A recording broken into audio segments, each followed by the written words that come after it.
Nice. So what is it? Is it like 9 or 10? It is 10 o'clock on a Sunday. On a 10th-ish, or 9th-ish, or an 8th-ish, or somewhere in that ballpark. Where are you going this way? Are you going right, left? I was going to wear some jeans, and then they were kind of hot. I think once I get there walking, because I'm wearing shorts, I'm very similar. I might even be wearing the same clothes with a new t-shirt underneath. No deodorant, so I should smell like shit. So that's cool. Let's see.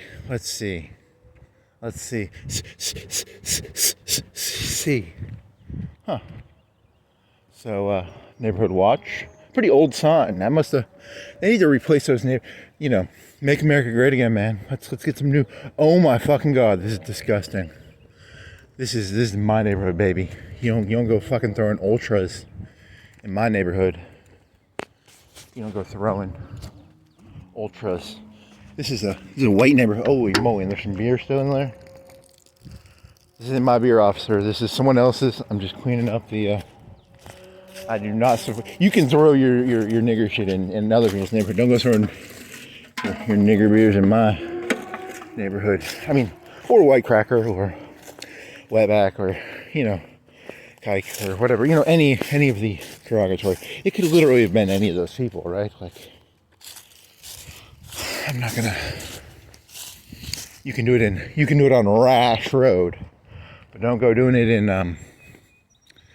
I don't want people to know where I live, so don't go do it in Creekwood. Don't go throwing beer cans in Creekwood. You hear me, people? Don't throw beer cans in Creekwood. We Creekwood people don't like that. Yeah. I'm smart. I'm gonna put this down because I gotta be careful. I don't want to give anything away.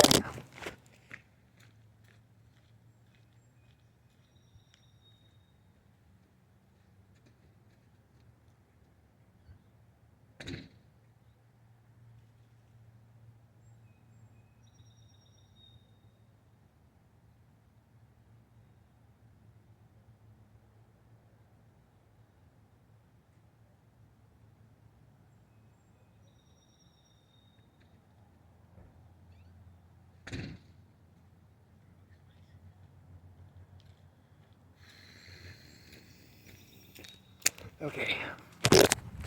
Yeah, don't go fucking with people in Creekwood, man. Don't go throwing beer cans in Creekwood, man. We Creekwooders don't like that shit. Because we're from Creekwood, and I don't like. Don't go throwing a bunch of litter in Creekwood. So okay, hamburger. That's a fun one. What scares me is that it was a 4chan meme, so it's not. Because you could do you could actually plot meme dispersion, right? Because I still go to 4chan, which I shouldn't, I guess, because sometimes I like a good meme just because I like the idea of like, why do people have ideas, or why do because like I've talked about this before, right? Like Newton, nobody reads Newton. Someone reads Newton, and then someone else makes it culturally apropos. I don't know. And they were making fun of this movie called The Founder. I think I only watched that movie once. What do I remember about that movie? That Cray Rock guy, he was kind of a jerk, but he was kind of a genius, but he was kind of a jerk. That was kind of the point of the movie, right? He was the guy who went around looking for things to steal, kind of? I don't know, he was like 40 or 50 because he wasn't that successful until he found those Goyam Kroc brothers, or McDonald brothers, and then I think he made more money than they did, kind of. And then at the end, I think he even sued them and like put their own. They had like one last McDonald's that was theirs, and he went and put them out of business or something. I don't know. It's a funny story. It's just he was a real nice fella. Based on the movie, maybe he was actually he was a predator probably, but he made McDonald's because back in the 50s there was no McDonald's, and now you go anywhere in America, and McDonald's are like 99% the same, right? They're all, which is good for he helped. In a way, he made America better. In a way, I guess, right? I think that's the point of the movie, or maybe it isn't. I don't know. What is the point of the movie? Maybe the point of the movie is you don't get to win, but you get to, by trying to win, you make things better. Even if you lose, you make things better. Because, because the Kroc brothers were thinking of it short term, and he was a smarter guy, so he was thinking bigger term, right? So, yeah. Oh, I was doing these role plays in my head where I was like, I was thinking like, because I just want to win. I hate losing. I don't enjoy winning. I just hate losing, which is a bad worldview to have. Because that's a good way to lose, I guess. I don't know.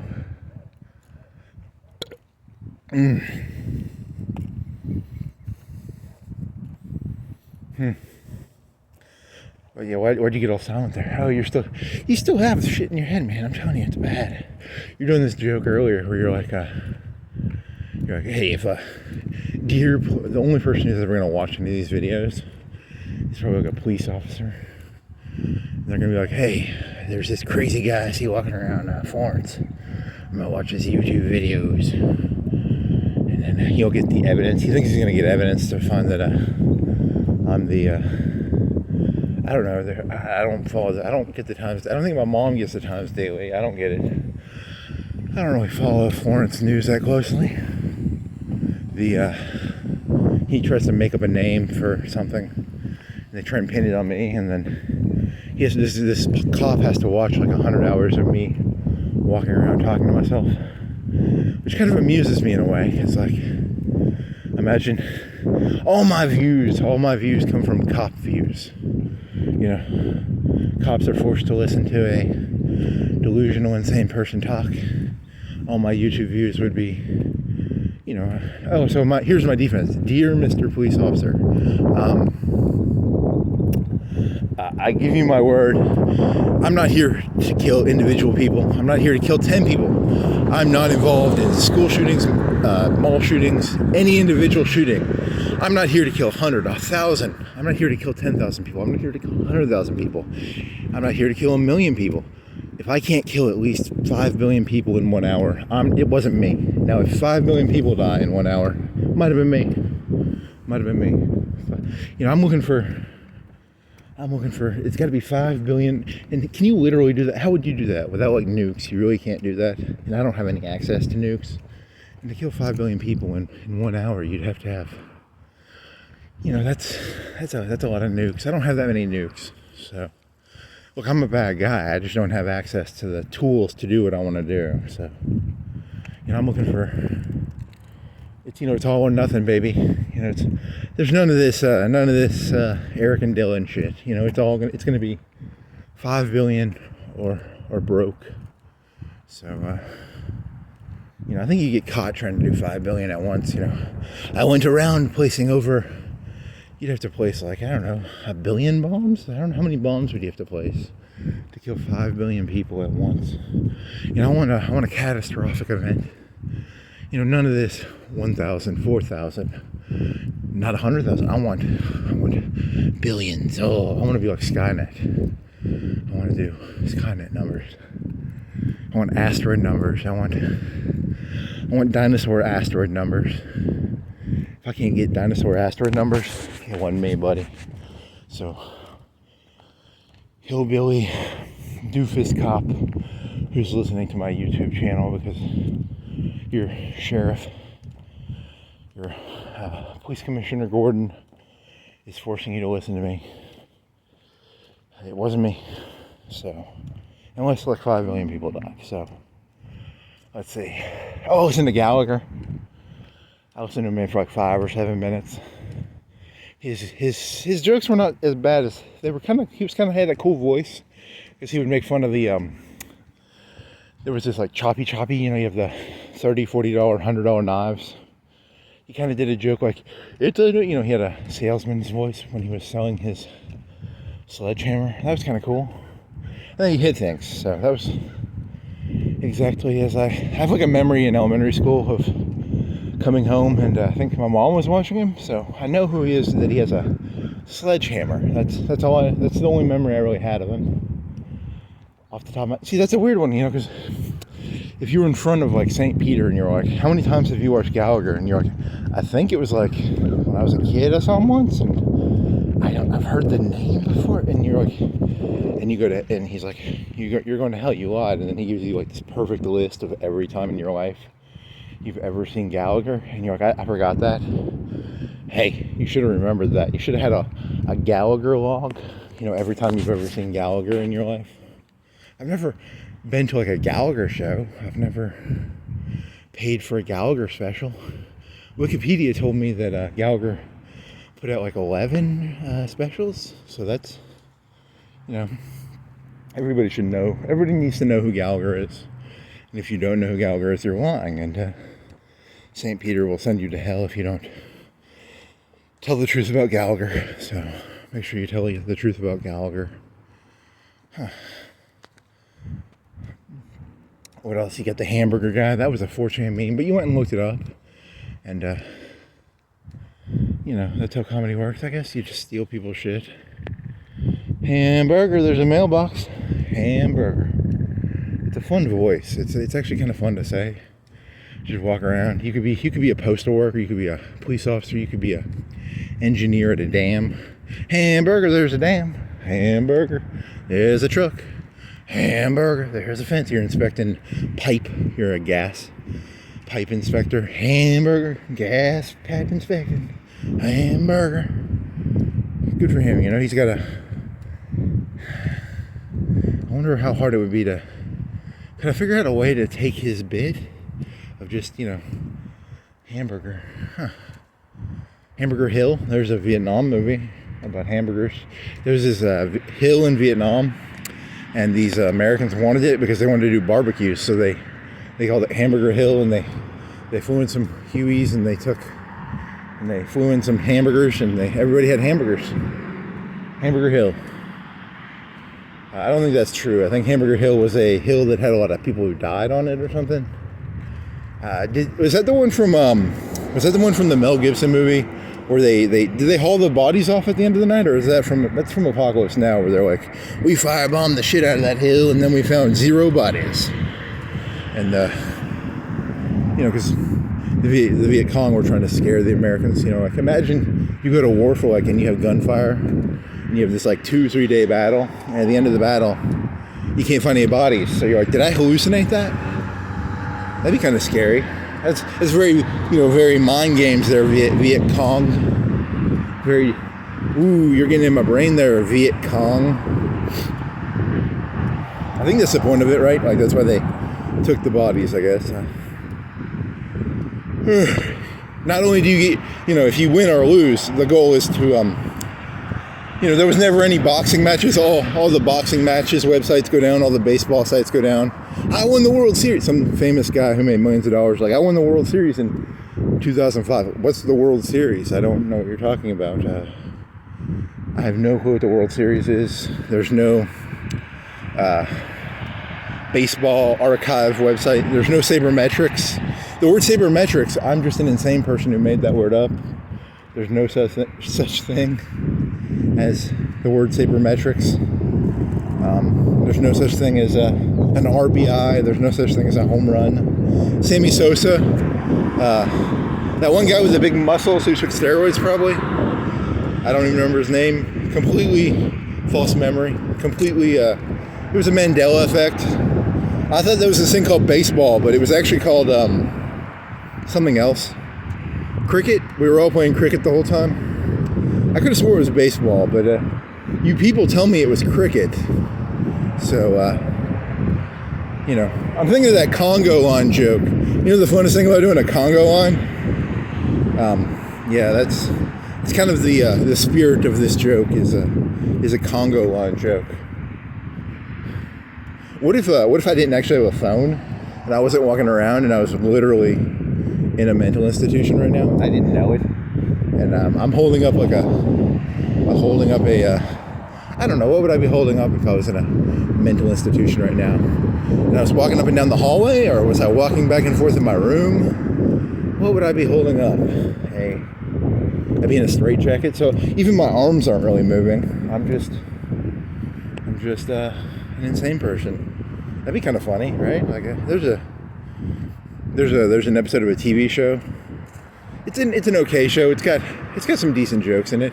There's one episode where they make it sound like the whole show could be in a mental institution. It was Community, but it's just a one-time joke they do. It's kind of a passing joke, kind of like a Family Guy did a joke about doing drugs, where it was just a one-time joke. I wouldn't recommend watching the show because of that joke, but that one joke is kind of funny. Like, because I heard a theory once that Zach Morris is insane because, the principal is like a weirdo towards him. And then that was someone else's theory, though, so I shouldn't go taking their theories. Damn it! I really wish I could have come up with the sledgehammer joke. Gallagher had a brother, and he would go around doing his own show, and he called himself Gallagher 2 because he kind of looked like his brother. And then Gallagher was like, "Hey, brother, man, you can't be doing my bit, right?" Because his bit was Are you literally not allowed to destroy food as a comedian? That's kind of he got a good copyright thing there, right? Because I wonder how many food destruction comics there are.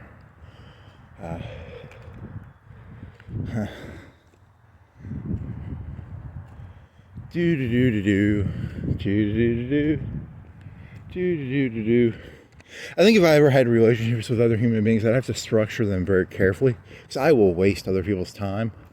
I need to get like a notebook and write down the questions I'm going to ask them and be like, hey, this is a 30-minute conversation.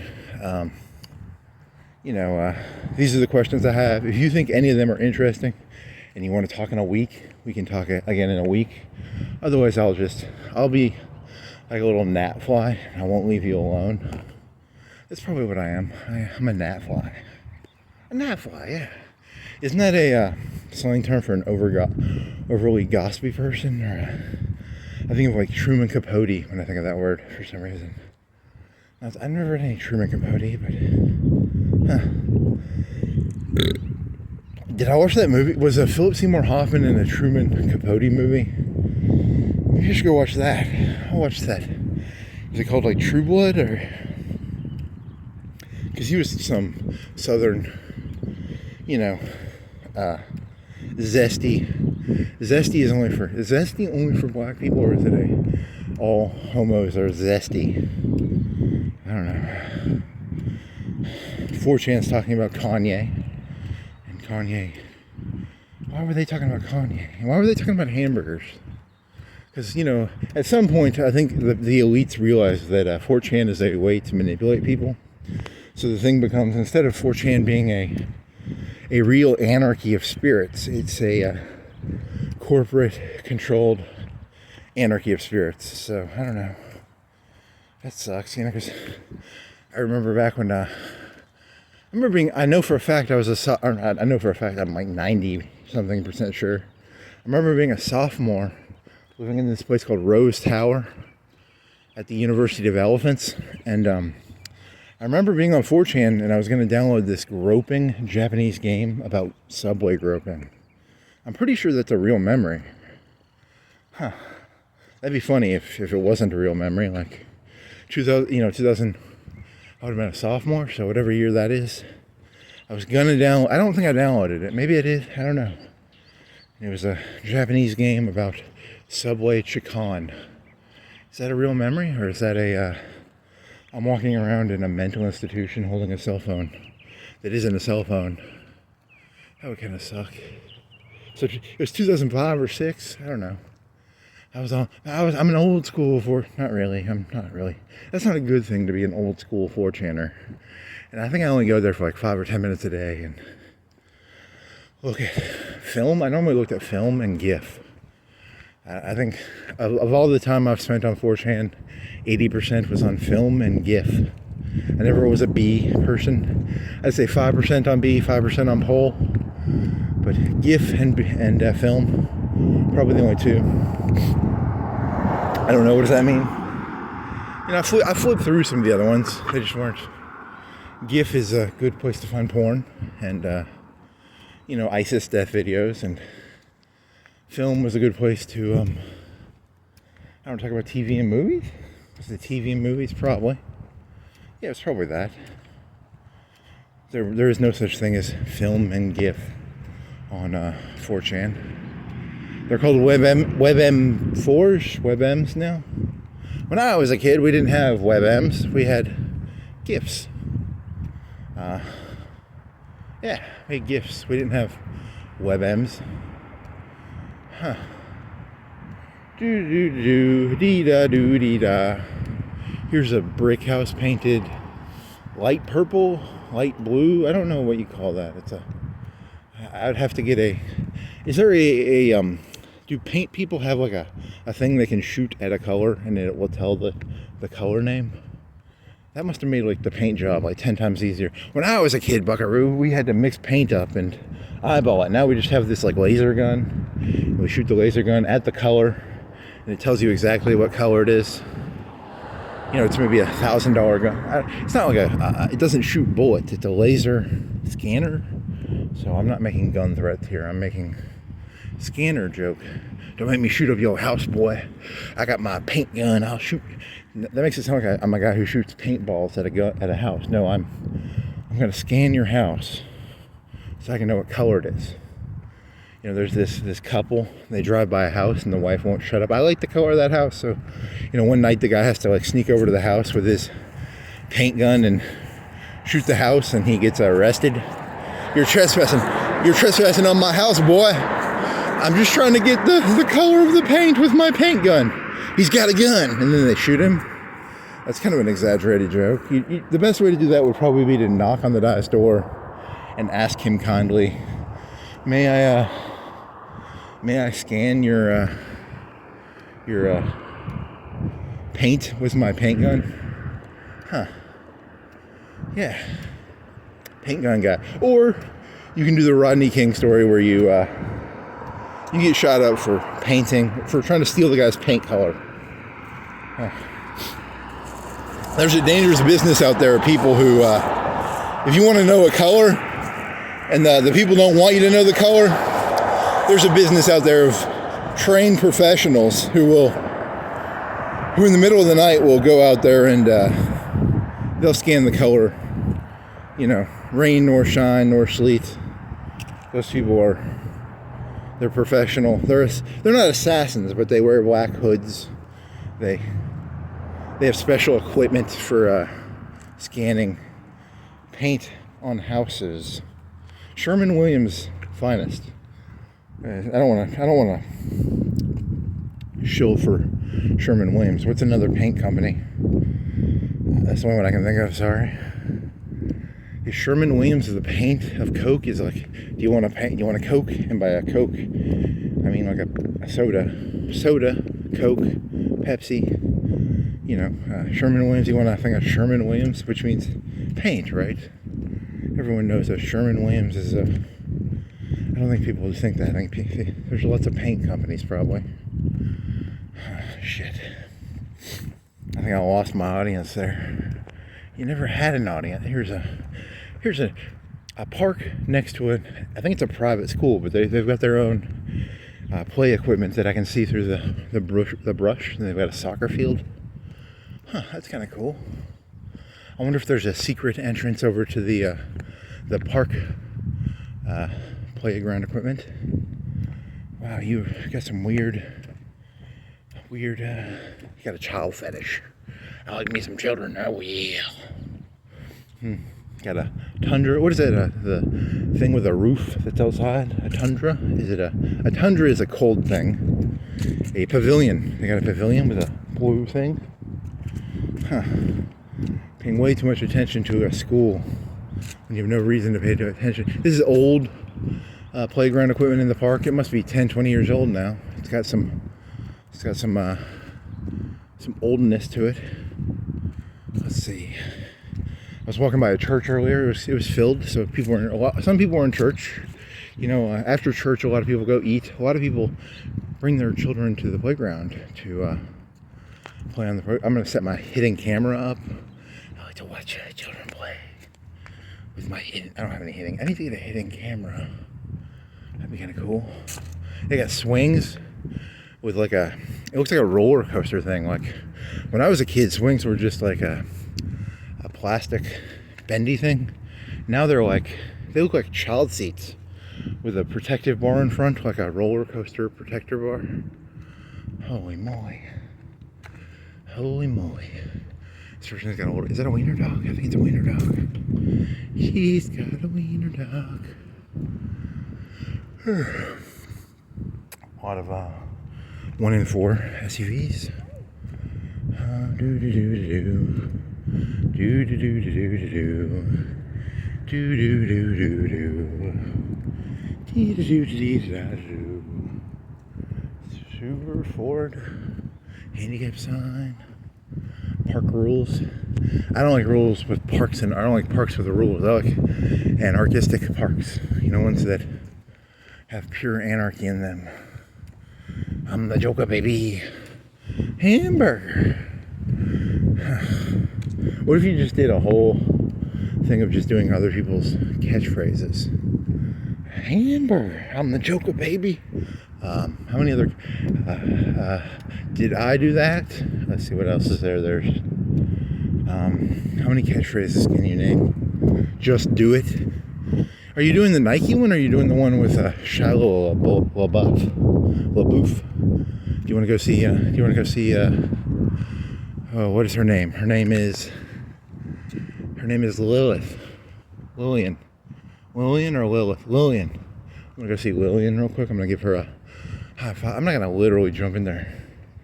You know, what if I made a video of me jumping the fence and high-fiving Lillian's gravestone? Would the police arrest me? Maybe.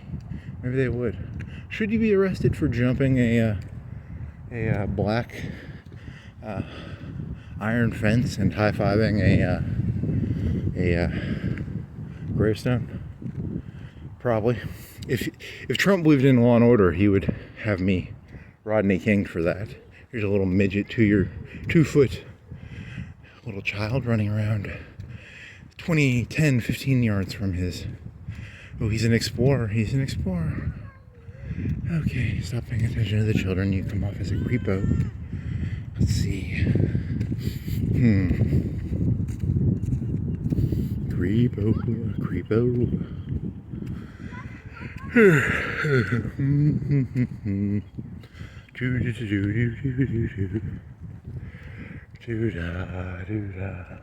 I need to get one of them, like a police cam video, so I can always protect.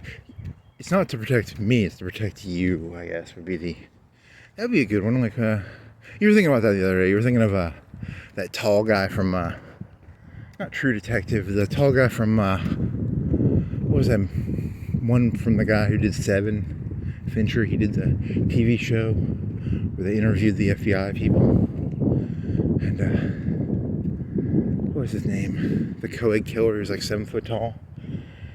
And supposedly, after he killed the last person he killed, he turned himself in. He was like, and he was supposed to be like a model prisoner, which, you know, they would take his picture and he would model for them. He did, like, there was a calendar, you know, the sexiest prison inmates, and they'd put him behind cells and they'd pose provocatively because he was like a model prisoner. What was his name? What was his fucking name? Kemper.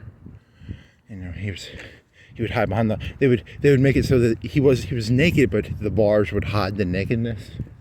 You know, it was very provocative and very, you know, Giselle Bundchen on a horse, right? You know, he probably bit his lip. You know, I don't know, poor Kemper.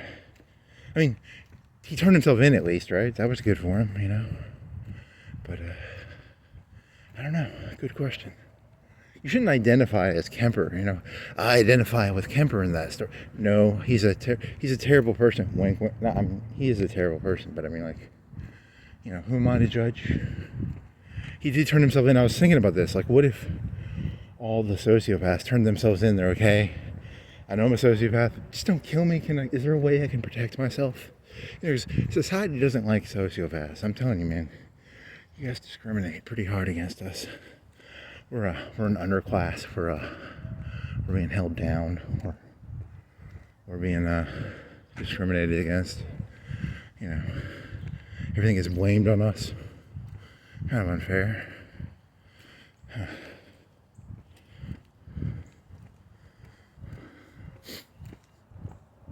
keep thinking of that. There was a movie with. I talked about this, right? The Tolkien guy, not Tolkien. Was it Tolkien? Tolkien. And he goes and interviews that guy in Florida. And there's a scene where you see, like, you gotta go down with the fishes. That was a cool scene because he was the good looking one, right? Go down with the fish. He eats gum, I guess, and gum is really important in prison. So.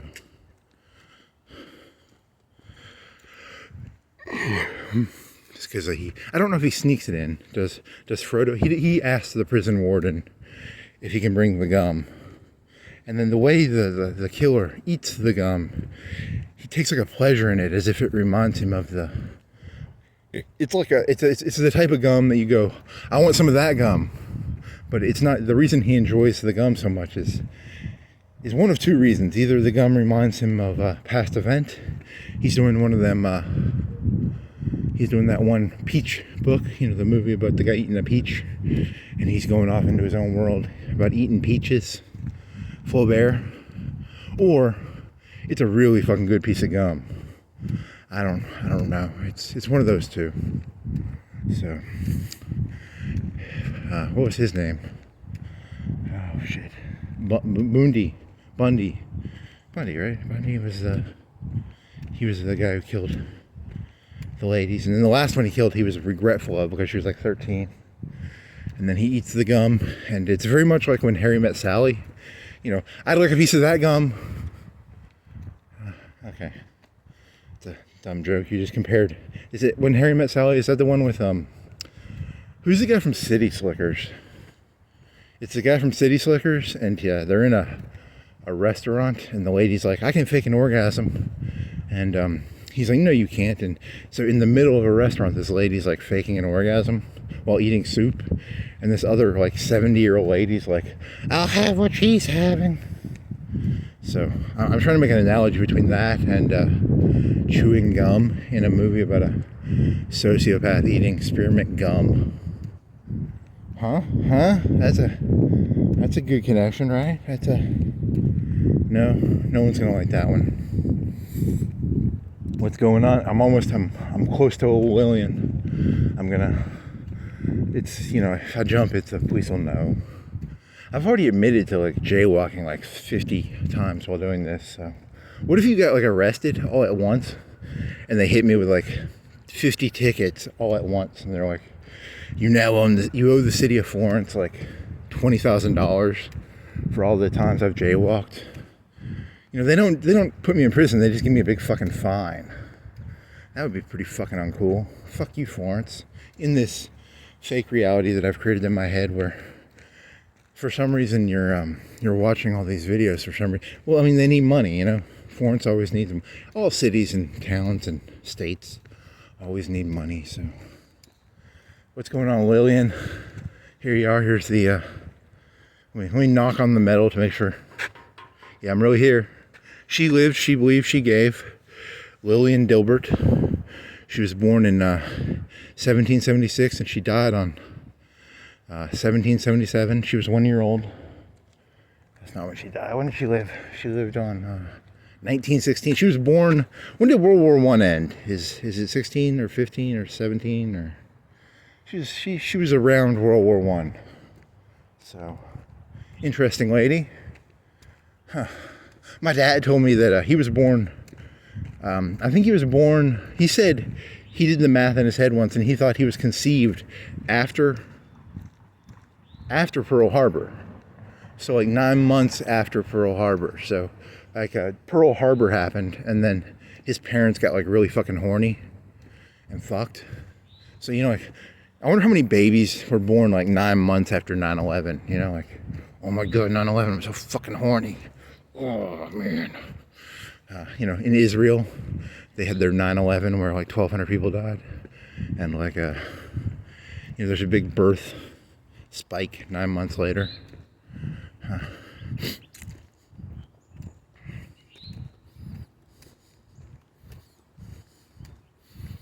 had to stop talking because that person was walking by. I don't know. Do do do do do, dee da do da dee, dee da do da dee, stump. water. What else? What else do we have here? What else? I went and listened to that Kramer say the N-word thing. And that wasn't that, I mean, it was bad, but it wasn't like bad. It was racist, but it wasn't like, I want to kill them all racism. It was, I don't understand getting that angry. I understand getting angry about like, man, I would like to get all the black people and put them in camps. I can understand that type of, he was just like mildly racist. I don't know, why did I watch that? He was just trying to get back at that guy. That's all he was doing. He wasn't like, it's kind of like if I met an Asian lady and she pissed me off, I'd start making fun of her driving. Those words have meaning. Do words have meaning? Not really. I don't think any word has any meaning. No words mean anything. Well, I guess, do words have meaning? You can't go into like I couldn't go walk into a bank and be like, give me all your money. What's the difference between a word and an action? I can't tell. I always forget the difference between those two. What is a word? What is an action? Are they connected? Are they the same? I don't know. I can't tell. AstroTurf, there's a political term for, if you're a rich person and you pay the poor people, they'll go and riot and picket for you, because, like unions aren't real. They're just they're Soros, doing something probably, or the people at the top think the only people after them are the people at the top, I guess. Like the people at the bottom are so non-people to them that, it's all AstroTurf to them. Because they had that guy who gave old DT a ear piercing, and like old Joe Rogan was like, it doesn't make any sense. He had no silverware. Was he just a nut job, or was he part of some,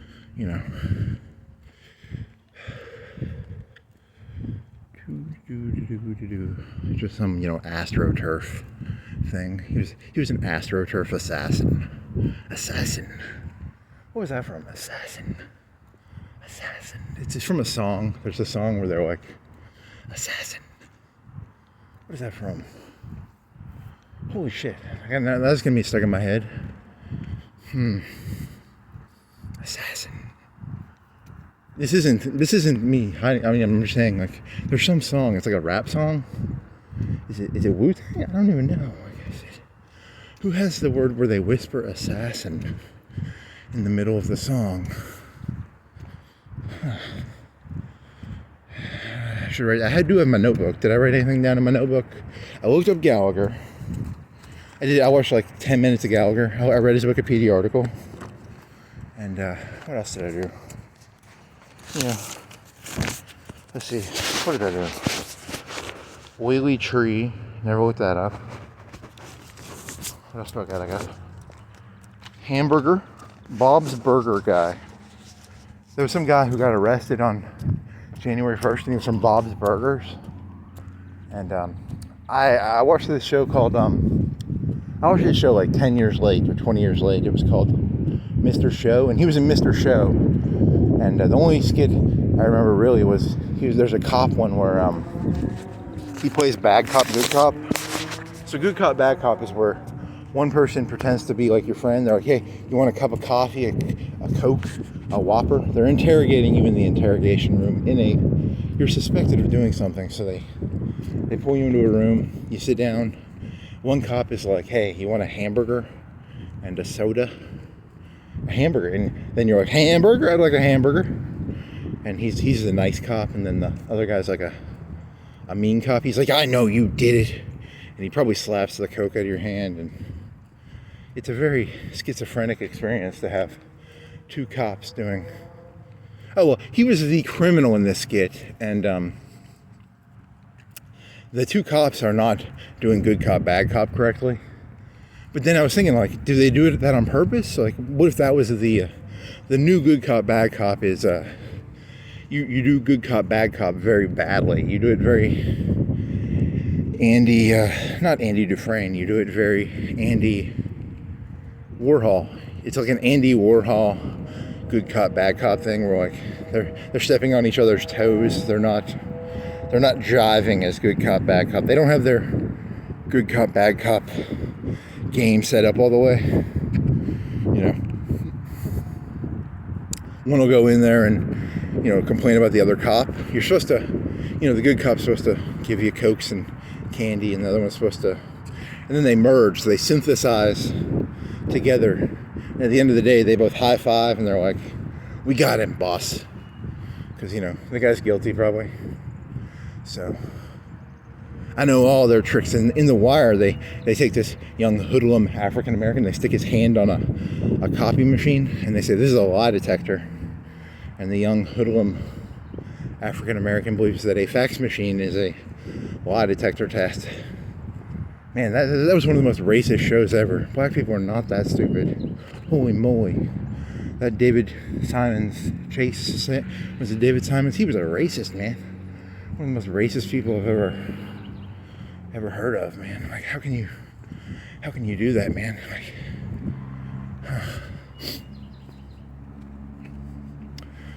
actually, it's a pretty good show. I'm just making fun of him. I don't know. He made some. I like The Wire, kind of. I don't love it.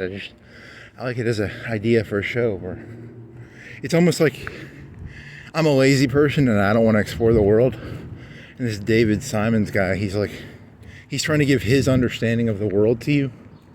I guess that would be the way I would explain the show. He's not right. Like, I'm not saying The Wire's right, but what if it was like his understanding of how the world works? So the show is a snapshot of his worldview. So that's kind of the point of the, you know, 'cause if you're an African criminal or a cop and you watch The Wire, maybe you start playing into those tropes. Like, I can trick this guy into thinking I'm what was that? There was two black criminal guys. There was Idris Elba played the guy, the aspiring gangster. He didn't want to be a gangster. He wanted to be a businessman. And then the other guy was a soldier who knew he was a soldier. And then there was Idris gets killed. Yeah, because he wanted to be something he wasn't. He was not a businessman. He was aspired. He was a criminal. He was a gangsta who took business classes, right? That'd be really weird. There's this weird scene in that show where he goes up to a professor after the class and he's like, so imagine you've got a product and your product's not good. How do you make money in a climate where your product's not good? And then the professor's like, well, back in the 70s there used to be like a bunch of phone companies. There used to be one phone company, and then they broke it up into multiple phone companies in the 70s or 60s, or I don't know.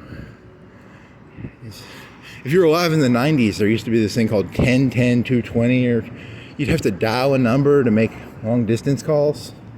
It was a whole business model about like dial 10, 10, 10, 220, or and then you'd 99 cents for the first 5 or 10 minutes, and it wasn't phone sex. It was just, you want to call someone in another state, you had to, it was a weird, I'd have to go look up into it, you know, because it was a different time, you know, because now in the U.S., like, you can call anywhere in the U.S. for free now, right?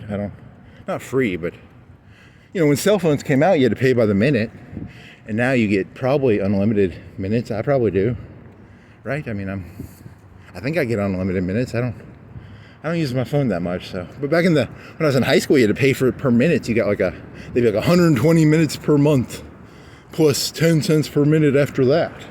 There's a whole system of an elaborate, you know, scheme of minutes. And well, back in the 70s, you know, you had your local telephone, and then you had your regional, and now it's all just one super network, probably. So.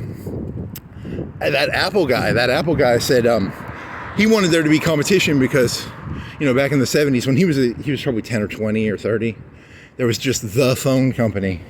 You know, there's the Google company, there's the PC. IBM used to be the PC company. In the 90s, we had like Dell and Gateway and Compaq, and I remember being in high school and I would look at computers in a magazine, and I'd look at them. They'd have these sheets with like they'd have the entry, and it would be like a $600. They might have like a $1,000 or a $1,200 computer, and then they'd have like a $2,000 or $3,000 computer. And and they'd be side by side with their stats, you know, and that was my fantasy in high school. I was like, oh man, I wanted the medium one probably. I knew I wasn't gonna get the 2,000-3,000, but I wanted like $1,000 computer. I wanted the middle of the lawn one, you know. Let me think, my first computer, my dad had a computer that I got from him. It was a 90 megahertz one. And then my dad got a 450 megahertz Dell at some point. And then my first computer that was my computer was it was a 996 Pentium. I don't remember how much RAM it had on it. I'm guessing it had like 40 gigs on it. It probably had 40 gig hard drive. This was like a RPM hard drive. And it had, I don't know how much RAM, I already told you that. I don't know what video card it had. So, I think that was a $1,000 computer maybe? I don't know. It might have been a $1,000 computer at the time. So, now I had the monitor already, so that was a $1,000 box. That wasn't a $1,000 box and speakers, and I was just buying the box. So that was what I fantasized about in high school. Not, you know, other people had like Mustangs. They would have a Mustang, and then they'd have the Mustang middle one, and then they'd have the Mustang that was like twice as expensive. Probably had double fuel injectors, and I don't know how much RAM those cars had. They probably had more RAM or torque. Maybe it had torque. I don't know what metrics they used on cars. I don't think cars advertise like that, do they? This car has 300. This one has 450. And they put them side by side. Huh. I don't know the car market that well, so I'm not a car person. I'm sorry. It's not my forte.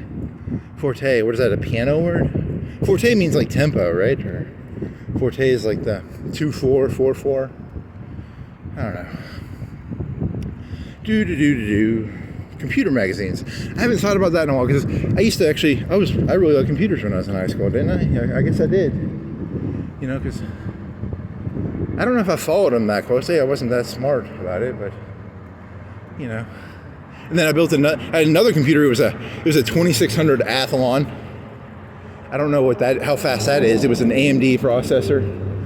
I might have had 256 or 512 meg RAM. And I had about $100 video card for it, I think. I don't know what it was. And I played Half-Life 2 on that. So that's a memory, right? Or am I in a mental institution? I can't remember. I think that's a memory. So here's what my channel description should be. These are not the ravings of a lunatic. These are the I think Tesla and all those people, they're going to start cloning people and try and get high fidelity. And I want them to be able to, because you saw Westworld, and there was this thing in Westworld where you interview the clone, and the clone has to do like an hour interview and give the same answers to get high fidelity. So I'm trying to give the Tesla and the Westworld and the black hat guy and the white hat guy some fidelity tests. That's what these videos actually are. They're fidelity tests, or fidelity, not tests. They're test things they can test my clone off of, right? Because they need something to test my clone. They're not gonna clone you, dude. You know that, right? You're just a that's funny.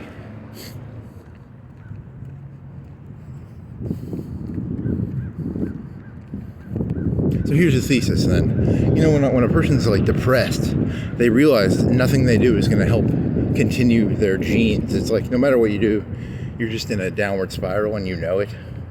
So like I've got the energy to be like, oh man, this is the greatest idea ever. I'm going to get cloned by Tesla.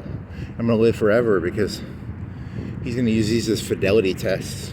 He's not gonna. I'm just insane. Have you ever worked somewhere and like they don't want you to be happy? Like if you're happy, they will go out of their way to don't be happy at work. If you're happy, keep that shit to yourself. The people at the top hate that shit.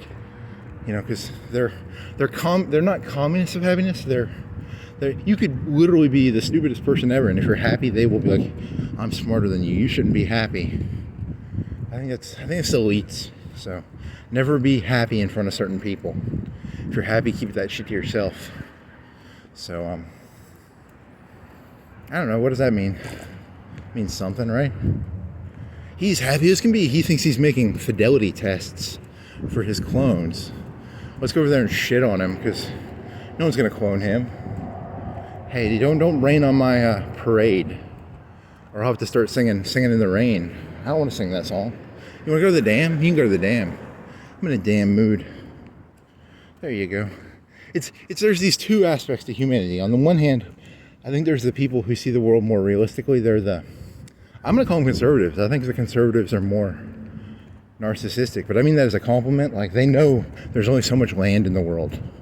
They know that attention is a commodity. So if you go and get like 1 million views, you know, the conservatives, the Donald Trumps, the Elon Musks, I guess Obama, I guess liberals are conservatives too then. You know, there's an attention economy. So, you know, if you're a pretty lady, and you know, there's the new 18-year-old pretty lady and you're turning 35 or 40, you kind of have to poison her with an apple. That's kind of conservatives are like the wicked queen, I guess. I don't know. Are they the wicked queen? Maybe. Or maybe that's the liberals. Who's the wicked queen? Liberals or conservatives? Who's the one who poisons the youth? They both poison the youth. Actually, to be fair, aren't we all poisoning the youth? We all enjoy poisoning youth. I like to make cupcakes, give them to elementary school students, and they poisoned them. I've never done that. I can never give cupcakes to elementary school students now, because people will throw them away and go, he said he puts poison in his cupcakes. Oh well, that sucks.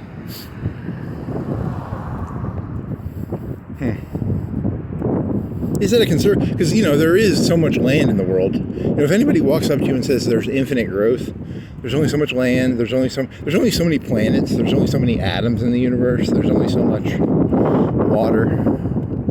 You know, there's only so many days in the day, hours in the second in the hours.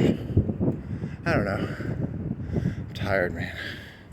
Tired of people. I'm not like physically tired. I'm happy. I feel good, but God, I hate people, man. It's like, you know, I hate that. I don't know if that's a conservative or a liberal thing. Is it where people will just look at you and go, like, oh, I need to put more weight on his back? Because, you know, there's people who will put weight on your back just if you're happy. I don't like them people. They're not my tempo. They're not my forte. Then again, do you do that? Because, I mean, you can't go judging people. You know, have you ever done that? I probably have. So I have no right to judge. So, I mean, I'm going to, but I don't know. It's a good question. Here's a torrent. He torrented that car because it's called a torrent. And here's a Forester. Here's a triple triangle. You know, a triple triangle is a zero. Triple triangle, zero.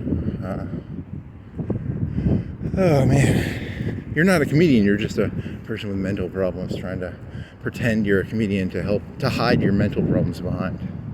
There's a joke. I think he's got a lot of trash in the back of his car. He must be living in that thing or something. Or he's got a lot of trash in there. I don't know. It's like trash bags. I don't know. I need to go down to the dam so I can make fun of stuff and not get... That guy's got a boxy Scion. It's an XB. I wonder if there are people that would like this type of comedy. Is there something wrong with them? You know, I like to listen to the comedian who walks around making fun of stuff. You know, then the Teslas and stuff they could find my audience and arrest them all. You know, it's kind of like when I was a kid, they had the High Times magazine. You know, you find out, if you're in the FBI, you find all the people who have a subscription to High Times and you just arrest them. Because, you know, if a person is getting a subscription to High Times magazine, they should be in a database. Back in the 90s, I mean, not now. Now you can smoke marijuana if you want. I'm not going to hold that against you. But back in the 90s, you were literally a sociopathic criminal. Here's a beer can. See, I only picked up those beer cans because they were near my house, which is in Creekwood. So don't go into Creekwood and throw beer cans in. That's a joke. I don't live in Creekwood. The joke is that I'm purposefully not telling you where I live because You people are sadists, right? You'll throw beer cans in my lawn if you figure out where I live. Bunch of fucking sociopaths. 7 billion. 7 billion of you fuckers. 8 billion. I'm telling you, man. I need some weed whacker for human. Weed whacker some... Is weed whacker just the spinny thing, or is there a... what's the poison stuff for the human... For the weed? Weed be gone? Weed be gone. Humans are weeds. You're a weed. You admitted that you're Kutsu. You identified as Kutsu in a previous video. So why are you going around saying weed be gone? When you said yourself you're Kutsu. I am Kutsu. What was your joke about that guy from Bob's Burgers? Was there a joke in there?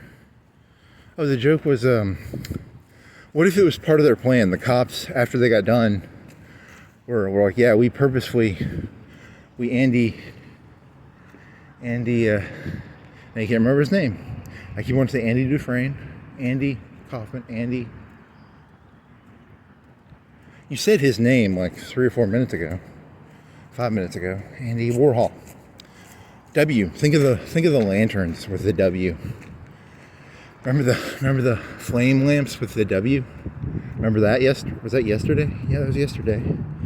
Andy Flame Lamps Warhol. There you go. Andy Flame Lamp Warhol. I know Campbell Soup, right? And Eddie Sedgwick. You couldn't remember Eddie Sedgwick yesterday? Good old Eddie the Pixie. Ooh, I would save her. Not really. You'd just make her life worse, probably. I could ruin Eddie Sedgwick's life if I was her boyfriend. Oh, baby, I'd make her life so much worse. And then I'd blame it on her, probably. Fucking whore. Terrible joke.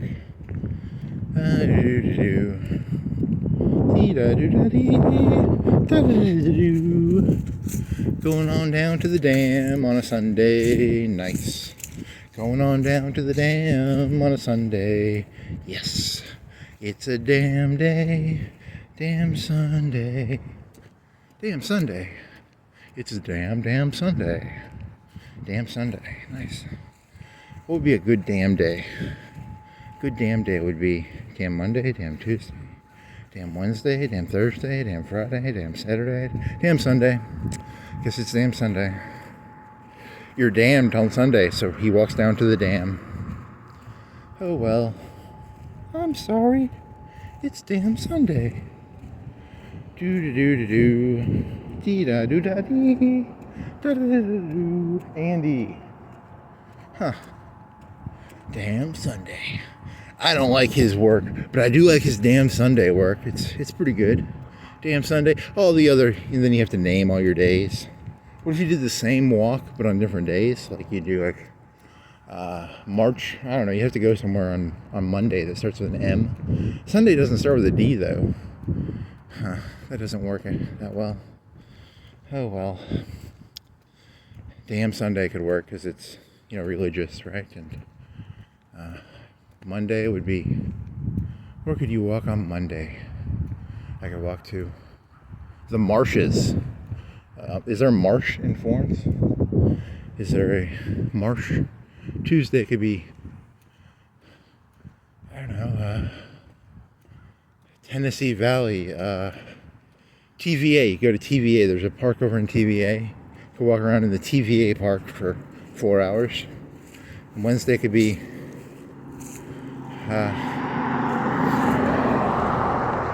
Woke Wednesday. You could go to the African American section of town and walk around in the woke area. Thursday could be, see these jokes. At a certain point it dawns on me, there's a movie with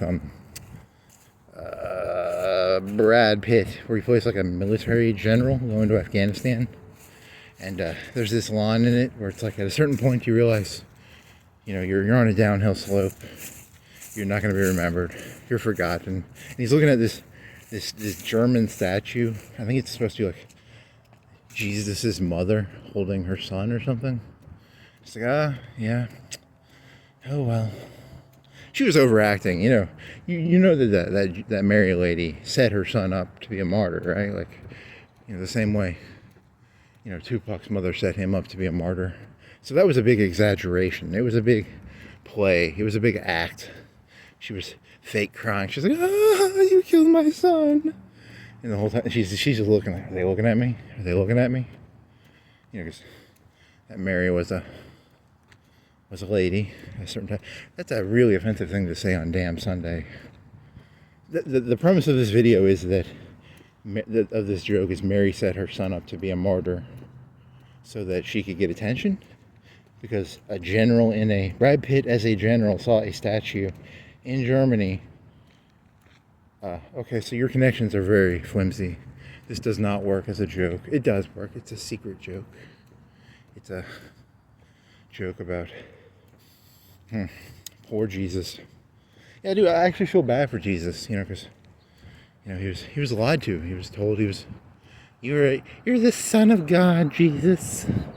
And I never had sex with, what was it, Mary and Joseph.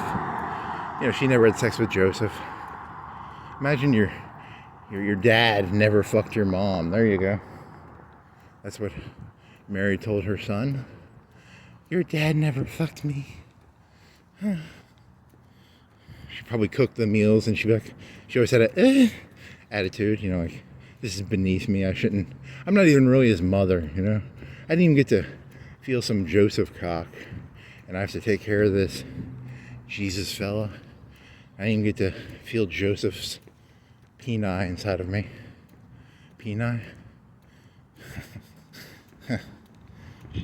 She passively aggressively cooks the soup and bread. Huh.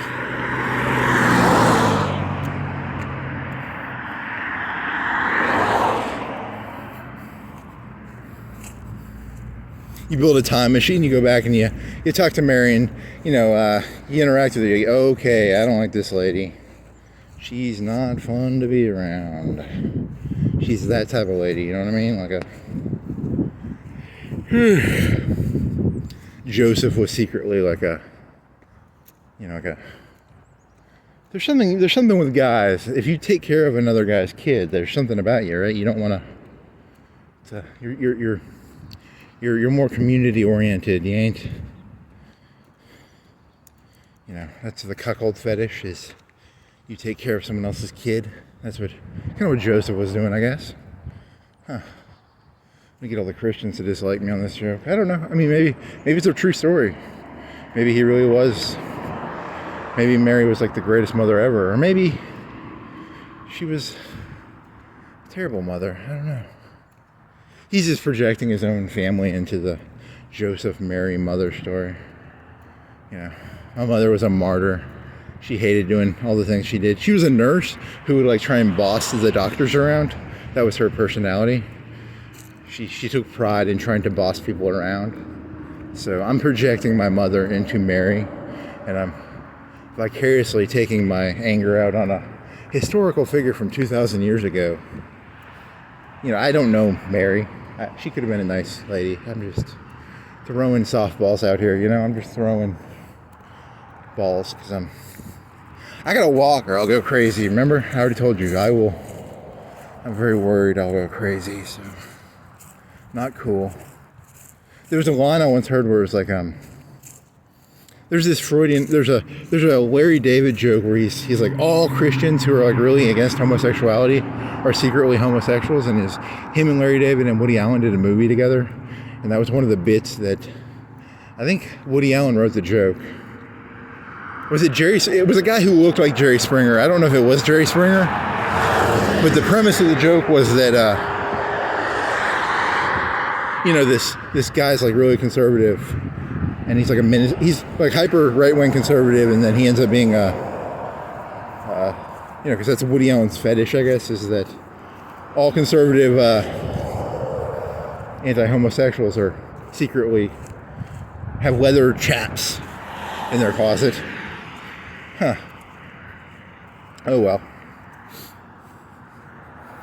What was that movie called?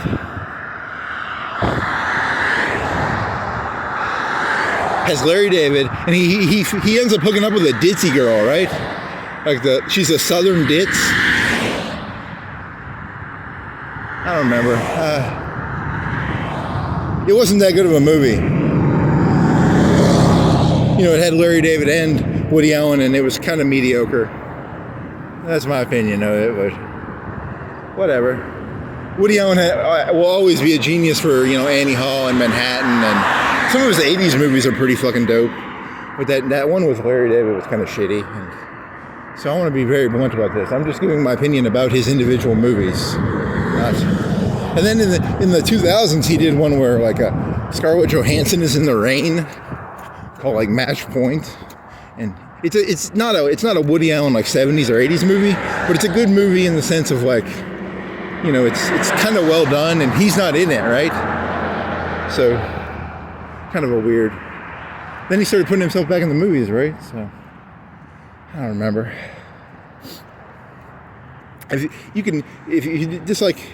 you dislike Manhattan and you dislike Annie Hall, then all those other movies are probably going to be, they're just downhill from there. Or maybe Hannah and Her Sisters, or Crimes and Misdemeanors is pretty good. But he's kind of crappy in that movie. But the other characters are pretty good. And Husbands and Wives is a pretty good movie. Because I think like a year later he got divorced. It's a pretty... His wife in that is kind of cray-cray, but then again, he was probably cray-cray, so who knows. She's a cray-cray, he's a cray-cray, everybody's cray-cray. You're all cray-cray, cray-cray. Huh. Because I've heard different stories about that. Like, one is like, technically, did he groom her? I don't know. People say grooming. You know, you groom your kids when you send them to school, don't you? You want them to learn triangles, and then he taught her how to do ballet or clarinet. I don't know what he groomed her. Maybe he did, maybe he didn't. Shouldn't talk about it. That's a good one, you know, where it's like, if you romanticize someone's work, should you forgive them?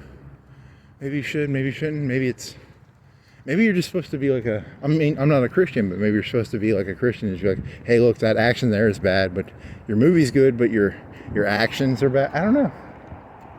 You're supposed to judge on actions, but then not judge the... I don't know that one. That one's a weird one, because then you get into like, I'm a crackhead, and I've been smoking crack for 20 years, and, you know, can I turn my crackhead life around? I'm a crackhead. I was a crackhead for 20 years. I want to be your president of the United States. Can you turn that around? It's a rags to riches story, I guess. It's a people like a good turnaround story. There's a YouTube video about a girl who knows about oil processing. You have to turn when you have a refinery for oil. Sometimes you have to turn the refinery off and do maintenance. And there was this really pretty lass telling me about oil refinery maintenance schedules. It was a very informative video. Oh well, turn around. Is there a rap song called Turn Around? Assassins. What's Assassins from? Assassins. It's a ghetto superstar. That is what you... Nope. Assassins. What is Assassins from? I never played Assassin's Creed. It's a song. And the song has... I don't know. It's shit. I gotta remember what Assassins is from. Because he made like a really bad ear piercing joke that was tasteless, and but you got to equal that out. You got to make people realize, you know, it was just a ear piercing joke. It wasn't a malicious joke. It was just a joke about calling it ear piercing. He only got one ear pierced. I remember hearing that when I was up north. I think one of my cousins had one ear pierced. My family had kids when they were like really old. My dad was 40.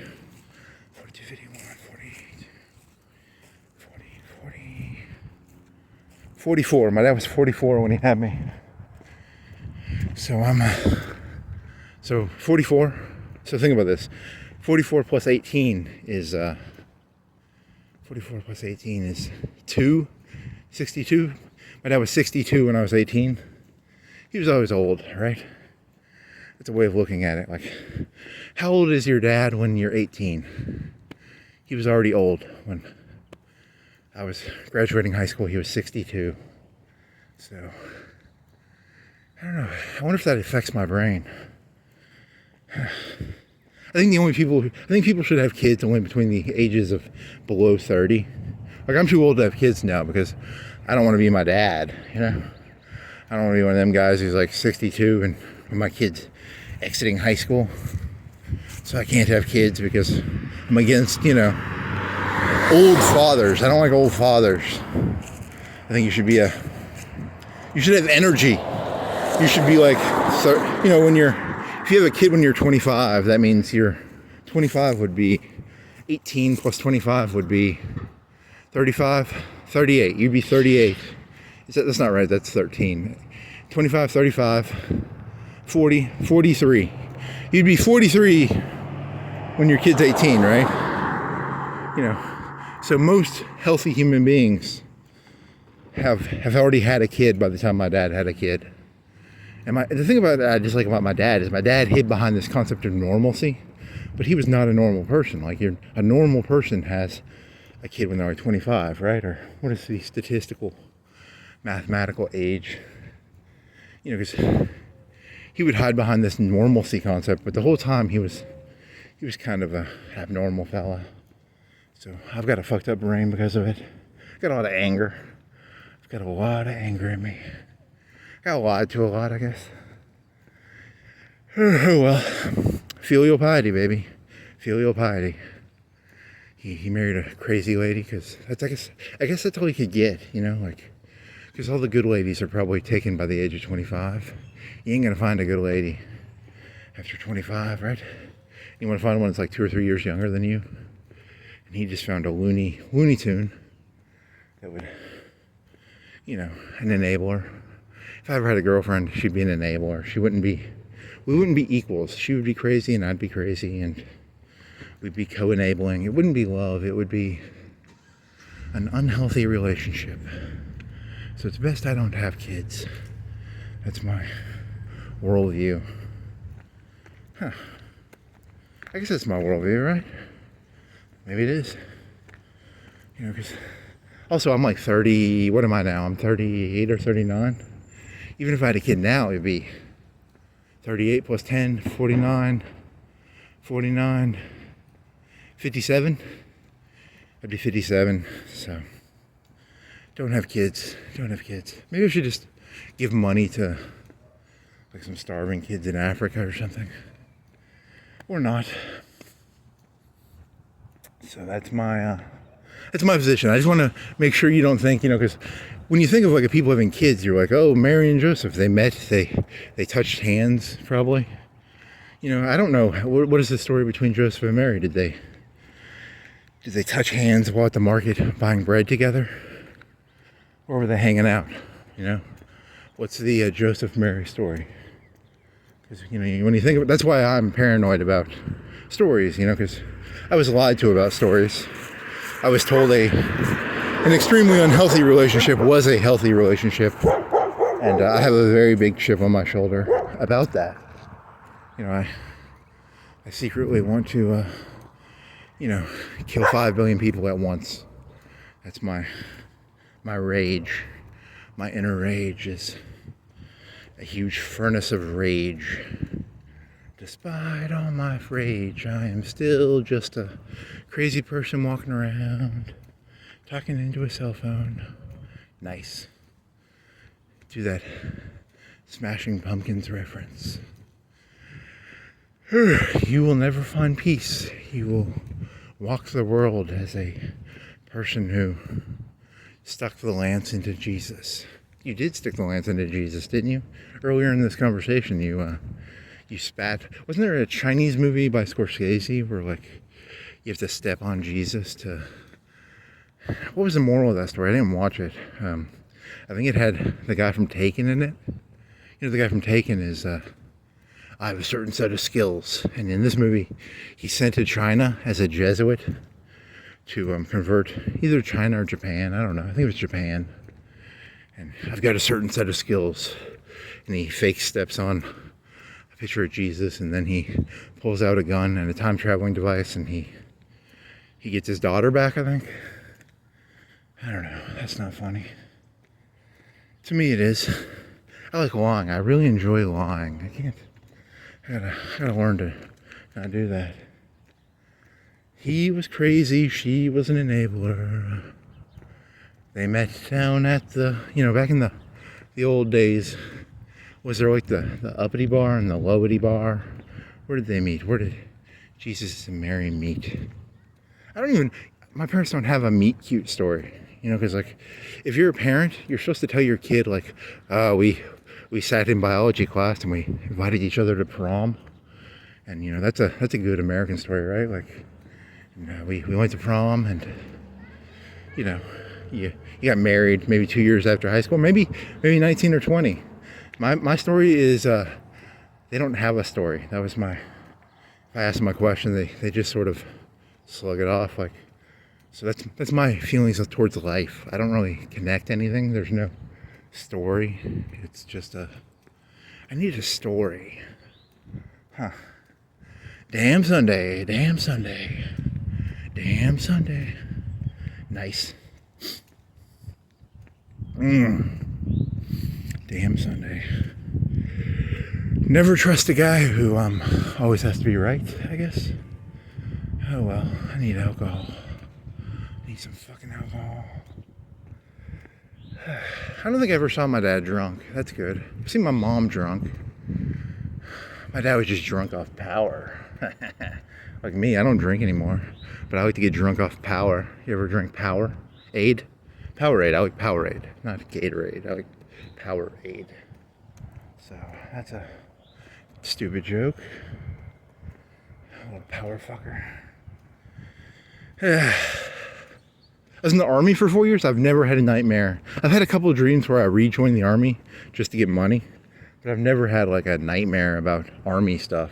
I've had nightmares about my father still. So not nightmares. It's just like I wake up and I'm like, oh yeah. Huh. It's not that funny, but he was a nut job. Holy shit. I had this like little room with a computer in it. And he would turn the power. Like I'd go to school and I'd come back at 3:30 or 3 or whatever time we got off school. I don't remember. Was it 8 to 3 or, I don't remember. I don't even remember the times, that school was. What were the hours of high school? I don't fucking remember. Was it 8? I think it was 8 to 3. I'm guessing here. I literally do not know what were the hours of high school. Probably 8 to 3. Yeah, that's probably it. And would I get up at 6:30? Oh, I got up really early. My mom always woke me up. So, I didn't even have my own alarm. Wow. I'm an irresponsible. She enabled me because she was enabling him, I guess. So that's a story. That's a cool car. It's like a 70s car. What is that called? Like a GTO almost, but it's really rusty. I don't know what they're called, but it kind of looks cool. So, wow, I got up really early, 6:30, and I'd take like a 30-minute shower. Wow, I wasted so much time. I could have gotten up at 7, and because I bet most people got up at like 7. But I had to walk, so that would take me. I'd have to leave at like 45 after. So it took me 15 minutes to walk. I walk up the Marsh Hill Road, or I would do. Well, how did I go? Did I go up Marsh Hill Road and then I'd cut to the left through the red clay? I guess that's what I did, and yeah, that's what I did probably. Was that what I did? That's probably what I did. That's probably what I did. You don't even remember your own fucking life, man. Huh. This is not cool. When you can't remember your own life, that's not a good sign. The neural synapses are not very strong. I don't have strong memory recognition of my own life. Holy shit, I'm fucked. So fucking fucked.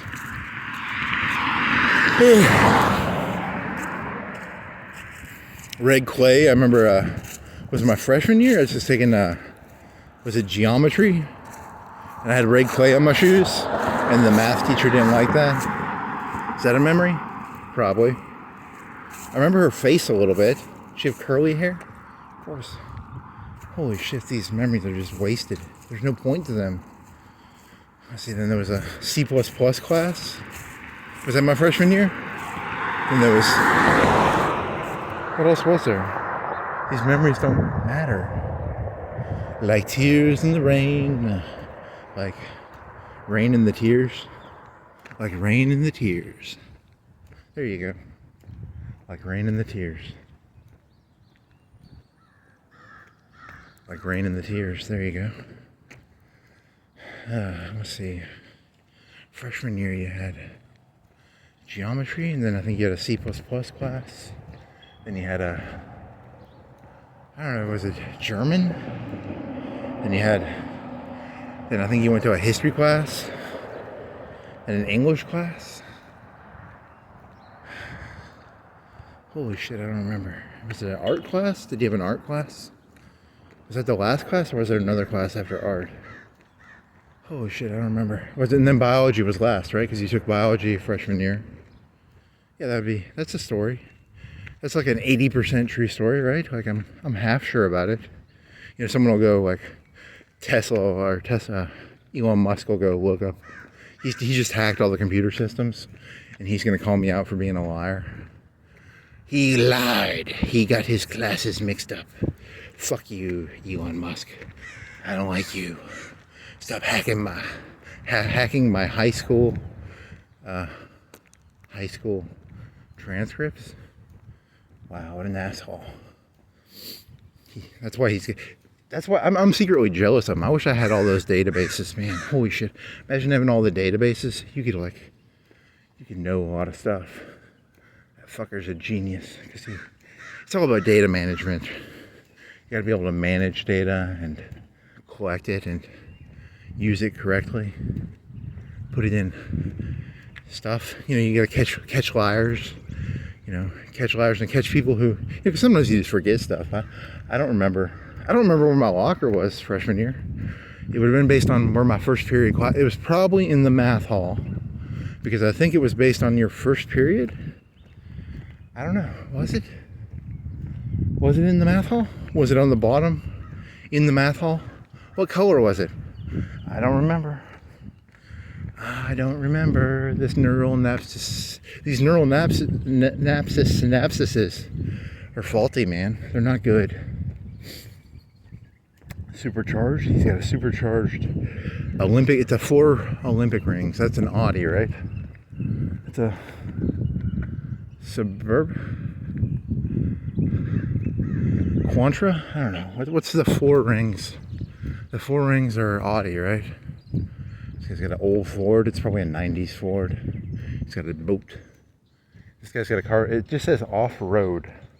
It's a Pathfinder, but on the right it says off-road. So he's on a road right now, but there needs to be like a sign on the side of the car that it can detect when it's off-road and when it's on-road, because right now it's on-road. And the light should just say on-road, and then when it's off-road it changes to off-road. You know, because it can read, it has like tire sensors. That'd be pretty cool. That'd be like the stupidest thing ever. Who would want that?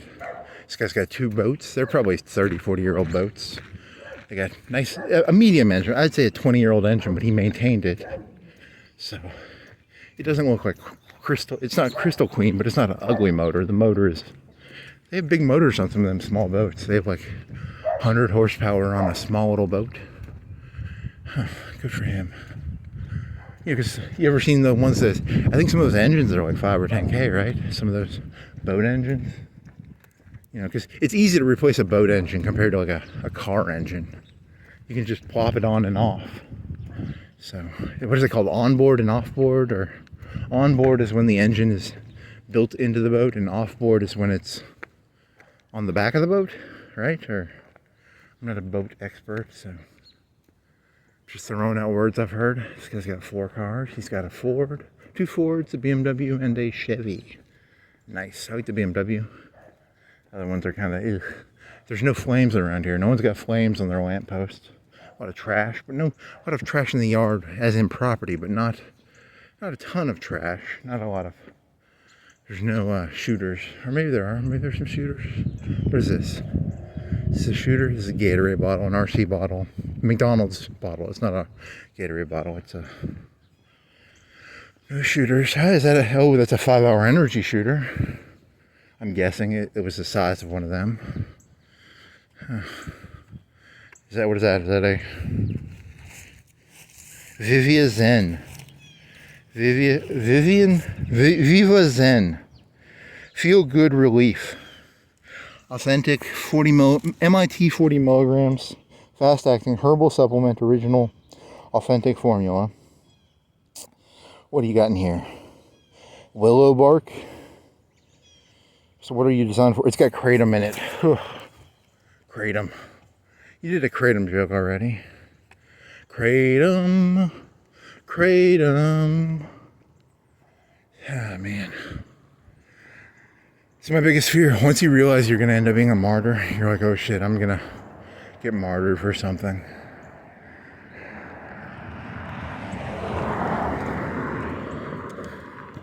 I sexually identify as the penguin that walks off into the mountains. There's a Werner Herzog documentary where a penguin just goes and walks off all by itself to the waifu in the distance. I just want to get the fuck away from you people. I just want to go walk to the mountain. Get the fuck away from you people. But you're walking around people's stuff, so that's not true. Right? Like, if you were really the penguin, you'd be off in the mountains, right? You wouldn't be, walking around a residential area. So you're kind of a liar there. What are you after in this? What is your goal? Is that little blue thing from Disney? He's got a little plushie in his car of that blue Disney animal, Lilo and Stitch. And he's got a panther? Or a British car? It's a British car, I think. Huh. Is that an elephant? I think it's an elephant, but it's not related to the University of Elephants. It's knocked over. I've never seen that. An elephant with a bird water thing on top. It's like a 8-inch water thing on top of a elephant that was knocked over. There's a Monster Energy drink on the ground. Styrofoam cup. Here's a Texas sticker. Here's an old Honda from the 80s, maybe. Early 90s, 80s, maybe. Huh. It's old, man. It's got to be old, right? It's got to be early 90s. It's got like a plastic. It doesn't have a real hood. It's got like it looks like that black stuff that you make like that 1/4-inch black PVC, not PVC, but it's like I don't know, black. It's got a black hood. It almost looks handmade. Huh. Oh well. Huge disclaimer: if anyone was offended by the Mary was a tart joke, I think I equalized it by admitting that I'm just projecting myself into the Mary story. So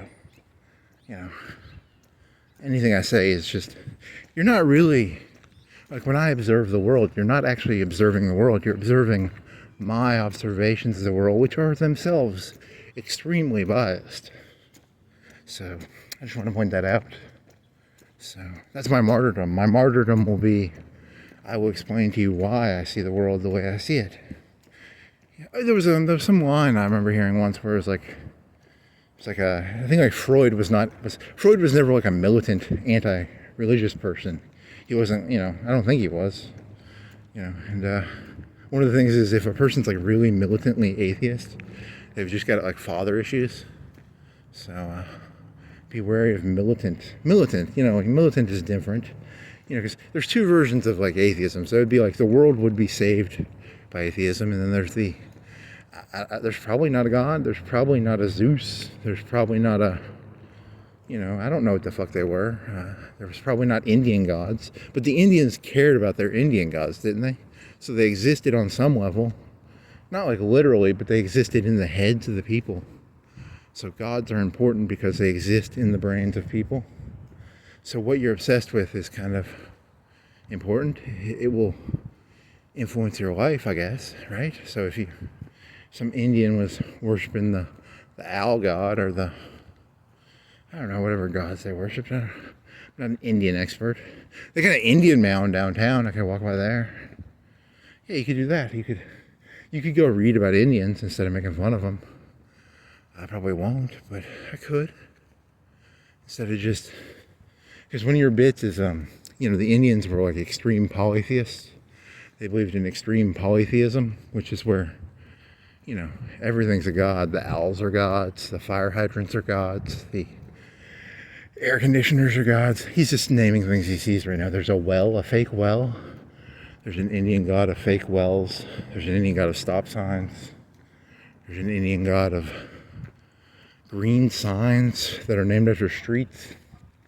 There's an Indian god for, just all these Indian gods. So, oh well. Cigarettes on the ground. There's probably a cigarette god.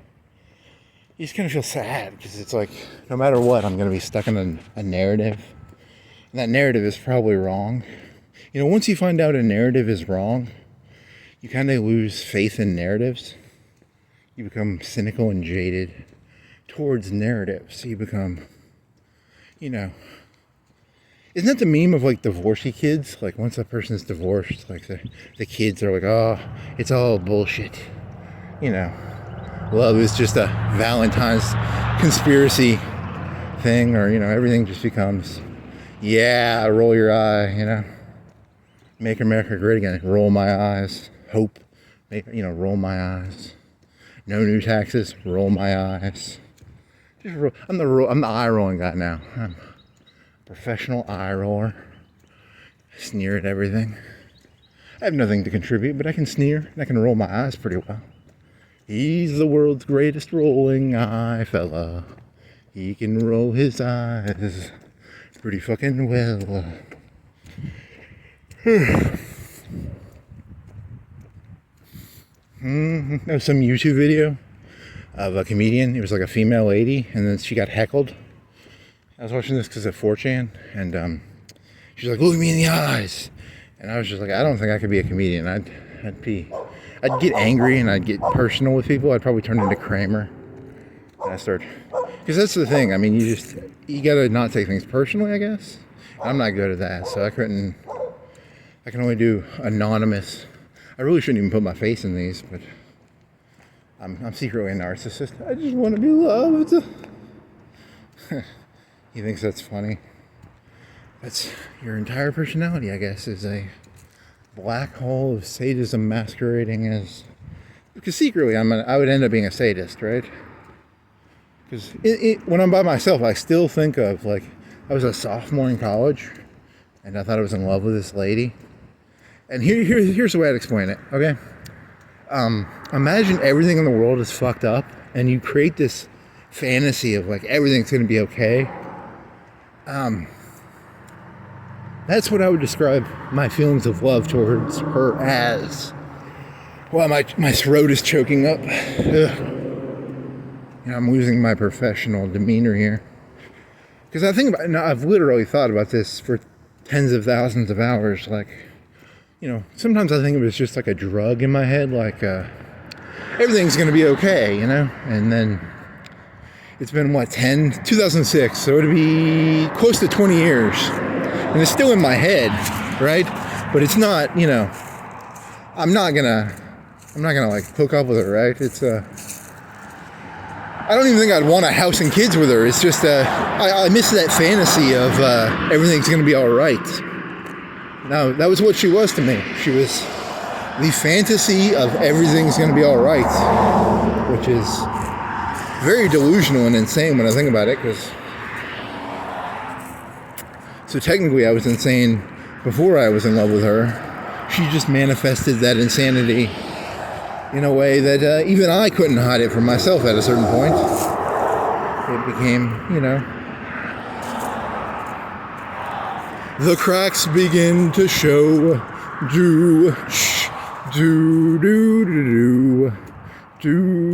It's a dubstep song. Da da da da. Da da da da.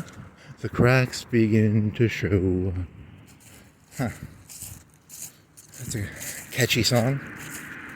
I don't know what the song's about, but the premise of the song for me is that the veneer begins to crack, the illusion.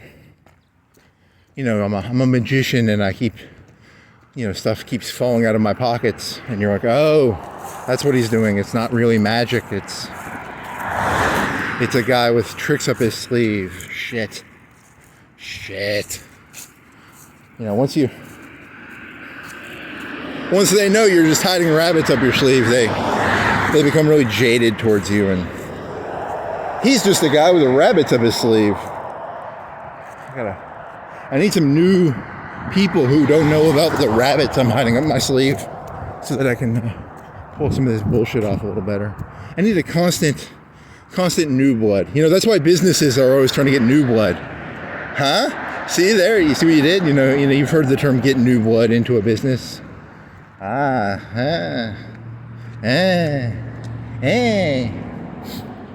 You're always looking for new goy. Goy just means, you know, schmuck. Goy means idiot. Goy means schmuck. New idiots. I don't know. It's a big pyramid scheme. You always got to get more people on the bottom, I guess. I don't know. Going on down to the dam. Going on down to Dam Park. Gonna meet some friends of mine. Ample parking day or night. Statues of people from Florence, some gold statues. Going on down to Dam Park. Want to see if I can't unwind. Huh. Land for sale? Nice. That will be the new YouTube planking. Because the thing about planking is it only takes like a minute. You know, a good plank, you could just plank anywhere. I could go over there and plank. But, you know, you need to there needs to be a new meme that takes like 1,000 hours to do. Like the new meme will be spend 10,000 hours walking around aimlessly, trying to explain your life. That would be I'll be a trend setter. I will be the guy who, and then at the end of my 10,000 hours, I'll just, blow my brains out. I'll have to, you know, get YouTube metrics of how many hours I upload, and then at 10,000, I just,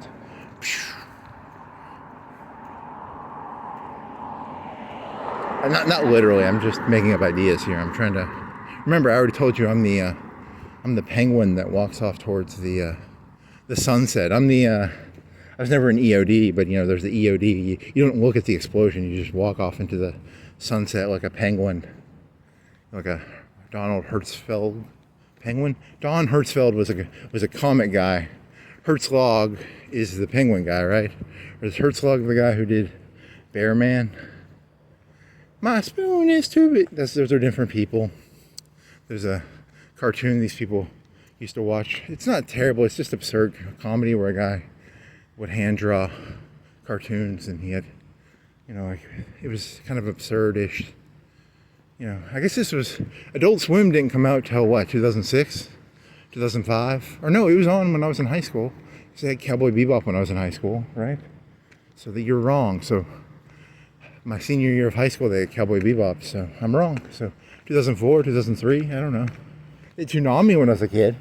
Toonami was this robot in a spaceship, and they play DBZ. I don't think they ever played Cowboy Bebop on Toonami, because Toonami came on at like 3 to 6 or 3 to 5 or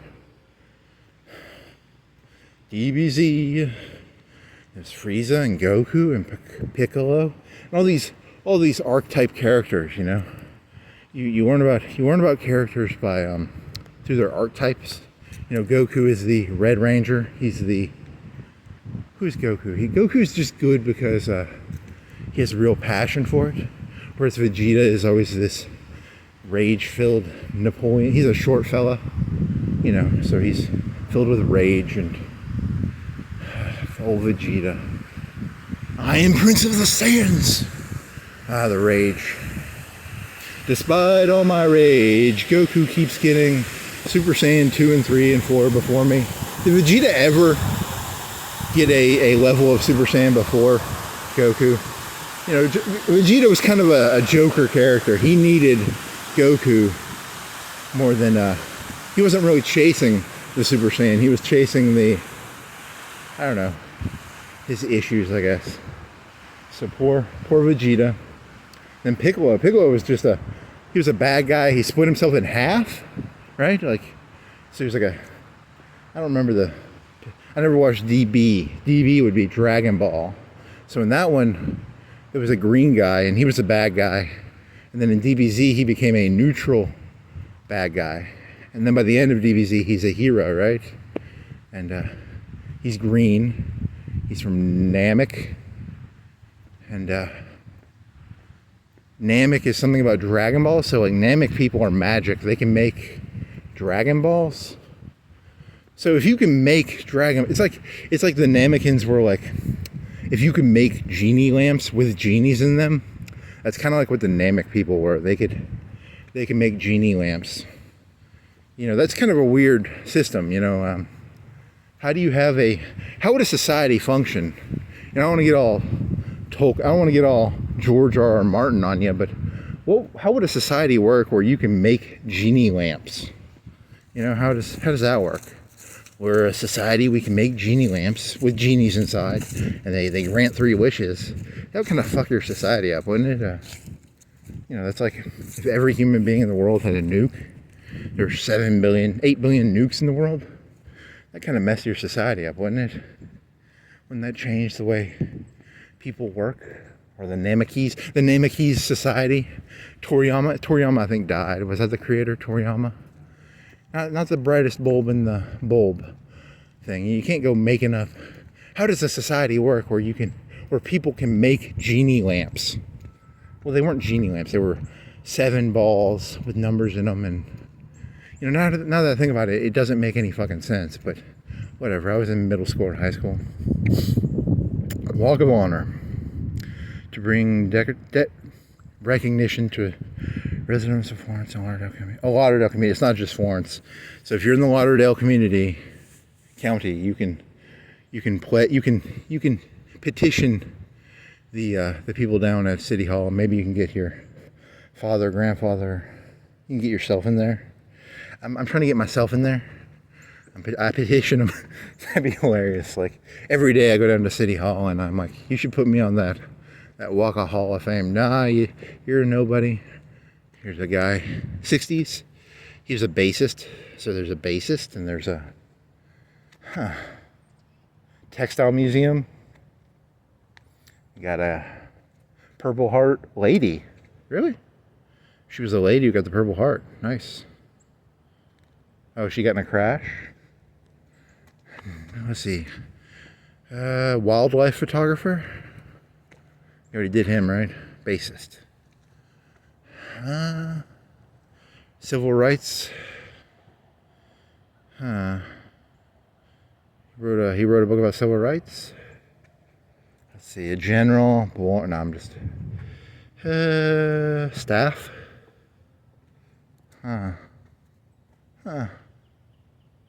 Agriculture extension advisor in India. Concrete process. He made bridges in Florida. I'm not going to name them. I'm just going to tell what they did. Air Force Band. You will never do anything even remotely close to what these people did, and you're making fun of them. God, you really are a Vegeta. Congressman. 1933 congressman. Was he colored? Son of a former slave. 20th century. Congressman, okay. Bobby Wall. Oh, you're not supposed to name him, okay. Football. North Alabama. Ellen Dort. Oh, yeah, don't name him. Astronomy.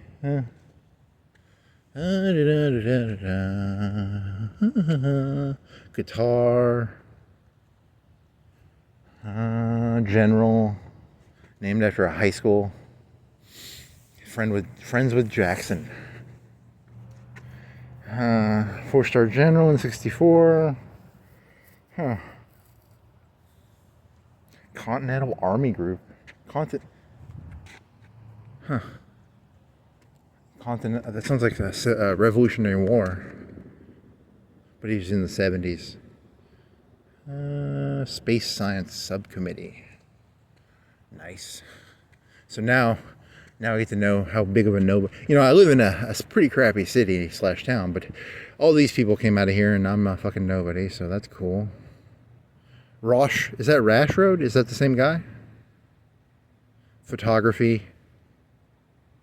The photographer. So is that spelled the same?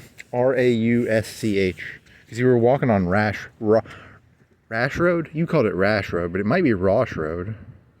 Huh. See, it all connects. It's like the wire. It all connects, right? No, it doesn't really connect. Architect.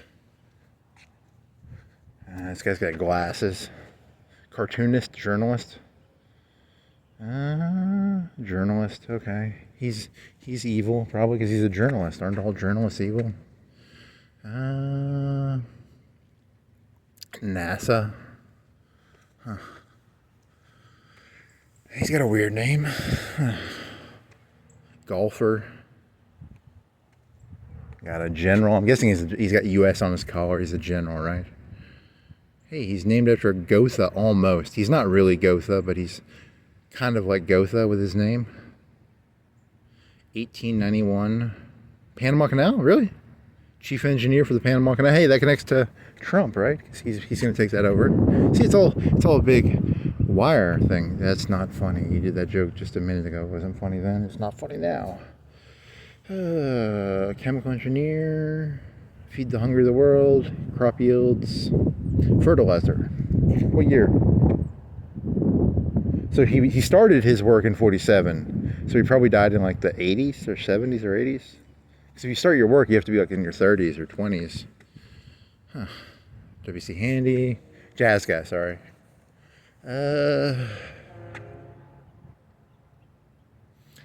Virginia football coach. Integration. Let's see. Smiley lady.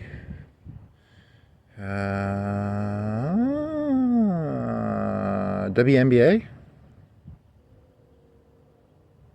When did the WNBA come out? Huh.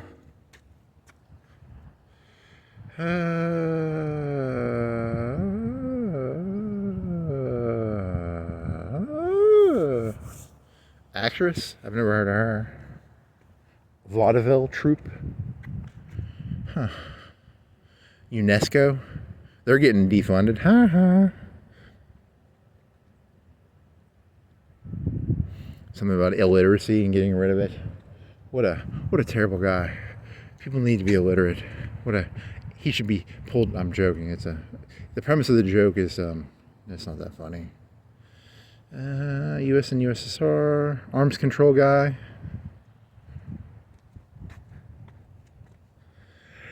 Female novelist.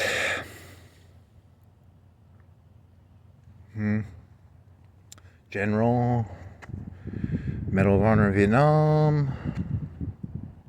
And he died, so he got it for dying. We didn't get it for dying. He did something very heroic. He died. He got the medal. So better the person than me. And then there's the NCAA. So that's the SEC. You're renaming the SEC to Southeast China because you have tigers and these people actually did shit, and you're just making SEC jokes. God. You shouldn't do 10,000 hours. You should just stick the gun in your mouth now. Harvard astronomy. Oh, here's some more. Oh, there's one in the back. It's got 2 empty spots, or 1 empty spot, or 2 empty spots. Yeah, 2 empty spots. Radio engineer. Air Force radio. In Australia? AUS, Australia, not Austria. So, Australia, that's part of the SEC, right? Southeast China. Huh? Nope. Another general. So 2 silver stars. Vietnam. Kuwait, U.S. Defense Review. Got some guy I've never heard of. Smiley. National Resources in Africa. Was he born here, or was he? Do you? What are the rules of this? Do you have to be born here, live here? Because I think he just went to the. So he's born here. I don't know. The only people ever I knew when I was in high school was that deaf lady from Tuscumbia. They never talked about any of these people. Baptist Convention, Civil Rights, South Africa, Bill Clinton. Okay. Buddy, his name's Buddy. Music publisher. Rubber and vinyl. World War II, yeah. Hey, he made synthetic factories for Hoi 4. He made rubber. Member of the U.S. Senate, Supreme Court by Van Buren. Ugh, who wants to read about him? Bob, his name's Bob in quotation. It's quotation marks, Bob. Automatic Packet Report. APRL. Radio, Amateur Radio Hall. Navy. I got a Rear Admiral female.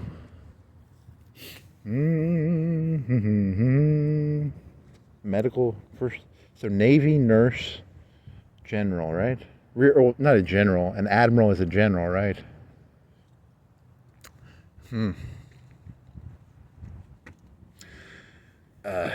U.S. educational mission sent to Japan after World War II. They reorganized Japan's school system. Dred Scott was here. You all know who everybody learns about Dred Scott in high school, right? New Deal foreign policies.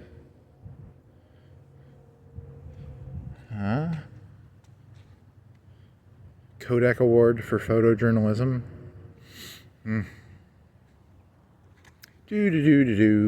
Skip. His name's Skip. He commanded like 600 or 700 people in the army. Attack helicopter pilot. I guess it would be smaller because he was a pilot head. He led a team that modified helicopters. So they had like a Top Gun for helicopters because it was the top 10% of helicopter people. Ballet. A fella who was in ballet. Very cool. He was a male who did ballet. He was 16 in 1982. Here would be mine. Mine would be a insane person walks around. He got 0 views. Oh man. General Doctor. International music in 2011.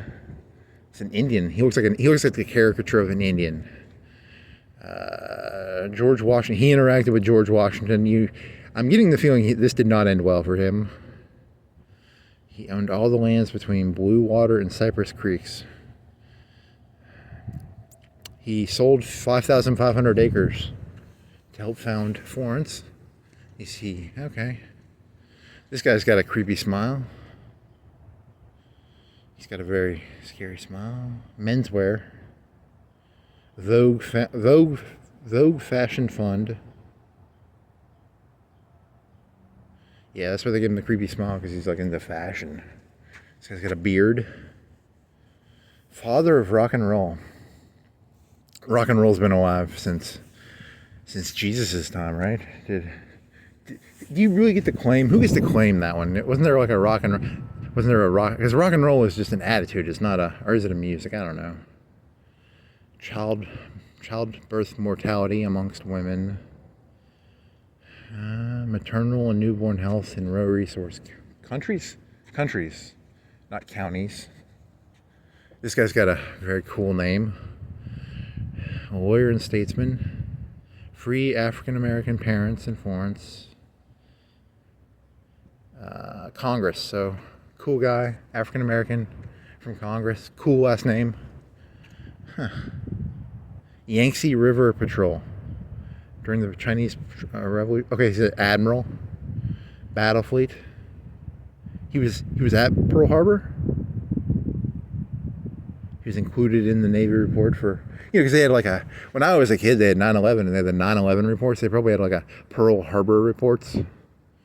Huh. Commander of the Hawk, U.S. ship in the Spanish-American War, Rear Admiral. See, I'm not naming him, because if I name him, people will be like angry. He's making fun of him. I'm not making fun of him. I'm just killing time.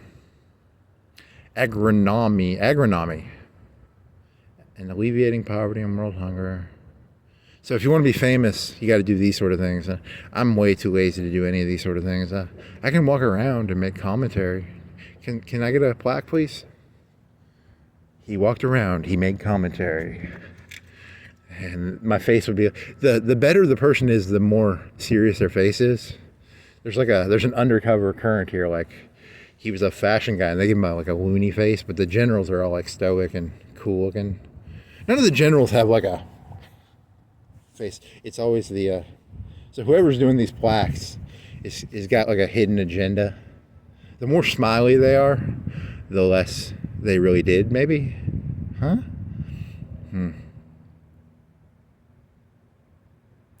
Battlefield in France in World War I. Kind of a serious face, half serious. No, they don't like those fashion people. The fashion people, they turn into... If I was on there, it'd be like... Yeah.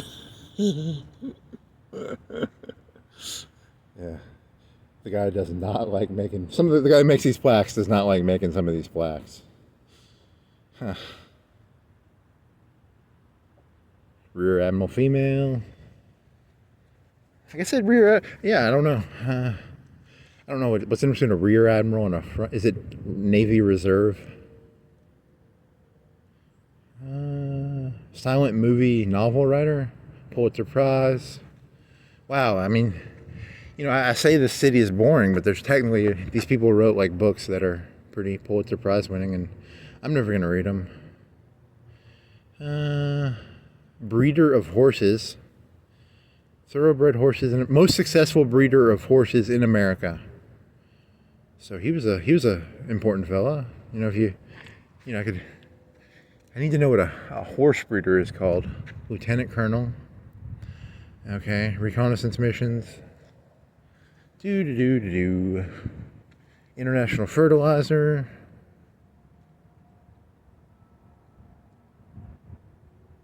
Food security. Oh, well. Wow, she's got the Spina bifida. March of Dimes lady. Kane.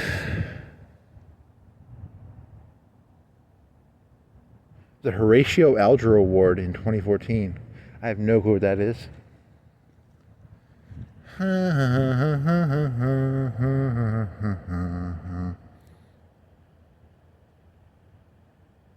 Teaching Award, National Geographic, Educator Award.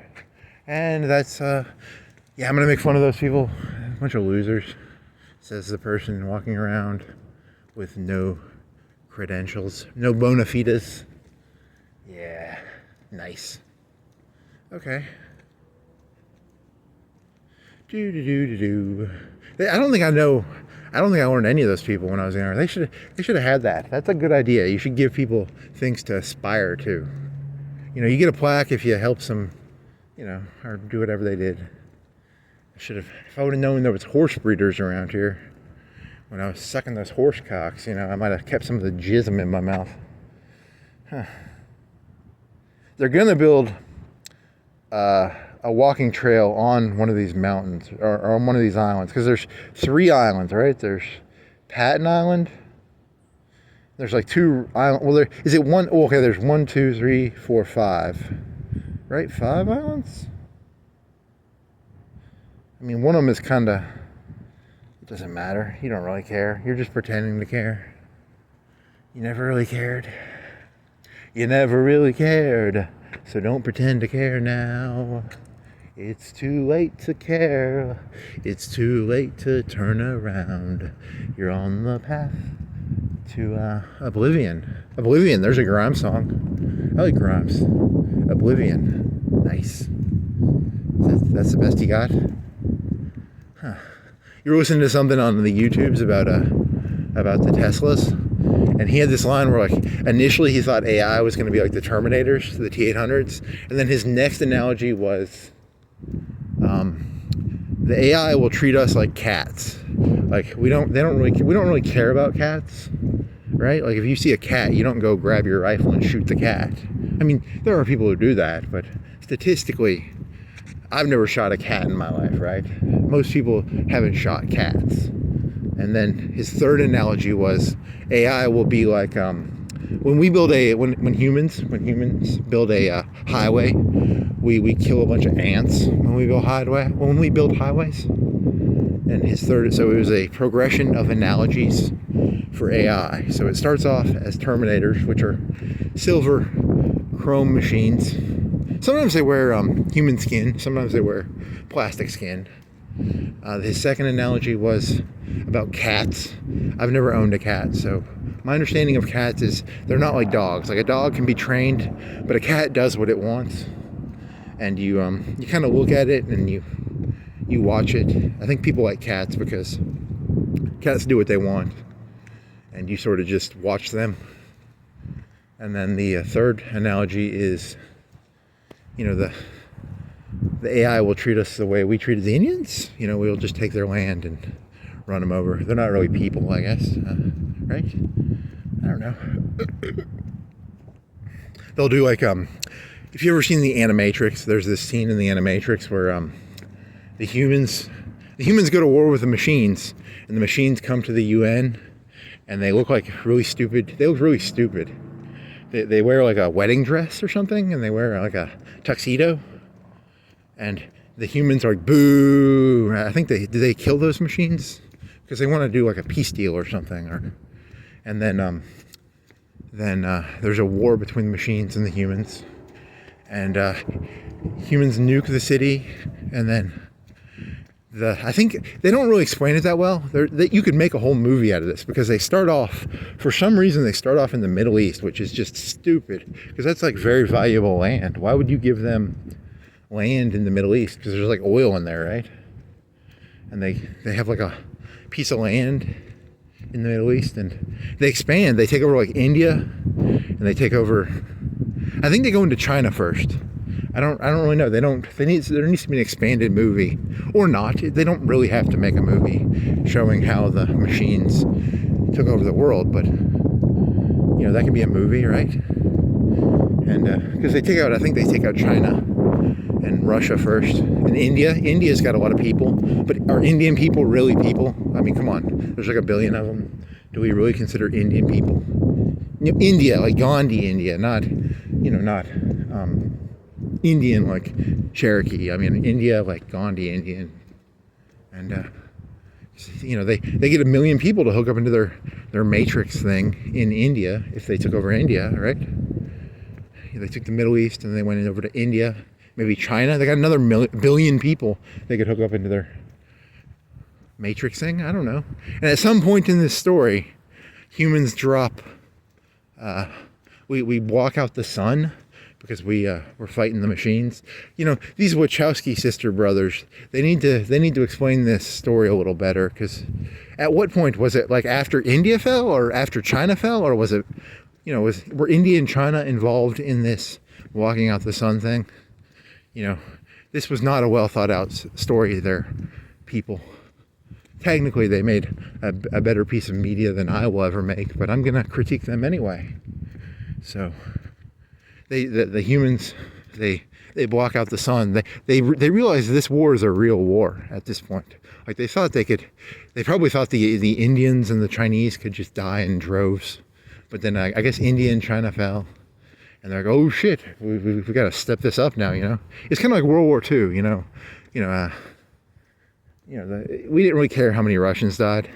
The Russians were kind of like the Chinese and Indians in the Animatrix, and then we had to step our shit up. Maybe we're like, hey, we've been half-assing this. Maybe these Nazis are serious. But then again, the reason the U.S. went into World War II is because of Japan, right? So you're not right about that. Oh well. So in the Animatrix, they block out the sun, and then the robots turn into like insectoids. They get really scary because all the robots they had been fighting with earlier had been like human-made robots, I guess, or they used robots. It was like the robots started making their own robots, I guess. So, it's kind of like the singularity. You know what the singularity is? It's a big fancy way of saying something that I don't know what it means. So the robots did like a singularity of robots. Huh. And they started, oh well. Who was it? You've been listening to someone where like the thought, this was a cracked idea. This isn't my idea.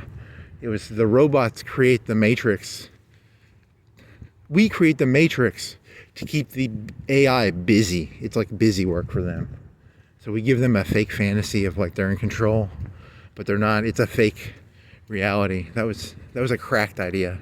Because if the AI got out, it would be like, because a T800 can lift like 1,000 pounds over its head, and I can only lift like a couple hundred at most if I'm lucky, and that's if I go to the gym a bunch and train a bunch, and I don't feel like doing that. And a T800 can just like lift 500 1,000 pounds over its head. It's very strong. It's like Arnold Schwarzenegger in the 80s would go to the gym for like 3 or 4 hours a day. That's what a T800 is. It's the peak of human condition, I guess. And 99% of us are not Arnold Schwarzenegger. I can lift like 50 pounds, maybe. These T800s can lift way more than me. So, huh. Oh, so that was this lady making fun of Elon Musk because she was in the because that one Democrat guy, he snubbed Musk. He didn't invite him to like a thing about EVs, electric vehicles, and he's like the main innovator. He really is. I don't know anything about EVs, but that's what this lady said on YouTube, and good for him, I guess. And he felt snubbed. The Democrats don't like him because he's against unions, I guess. Because unions, the thing about being a control freak is if you have a union, you have to like negotiate with them. And I can understand that part of it. And on the other hand, it's kind of like, here's where the problem comes in. On the one hand, Elon Musk probably wants to be in control of everything. And he's like, if conditions are bad on the ground, let's say you were a worker and conditions are bad, he wants you to directly report to him, maybe? He sees himself as being able to take all because he's, there's a pyramid, right? He has, let's say, 10,000 people working for him. Let's say conditions really were bad for one of those workers. It was like really dangerous. Ideally, he would know because, the supervisor would tell him, but what if the supervisor's corrupt? And then you get into that Hitler problem where Hitler had Bormann, protect him.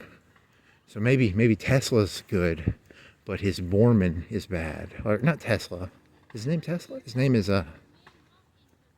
Tesla? His product is called Tesla. He's called Elon Musk. His Bormann is evil. His generals are bad, but he's good. Right? That's my, I don't know.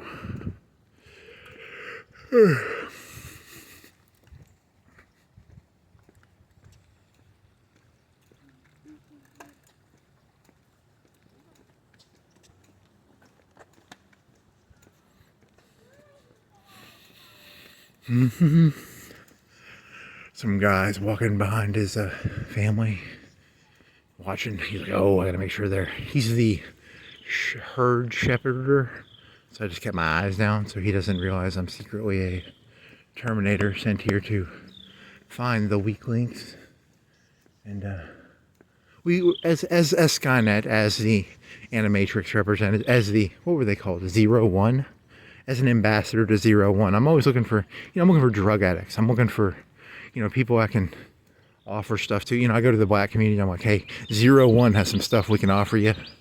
We've got, with the African American community, like some flying cars from 01. I'm looking for the downtrodden. I'm not looking for the people who have their shit together. I'm looking for people who, I can offer something to. I can't offer anything to that guy. He's got his shit together, I don't like him. I don't like people who have their shit together. Fuck you, guy who has his shit together. That guy's probably on that plaque wall of fame somewhere. He's a future. No, he's not. He's not that. He's just a middle manager looking guy. I didn't even look at his face, so I don't know what he was. He didn't have like a face that looked like this. You know, he had a sternish looking face, so he could be put on one of them badges, right? Or one of them plaques. Maybe. Or maybe he's just a middle of the... So he could turn into Agent Smith, is what I'm saying. He's not high level, but he could morph into... But in this story, you're 0-1, right? Are you 0-1 or are you... Because now you're mixing your analogies up, because if you work for 0-1, you should want a guy to be able to turn into the morphy tuxedo dude, right? My stories don't align very well. That's what I'm telling you. I don't have very good alignment. There's no continuity, contiguity. I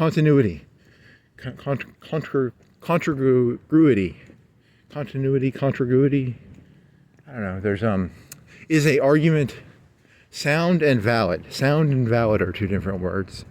So there's one where like, you know, like here's that water. You've already looked at that, but it's a lock. You all know what a lock is. It's where you go up and down on a dam. So, dear people who want material from 0-1, we offer you the ability to become a one of them. Well, you don't really have a choice when you become a agent. You know, one of the agents of the Matrix. Because I'm offering you that. I'm offering you the ability at any moment.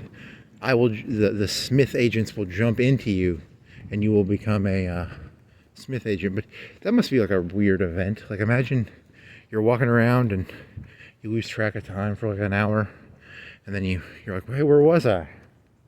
You know, you were an Agent Smith for an hour, maybe. I don't know. Do they Men in Black those people afterwards? Do they go up to them and hit them with a red beam? This story doesn't make sense. This story does not make any sense. I can't round these edges very well. I'm losing track of reality here a little bit. These analogies don't fit together very well.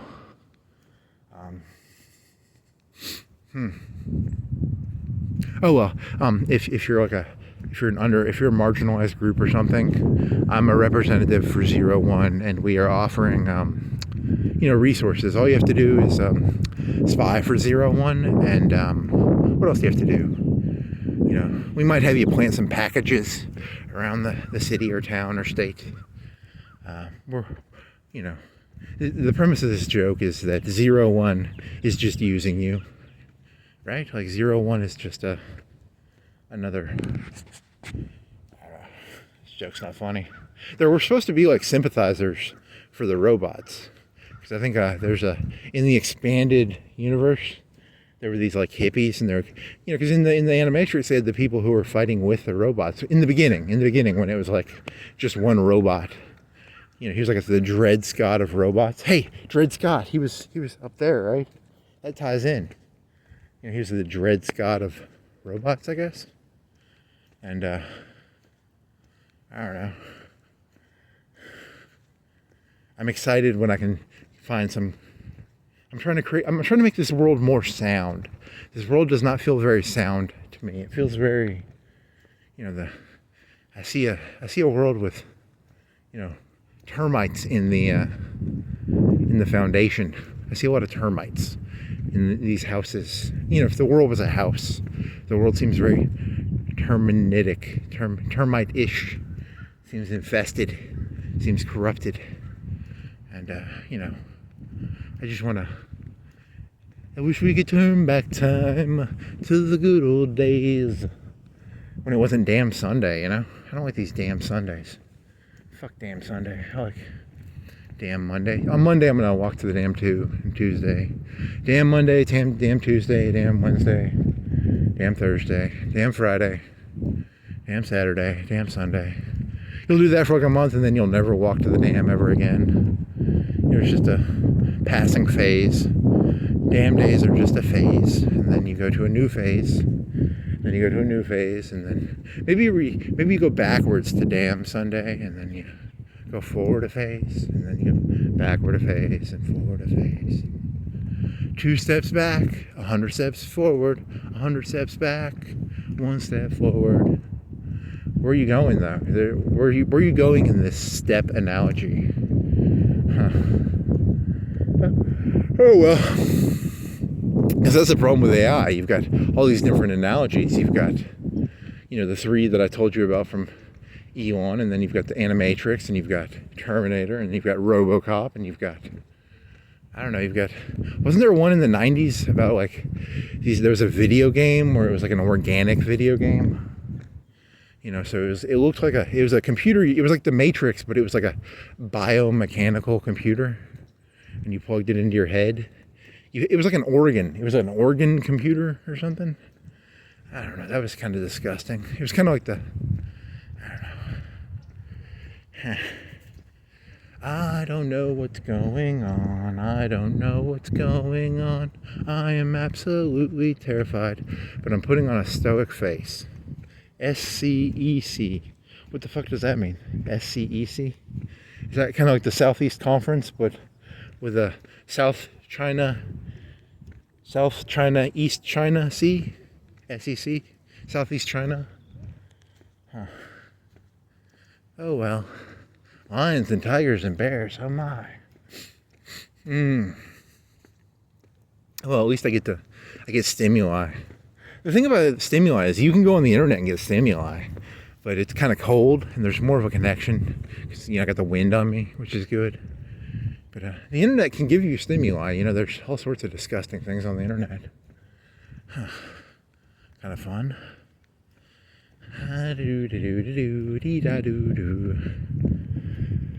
They've got me boxed so much. They've got me boxed in. Who's they? The CIA trees. The trees are CIA agents. And they've got me boxed in, I guess. Huh. Okay there, sane person. River Heritage 11. He's the 11th River Heritage blue marker. Yay. He's got no story. He's making fun of the major religion. And then later on, he basically admits that it's just his own personal problem, right? Nice. Thank God. I should make... Yeah, well. At least it's funny. Just keep your head down. It's what is it? It's not keep a stiff upper lip. It's just keep your fucking head down. And hope that the AI doesn't, shoot you because you're a cat. Don't be an annoying cat. Be a not annoying cat. But then again, the heroes of our day, because this lady on the YouTube was saying that Elon Musk sees himself as a hero. Donald Trump sees himself as a hero. The Democrats don't have any heroicness in them when they sell their stories, right? There's the old communist revolution, they were always sell themselves, there's the permanent revolution. They were in their head, they were heroes. I'm not saying they were heroes, I'm saying they saw themselves as heroes. Mao, constant hero, probably in his head. He was fighting the insects and he killed all the agriculture because he killed the birds, or he killed the insects and the birds killed the insects. There's a whole, story of heroicness with Mao, right? And I don't know, he swam in the Yangtze, right? That was a heroic, I like heroes. I like heroic stories of old guys swimming in the Yangtze. The guy who Jackson didn't like, he would swim in the Potomac, right? Would he do it when he was cold? Was that Adams? Adams would swim in the Potomac. The Potomac. He's just like Mao. He would swim in the Yangtze / was it the Yellow River or the Yangtze? Are those different rivers? Louis C.K., there's this one episode of Louis where he flies to China on a whim and he looks for the Yangtze. I was thinking about this, how there's you have memories and you're like, why do you remember things? And there's this one episode of Louis and it sticks with me a little bit because it's saddish. And he goes to China and he looks for the Yangtze.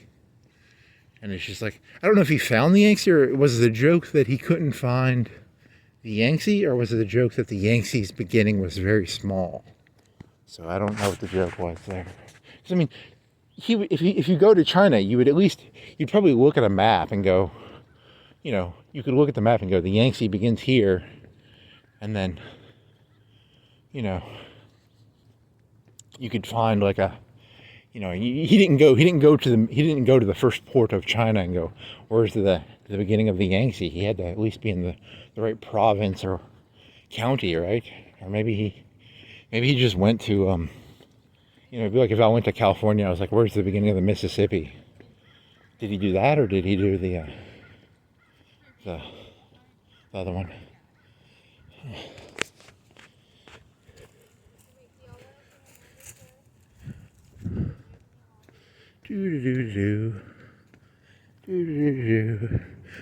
Would it be funnier if he went to like California? Because I know the United States, I don't know China that well. There's 1 billion people in China. There's probably like a south of China. You know what I mean? Like the south is about, it's the country hicks, it's the people with shotguns, and then what are the liberals are all in Hollywood. So what's the Hollywood of? They have all these biases in China, and I don't know any of those biases. Florida. People are always making fun of Florida. Florida's like the mess state. It's that's in the culture. I'm not saying that. I don't. My grandmother lived in Florida. It seemed like a lot of retirees in Florida. So, it's like meth and it's crazy stories from Florida, but it's never like retiree stories. Or maybe it's like retiree stories, like 2 80-year-olds robbed a bank while high on meth. Are there any stories like that? There's this movie with Spring Break. It's called Spring Break, and there's this white rapper, and he's got like dreadlocks, and he's like, Spring Break, and he's not like hanging out with like elderly people, because it's about these like co-eds. They're like 19, I think, and they go down to either Florida, or it's probably Florida, right? Or in South Alabama, we have Gulf Shores.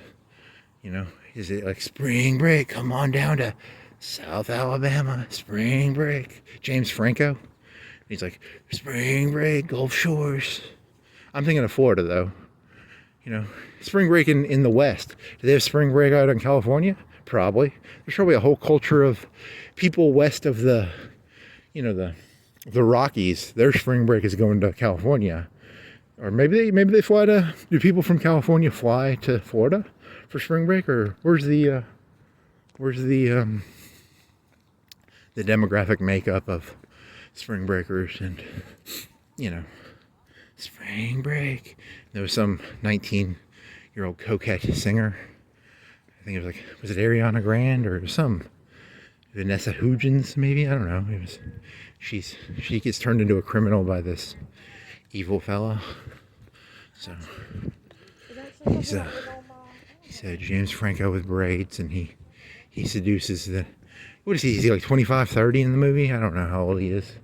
But he seduces the 18 or 19-year-old coquettish co-ed into becoming a bank robber or something. I don't know. He corrupts her, I guess. That's the premise of the movie. And I think he robs places. I don't know. I only saw the movie once, and there's a picture of it where like they're getting arrested, but they're in bikinis. So I don't know. I think James Franco should have had to use like retirees. Spring Break. I can't hear you. Spring Break. What did you say? Can we get some applesauce?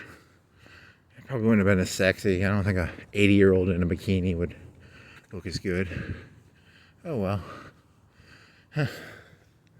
Do do do do dee da do do dee do.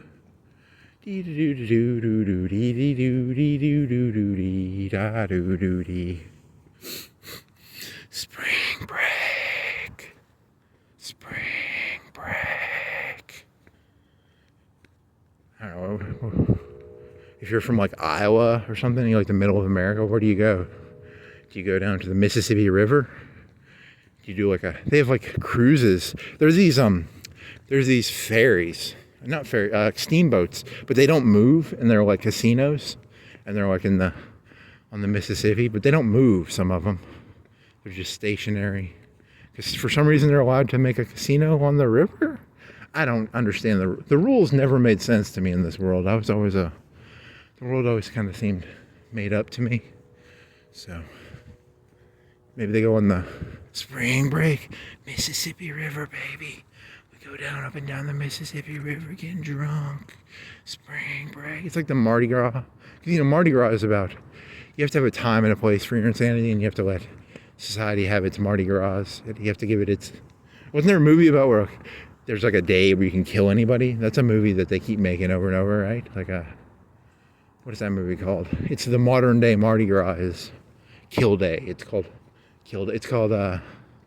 Panic Room, or no, that's Jodie Foster. Oh wow. That's a scary thought. There's one day a year where all the people who want to kill you can kill you. Holy shit, I'm fucked, man. I'm an arrogant asshole. I've got too many enemies. I'm glad they don't have one of them days. I get fucking shot in the head. I'm probably gonna get shot in the head without that day, but with that day, I'd really get shot in the head. Holy moly. Oh, I gotta pee. Mm-hmm. Do-do-do-do-do-do. Do-do-do-do-do-do-do-do-do.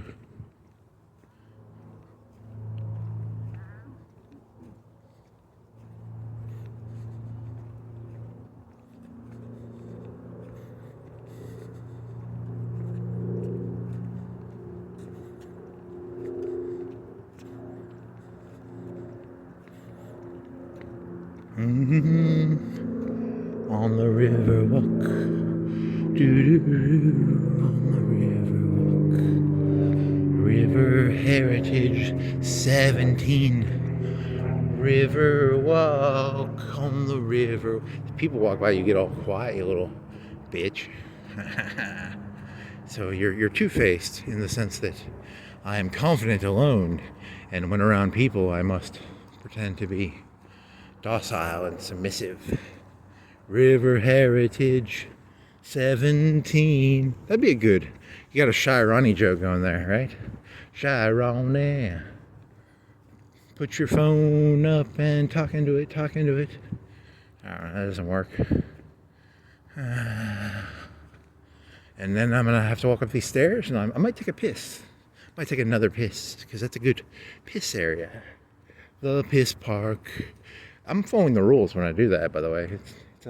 It's a park. It's got a restroom. I'm using it for its designated.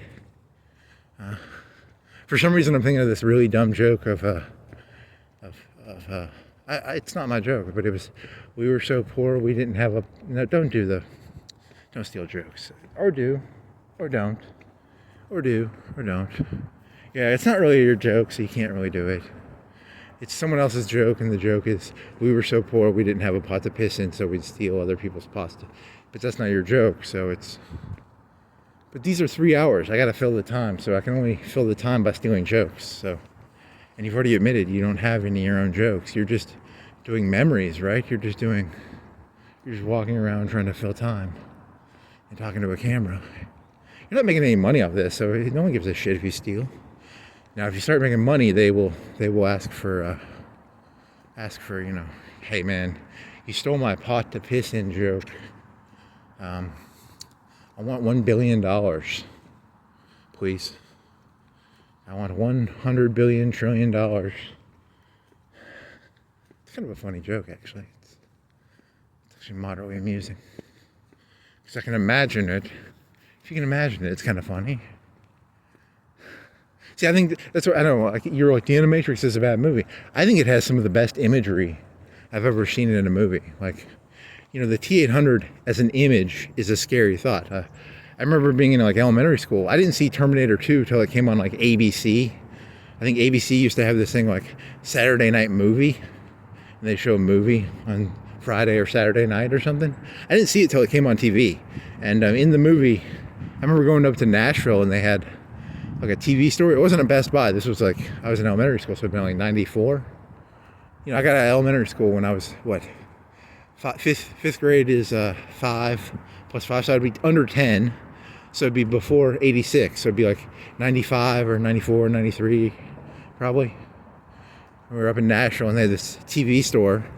It could have been when I was in middle school. I don't know. It was either middle school or I was young, and they had all the TVs on sale, and they would show the same movie, and it was the beginning of Terminator 2, and it's that big fucking metal stepping on a skull, I think. You know, it's a very ominous and memorable memory thing, you know, like you can, if you've seen it, I don't know, are people these days, is it iconic? What is iconic, you know? Like, I remember when I was a kid, we had George Washington standing, doing that, he was doing the most interesting man pose on a boat with some ice. That's a picture in my head, right? Like you know, you have pictures in your head, right? Like you have a mental, there's George Washington on a boat doing the most interesting man pose ever while crossing the Trenton River? Was it the Trenton River? It was ice, and he was fighting some Hessians, probably. He was sneaking up on some Hessians. He never actually posed like that during that battle. He probably just sat in the boat, but for the painting, he's very heroic, and he's, you know, he's doing the Dos Equis pose. I'm George Washington. I cross on Christmas Eve or Christmas or something around Christmas, right? And I drink the Dos Equis while sneaking up on Hessian soldiers. I'm George Washington, the most interesting man in the world. I'm Napoleon. I don't normally drink, but when I drink, I ride a horse, and the horse jumps up into the air while I'm in the Alpine Mountains, or wherever that fucking painting is depicting. I don't know. It should have been in like the middle. I think it's in the mountains, right? But it should be like in the middle of a battle. I don't often drink Dos Equis, but when I do, I have a saber, and I'm stabbing a bunch of people with my saber. I mean, in real life, he was in a tent, probably directing his generals like a game of chess. But you know, for this bit in this painting, he's stabbing people, right? He's more of a Rommel general. Did Rommel ever shoot people? Was there ever like an event where, like, you know, the Allies got too close and he had to pull out his rifle and pistol and shoot? I don't know. Maybe. They have PSDs normally, the personal security details. Those are the things that protect the generals. He got really close to the front. His PSD had to fight. I don't think he did, but his PSD did. So, I don't know. Is that funny? Is that not funny? Oh, I gotta pee, so I'm gonna hide my camera real quick and.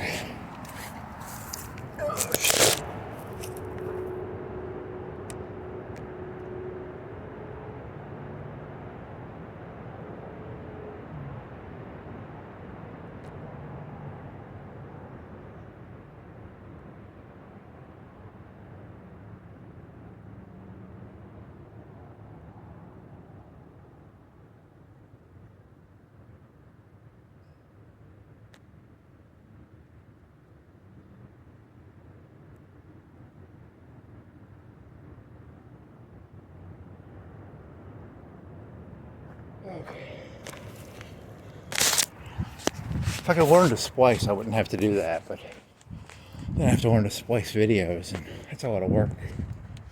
And as a person who doesn't like to do work, you know, it's very odd. Sometimes the amount of work you'll do to not do work, it's kind of scary. You could walk across the bridge. That's way too much work. It's kind of scary too, because I think the water kind of scares me if I walked over the bridge. It's kind of, you could do that though, and it would be loud. The loudness would be, he's a pussy, he's a pussy, he's a pussy, pussy, pussy, pussy, pussy, pussy. Huh. Oh well, what do you got now? Expand your thresholds, I guess. That's the, hey, there's that house over there. You did that commentary once about them having 3 satellites and expensive cars and a cheap house. Huh. Not that good of commentary. Here's green sign. You will never be a placard. You aren't a placard. You'll never have a horse painting made out of you, or you'll never get to do the Dos Equis pose on a boat. I'm kind of disappointed. I guess I hate myself. I'll never get to do a Dos Equis Trenton River painting. Oh well. La-di-da, la-di-da. La-di-da, la-di-da. Griffin for mayor. He looks like the guy from the NFL almost in this picture, because he's wearing a suit and he's kind of portly. What was that guy? Madden? He almost looks like Madden. Huh. Oh well. Good for him. No, that's not an insult, right? Or is calling someone Steve Madden an insult? I guess I don't know. It's just from a distance he kind of looks like Madden. I don't know. Probably not. Oh well. Here's a bottle of alcohol. What are you drinking, buddies? You were drinking a Blue Agave 350? What were you drinking? You were drinking a... Is that 100 milliliter? What is it? Okay, I'm going to touch it. I shouldn't. 100 milliliters? It's only 100? It's a double shot, but it looks bigger than 100 milliliters. Because that Fireball was smaller than that, but it says 100 milliliters, so... Whatever the bottle says is what I believe. The bottle says 100 milliliters of Blue Agave. So, man, my shins hurt. And when I bend down, it's like my legs ache. I gotta stretch, man. Maybe I should stretch. I could become like a male. You know, they got the YouTubers that they'll clean their houses, and the ladies don't wear like panties, and they wear like sheer negligees, and you can see their I don't want to say genitalia, but that's probably the correct word. And I think they have some males that do that. I saw one. It was supposed to be like a trainee lady. I didn't watch the thing, but I was just like, oh, I saw the video. I was like, oh, I looked at it, and I was like, oh, it's kind of interesting. You got the instead of seeing labias, and he then spent the next 10 hours downloading all her video. I'm just joking. That would be. It's a very weird fetish. It's the fetish of getting around YouTube laws. Because technically there's like Pornhub and stuff. So like, I can watch a girl get railed out, or I can watch a girl like try and break YouTube rules, and there's kind of an eroticism to like the skirting the rules part. That's what I find erotic about it. It's not the it's the breaking the rules part that I find. That's a very scary thought to think about. Why do I find the idea of someone breaking the rules on YouTube to make money erotic?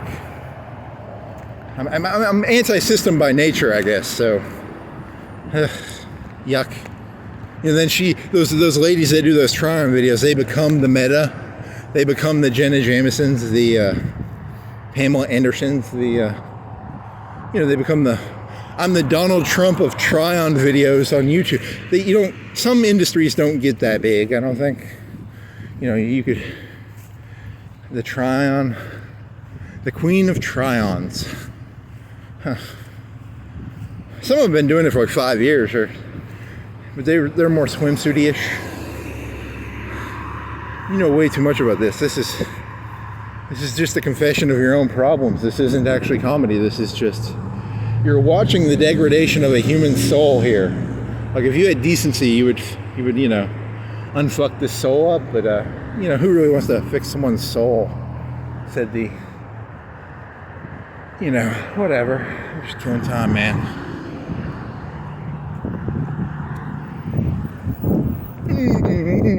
Chevrolet.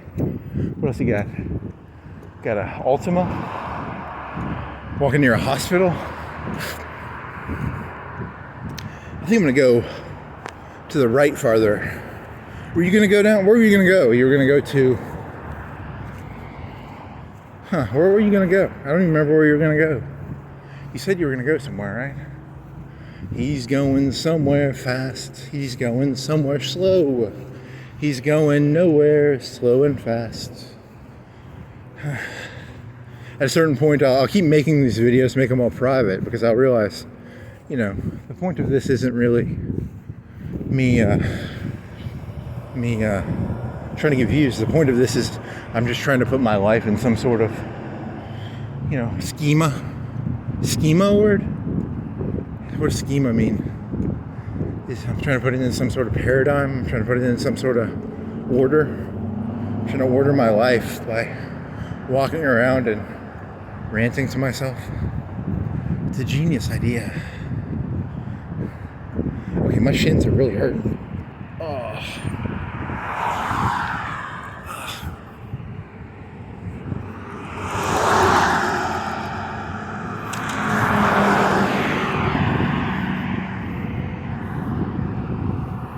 Okay.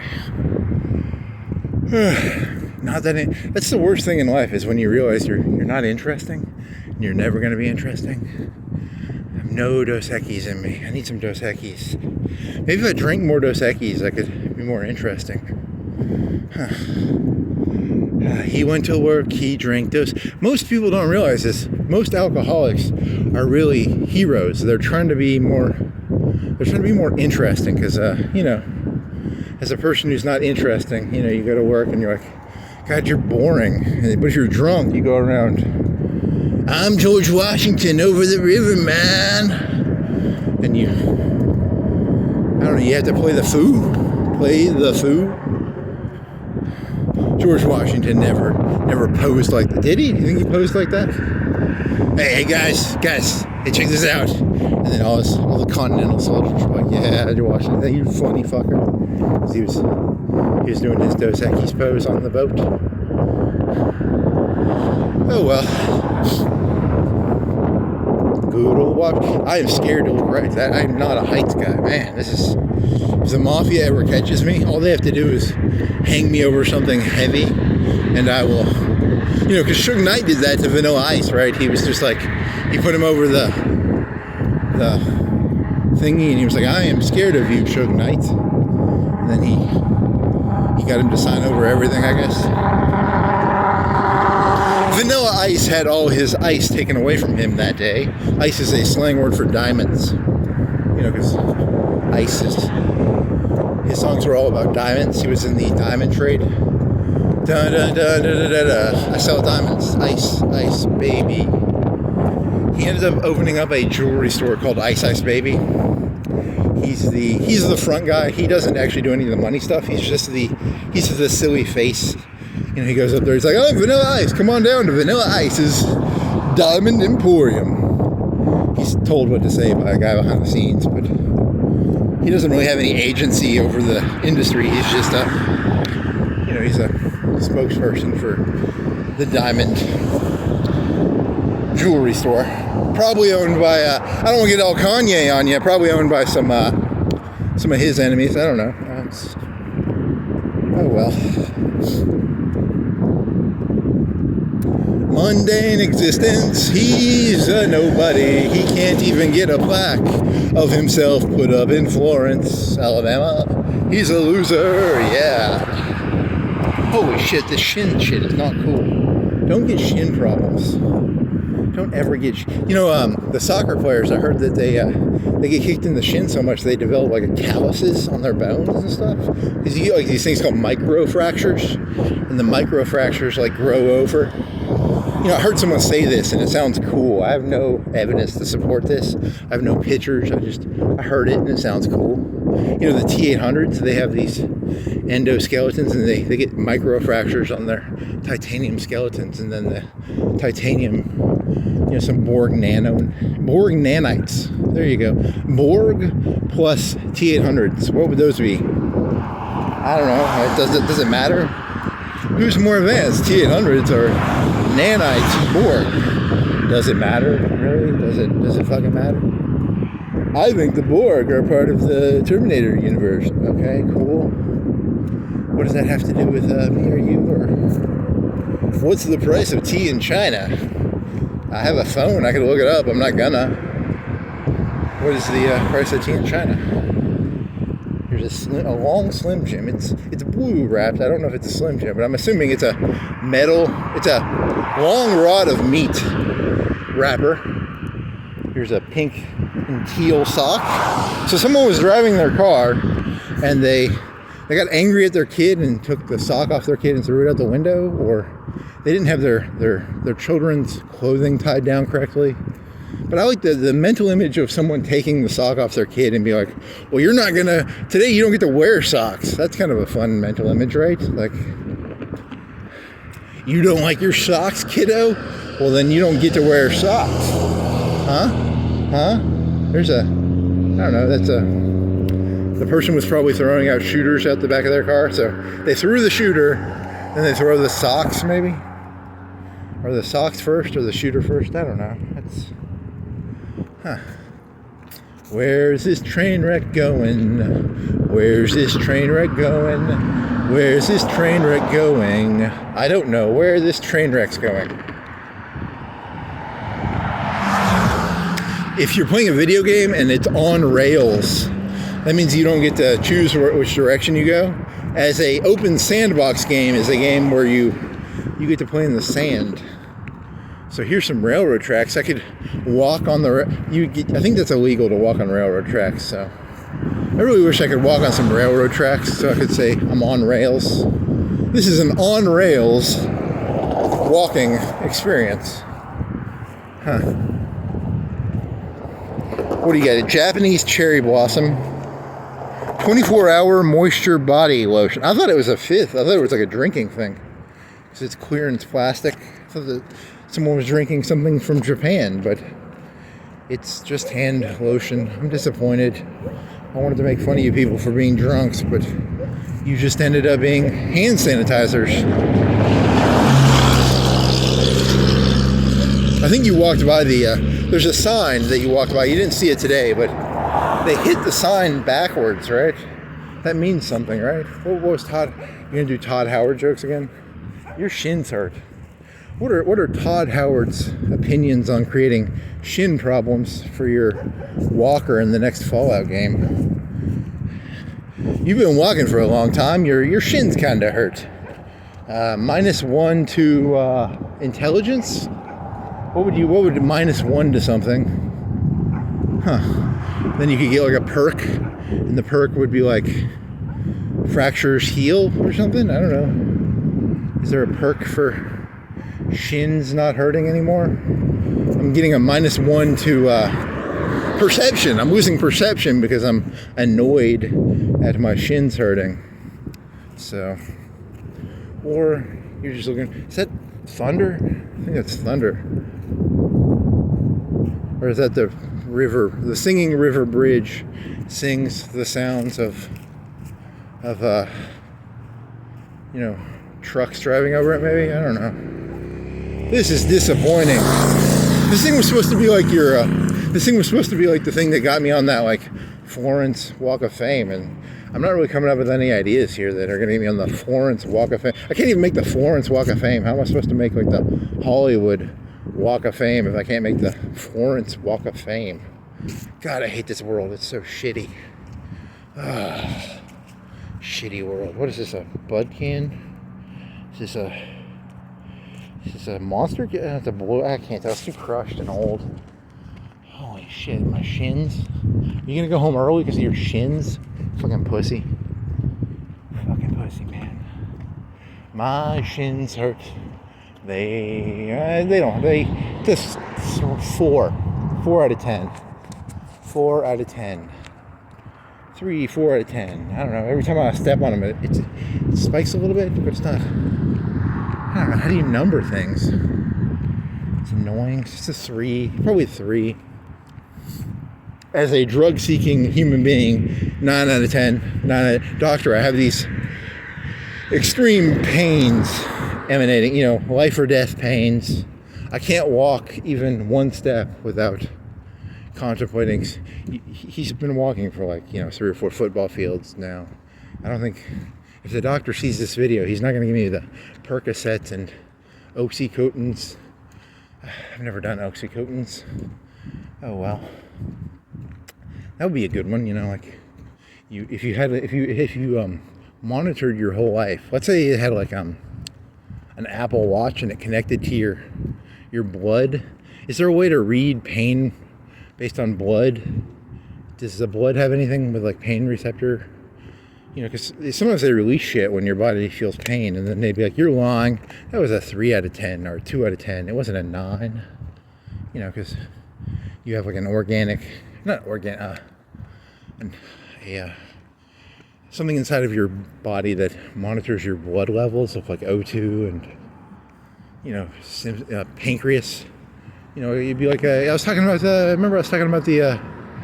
have an implant in your body for the people with diabetes. It monitors their sugar and spice and everything nice. So you could have that, but for like pain receptors and Apple Watches and forward. Terminator. I mean, if you haven't seen the Animatrix, there's this war they have, and then the humans are losing. So they go from like being like, oh, we're gonna win this, and then these, I guess they're kind of, people make fun of the creators of it because they turned into ladies. You know, they were guys, and then they turned into ladies. And but in this Animatrix, there's this war taking place, and the humans are doing bad. So they have like these trenches, like these World War I trenches, and they're showing them like TVs of ministers, because the worst things you get like religious in bad situations. Is kind of what these leftist elites were telling us. Because, you know, you're fighting the demonic insectoid. You know, if there is a devil, it would probably be, you know, if there's robots that look like insects that are going to kill you on sight. I guess that technically is kind of a Satan-esque or a devil event, right? Like, that's life or death. That's an existential threat, right? So if there is a Satan, that would be a Satan-like figure, or a, you know, they have a big robotic horse. That's supposed to be on the nose about how, you know, the robots are the apocalypse, I guess. You know, because when it's an apocalypse, you have to have a horse guy, and they've got a robotic horse. So that's not the thing that I always remember is they capture these humans and they start sticking needles in their head, and they'll be like crying, and then they'll start laughing because they're fucking around with that part always scared me. You know, it's kind of a terrifying mental. A robot just fucks around with your emotions. It's like opened up your skull and it's sticking needles in there fucking with you.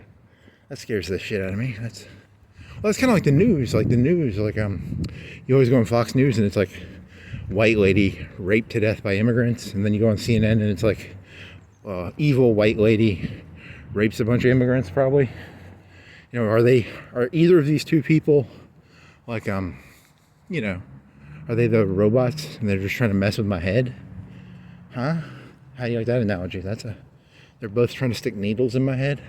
I'm walking up a big hill. Here's Oakdale Baptist. Here's 3 crosses that are white. Both sides, you know.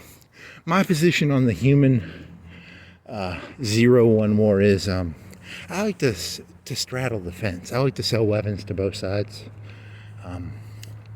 If you're a human, I will sell you a Human Lives Matter shirt, and if you're a robot, I'll sell you a shirt that says Robot Lives Matter. So I'm a wandering Jew. I'm a wandering Jew, I guess.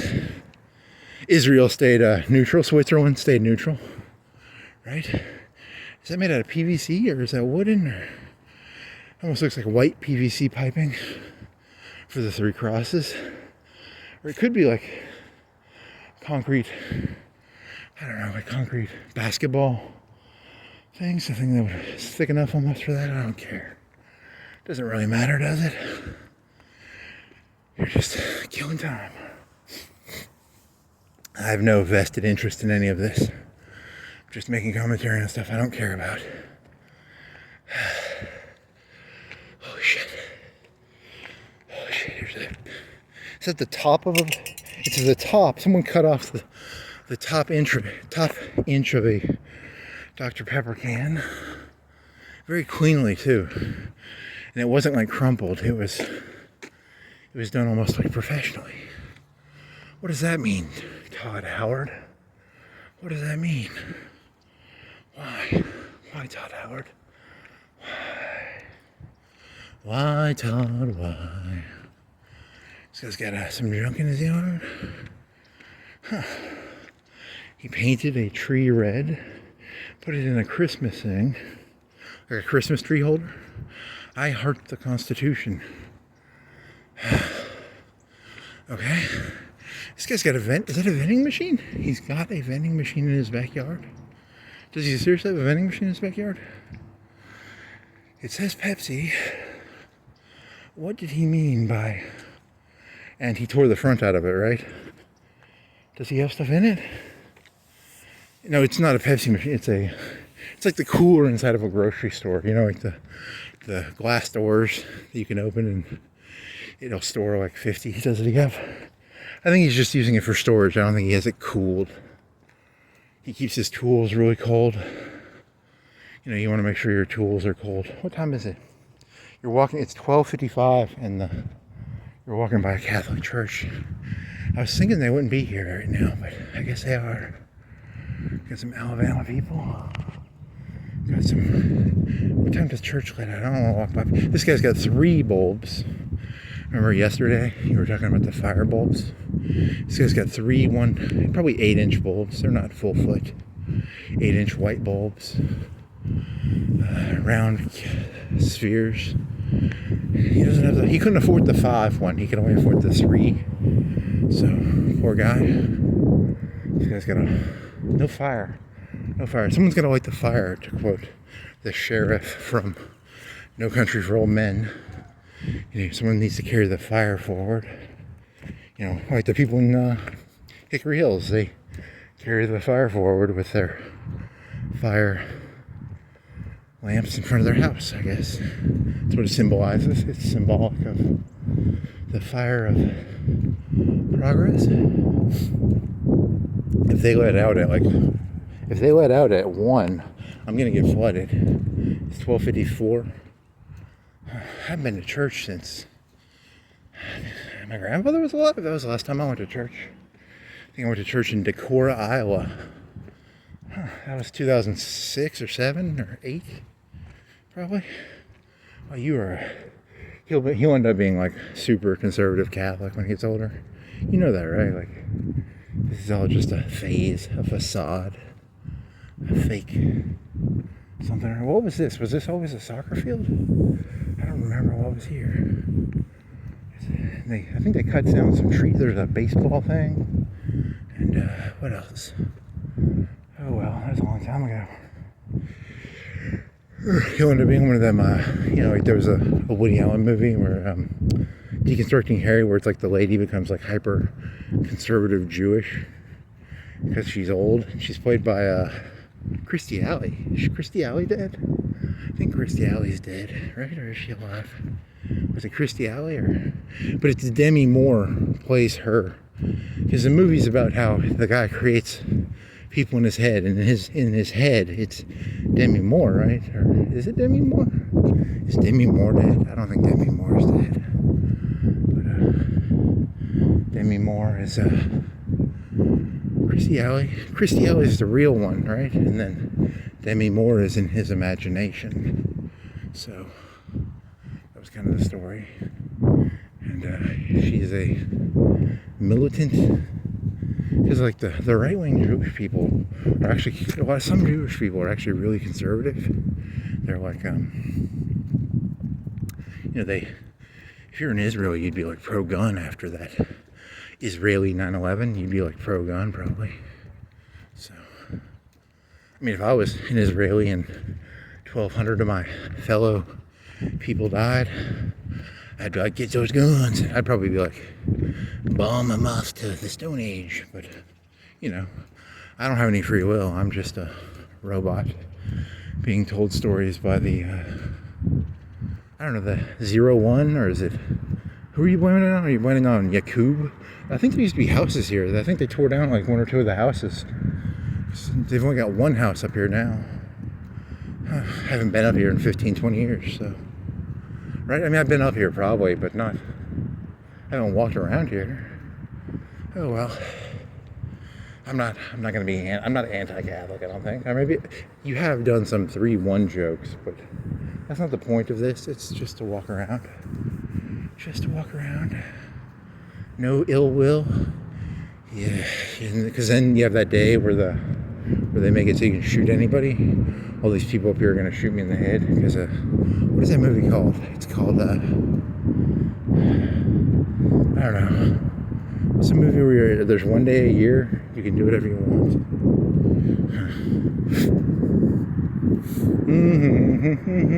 Happy birthday, and there's a person's name. That's cool. I mean, I bet there's like 100 or 200 students that go there, so they would have to do a lot of birth. I wonder who Will, or no, I wonder who that guy's. I know who the person's name is. Haha, see, I caught myself there. Oh shit, my shins, I'm going downhill now. Well, so trivial. Shin problems? Seriously? What's the deal with shin problems? Oh yeah, they had you were watching the Kramer joke about the N-word, and then there was this thing where it was like Louis C.K. and Chris Rock and Seinfeld, and Ricky Gervais were talking, and it was like, Seinfeld just will not use the N-word ever, and Louis is a disgusting person, so he'll just use it because it's fun for him to use. So then the joke would be, you just do Seinfeld N-word jokes. You have to do it in his voice, right? So, what's the deal with? He's so conservative and boring.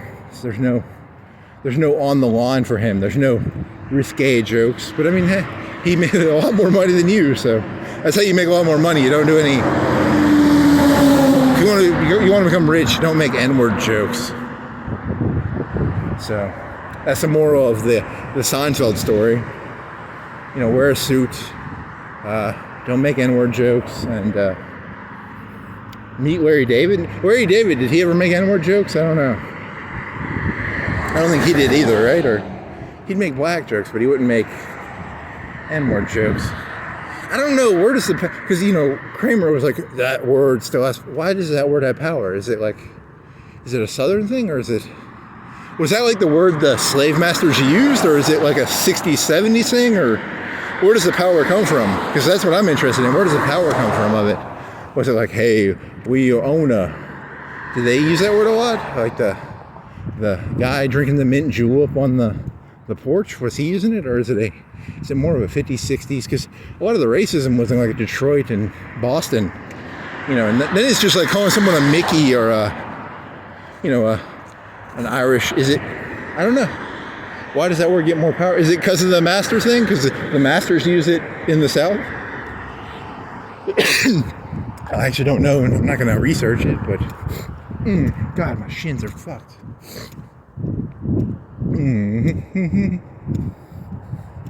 So I think that's why people don't like it so much. I mean, why white people want to use the word. It's like, didn't we discriminate pretty hard against Irish people and stuff? And is it just the slavery part, or is it? I remember being in the 4th or 5th grade, and there was a picture of a black fella, and he had like really bad scars on his back. So it's like the scars part, right? The getting whipped to within an inch of your life, or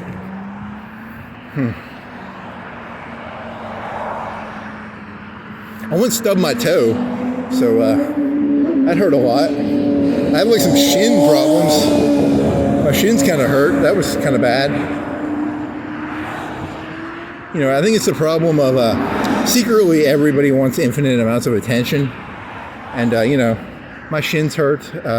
Some other guy got his back whipped to within an inch of his life, and it's all kind of the same thing, right? It's all the same story. It's all the same web. It's all the same wire. It's all, the real story is the earth.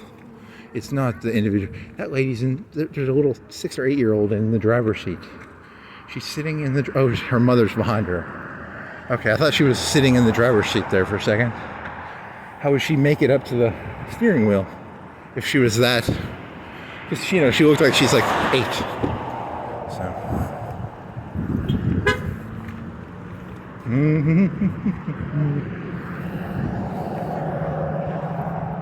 With you don't see very good in your line of work, in your daily day, you don't see a lot of good you know, ladies. So you just saw lady does. Now you're gonna make pussy jokes, I guess. They're all hidden away. The only ones you're seeing are the old ladies at the park, and the yeah. I need to know where the street hussies are, and where are the street hussies? Hussies. She looked way too middle class for me. You know, she was way out of my league. I needed a nice fishnet wearing lady who chews gum and drinks shooters. She's got an addiction. She's got a fascination with crystals. You know, both the food place and crystal meth. You know, I could probably pull that in. I probably couldn't pull in a middle class girl with jeans and a red turtleneck. Is that a turtleneck? I don't know. You fucking perv. Oh, there's 2 birds in the field. Black crows. There's a anthill. I'm a T800. I could just step on them, I guess, and maybe that made me feel better. You know, because I'm feeling bad. I could step on the anthill, like Elon Musk said about the highways, right? I'm gonna step on the anthills. It makes me feel like a big guy. Yeah, I do feel like. Not really. The thing about that is then the ants will crawl up on your leg and then you get bitten. Oh man, that's the worst. Stepping into an anthill and getting bitten on your legs. Fuck that shit. What is the point of any of this? Where does this go? Where is this going? Where is this going? Spring break. So in this joke, spring break would be symbolic of going full crazy? I mean, what? In that you're just going to go full James Franco, diamond braces, shoot up a bank. That would be the new slang word. So the YouTube algorithms would be like, anyone who whispers into the YouTube algorithm spring break, you call the policeman on them, because that's the new way you post. You know, the shooters are always doing before shooting, they always post on Instagram their pictures of them holding an AR-15 or something, all menacingly and scaritively, all domineering-ish. The new meta will be spring break. I don't know. There's some dorky guy. What was that guy? 4chan always posted pictures of those people, and he was there was a cartoon, and he was like skinny as shit. He was so skinny. He tried doing his own little Columbine, you know, because like, there's a pre-Columbine pictures of them shooting guns, videos, and then he was doing like an emulation of that. I don't shoot guns. I was thinking of getting a 9mm and just learning to use it better, because I know how to use an AR-15. I don't know how to use a 9mm that well. But not for that reason, just because I'd have to buy if I wanted to. Okay, so that's not funny, because you were just talking about. I'm not skinny like that though, and I walk around. I'm healthy-ish, right? I'm healthy-ish. Oh well. I'm just scared of the 0-1 robots and the Black Lives Matter and the Trump-tards and the scared of everybody. I don't have one enemy. I have 8 billion enemies. You know? It's just bad. You know, you want to have like one group. You want to have like, hey, I'm around white people. I'm safe. But no, I don't trust you white people. I don't trust you black people. I don't trust you Jack Brewer building. I don't trust him. What is he? Is he the guy from 24? Jack Brewer? Huh. Sounds like he should have like a plaque on the... Man, I'm going to sit down and see if I can stretch my shins out. I don't think you can stretch shins. I think you can stretch muscles. I think when it's a bone problem, it's a you need to let it heal thing. Been walking. You walk like 3 or 4 hours a day. You've been doing that for like a week or two now, so hey, at least it's a good addiction. You know, it's not I'm not smoking crack or drinking. I bought they had at Publix they had buy 2 get 3 free. So it was $10 12-pack. So I spent $20 on 2 12-packs of Mountain Dew. So that's $10 for 12 cans of Mountain Dew for $20. But I got 3 for free. So it's like 5 for $20. So it's $4 in tax. It's probably like $21 for 5 packs of 12 packs of Mountain Dew that are 12 ounces. So I don't know. I tried doing the math. I didn't have my phone on me. I think the 2 liters are probably still cheaper per ounce, but whatever. At Walmart, because at Walmart it's like $2.20 for $2.30 for a liter. But the cans are kind of nice. They're very convenient. You know, because you just go, you grab 2 cans, and that's a 24 ounce of Mountain Dew. Oh well. See, my life is so bland, man. I gotta get some Dos Equis stories. He went to Publix. He bought 5 packs of Mountain Dew. And I can do my, he heroically stood in line with his 12 packs of Mountain Dew, and I'll put my leg up. God dang it. No wonder you can't get a red sweater, lady. Oh, shit. Hey, how's it going? I'm getting 5 packs of Mountain Dew. God, you horny little fuck.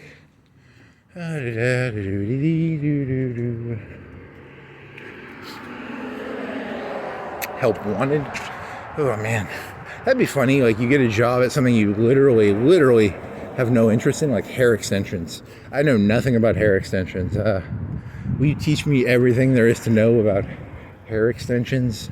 I think it's like a black lady hair extension shop. I don't know, it could be a white lady because it's downtown. And I was walking through the west side and they had a lot of hair places over there. They didn't have gas stations. They had like 3 or 4 hair places though. So, but I was only walking on one street, so I don't know. I'm not. It's just my personal. It was like 3. There's 3 hair places, right? Do you think they also have like convenience stores inside of them? Like they also sell some Cokes in there. It's a hair salon slash. You know, it's. I've never seen the movie Barbershop, but did they sell Cokes in there? It's a little bit of everything. They sell cigarettes and gas, and you can buy everything in a barbershop. It's a secret store that has everything. I don't know. With ice cube or iced tea, or they might sell iced tea in there. I don't know. Long Island iced tea. They might sell. What was the golfer? The golfer liked his tea, right? What was his name? The white golfer who drank tea. Huh. This is going nowhere fast.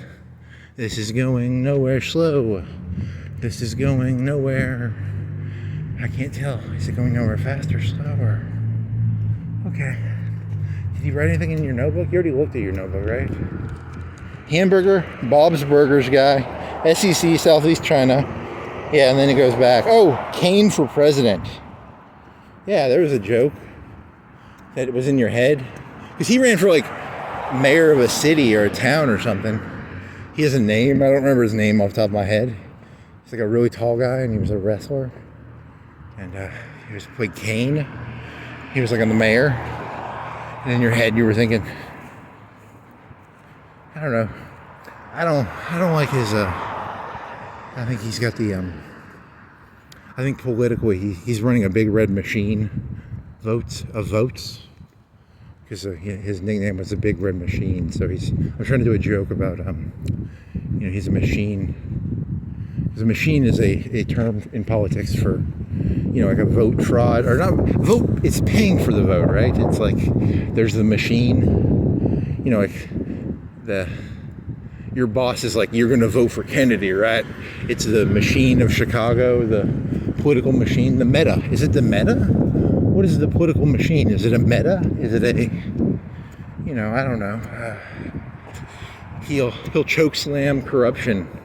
He was famous because he, as a wrestler, one of his bits was he had sex with a corpse, supposedly. It was acting. Like, I don't think he literally did, but, I don't trust that Big Red Machine. He'll fuck our corpses, right? Or I think that he was an actor. He's like an actor. He didn't literally have sex with a dead corpse. That was on a TV show. It wasn't real. I think he's part of the Big Red Machine. Oh, the Red. Red is a Republican. I bet he's a Republican too, I think. So he's part of the Big Red Machine. Huh? Come on, that's kind of stupid, right? He's part of the Big Red Machine. Huh. I like that joke. Kinda. I think you're like 10 or 15 or 20 years late on that joke. Because it's I don't know if he's still mayor or governor, or he's running for president, I think. Big red machine. Huh.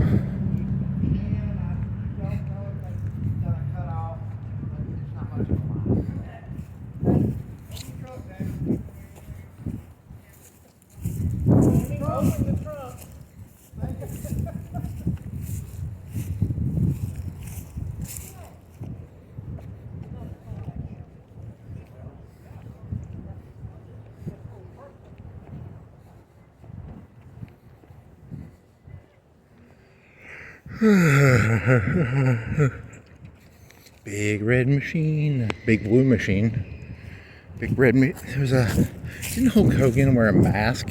There's like a blue mask. He'd be your big red machine though too, because he'd be a Republican, right? The blue machine needs to get some wrestlers. Who wore blue? No one. The big blue machine, the big red machine. Machines.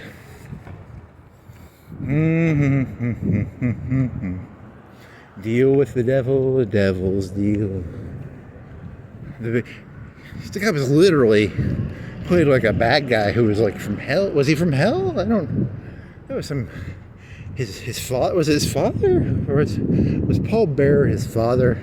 Kayfabe, but not literally. I mean, I have no clue. I don't think they were related, right? It's all bullshit.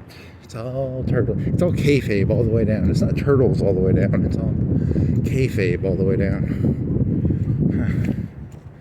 He's not really. Man, that smells good. The Lost Pizza Company. It's kind of like the Lost, colony of Roanoke. There was a pizza place. We lost track of where it was. The Lost Pizza Company. Their pizza's so good that I don't know. It must have not been that good because they got lost, right? I don't know. Maybe it's not that funny. Okay, not that good of a joke. Not that good. None of these jokes are really salvageable. I need an editor. Your editor's like, yeah, there's nothing in there salvageable, dude. Like, the editing job on trying to find the gold in here would be like harder than me just walking around, right? Like, no restrooms. Huh.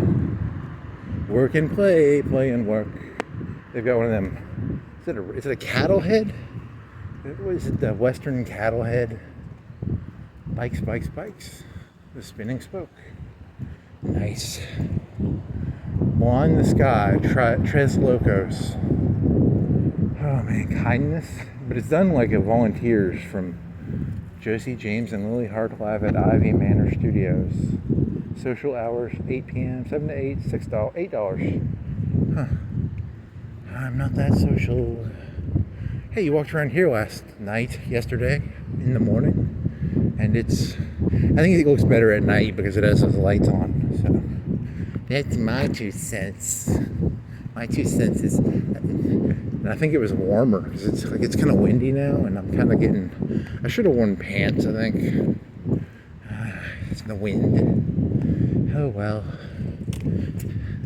How dare you? It's February 10th or something, and I'm walking around in a long sleeve shirt and shorts, and I'm complaining about how I'm cold, and it's February. Wow, I'm a dunce. I'm an idiot. 50 years from now, when the Terminators own all the land, and the only time you can move is at night, and they'll have these laser rifles, and they'll be stepping on heads and stuff.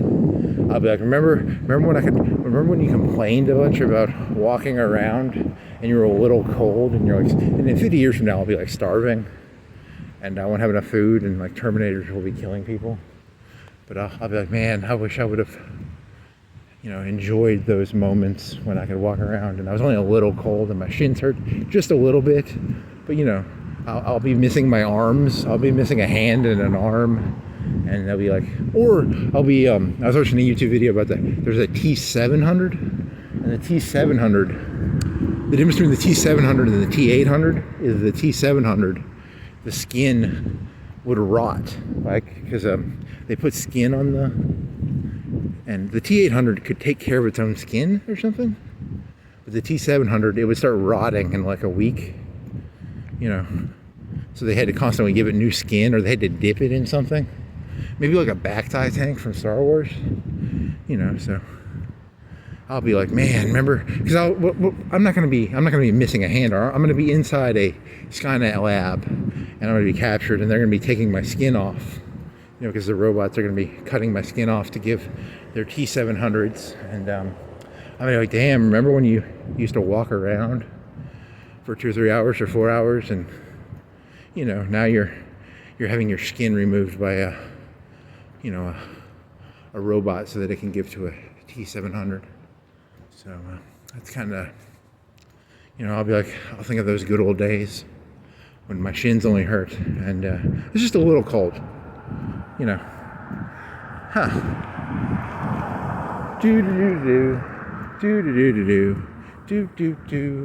Modern Academy of Cosmetology. If only those cosmetologists had fought harder against Skynet, you know, maybe I wouldn't get my skin taken off for the T700s. Huh. Parking meter.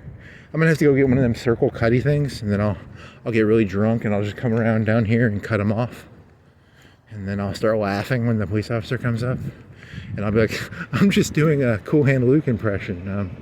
I'm not actually trying to steal the heads of the parking meters. I'm just doing my impression of you know, that one fella laughing while drunk, you know, because he's whatever.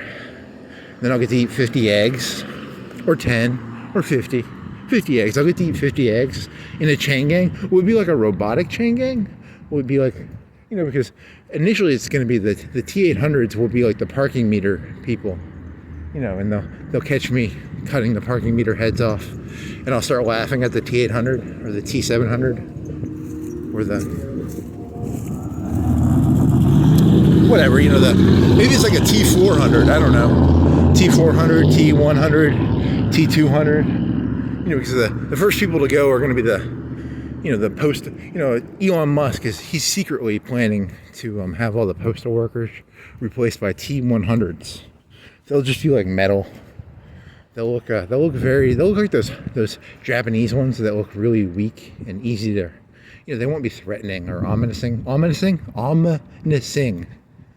They will not be ominous-ing.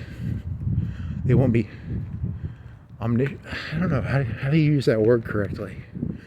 They will not ominous me, those T100 postal workers that all got fired by Trump and Elon Musk, and I don't know, who else? They'll replace all the intelligence people with T200, so the T200 will have, you know, sentient capabilities maybe, and then Elon Musk will stick me in a laboratory, because they did that in Battlestar Galactica, didn't they? They did the movie. There's a movie where they capture the people and they start messing with them, right? Or is that? Am I mixing that up with a Terminator Salvation? Oh well.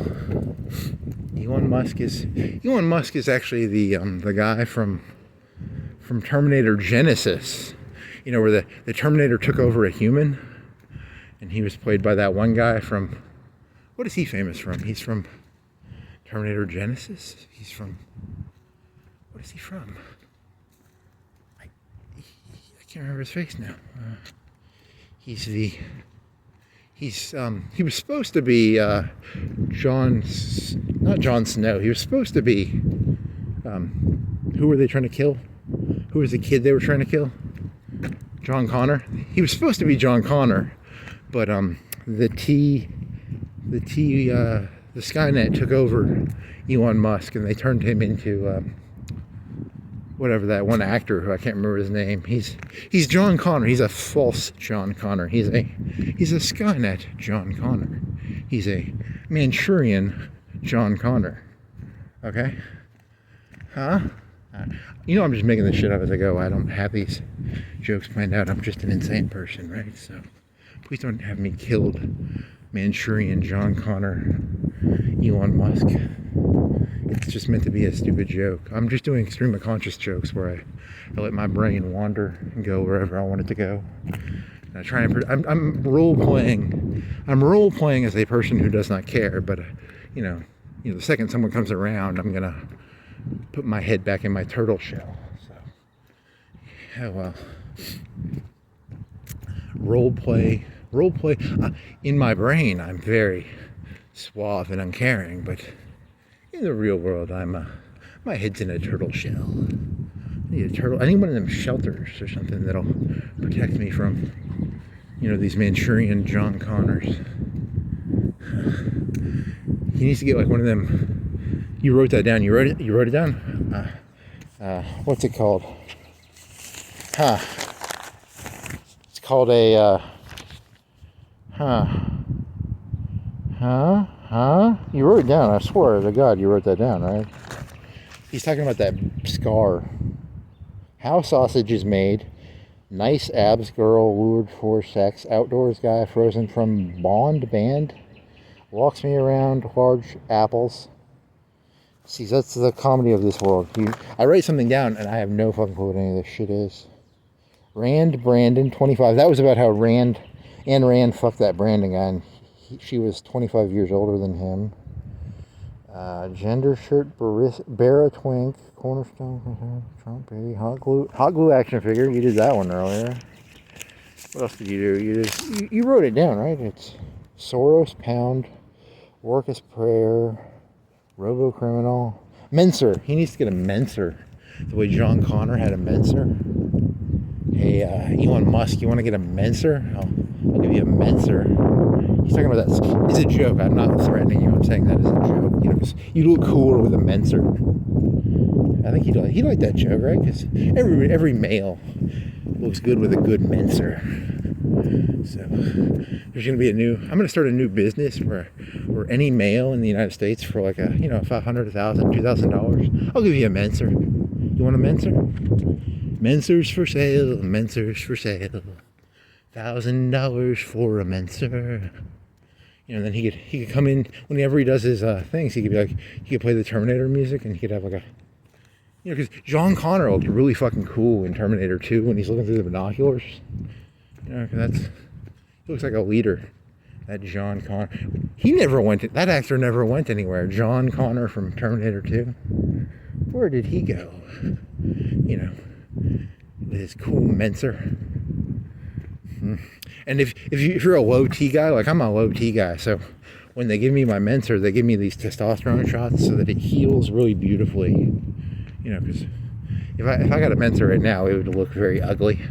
But if you have high T and you get a Menser, you get like a beautiful, beautiful deep scar. That really adds to your appeal.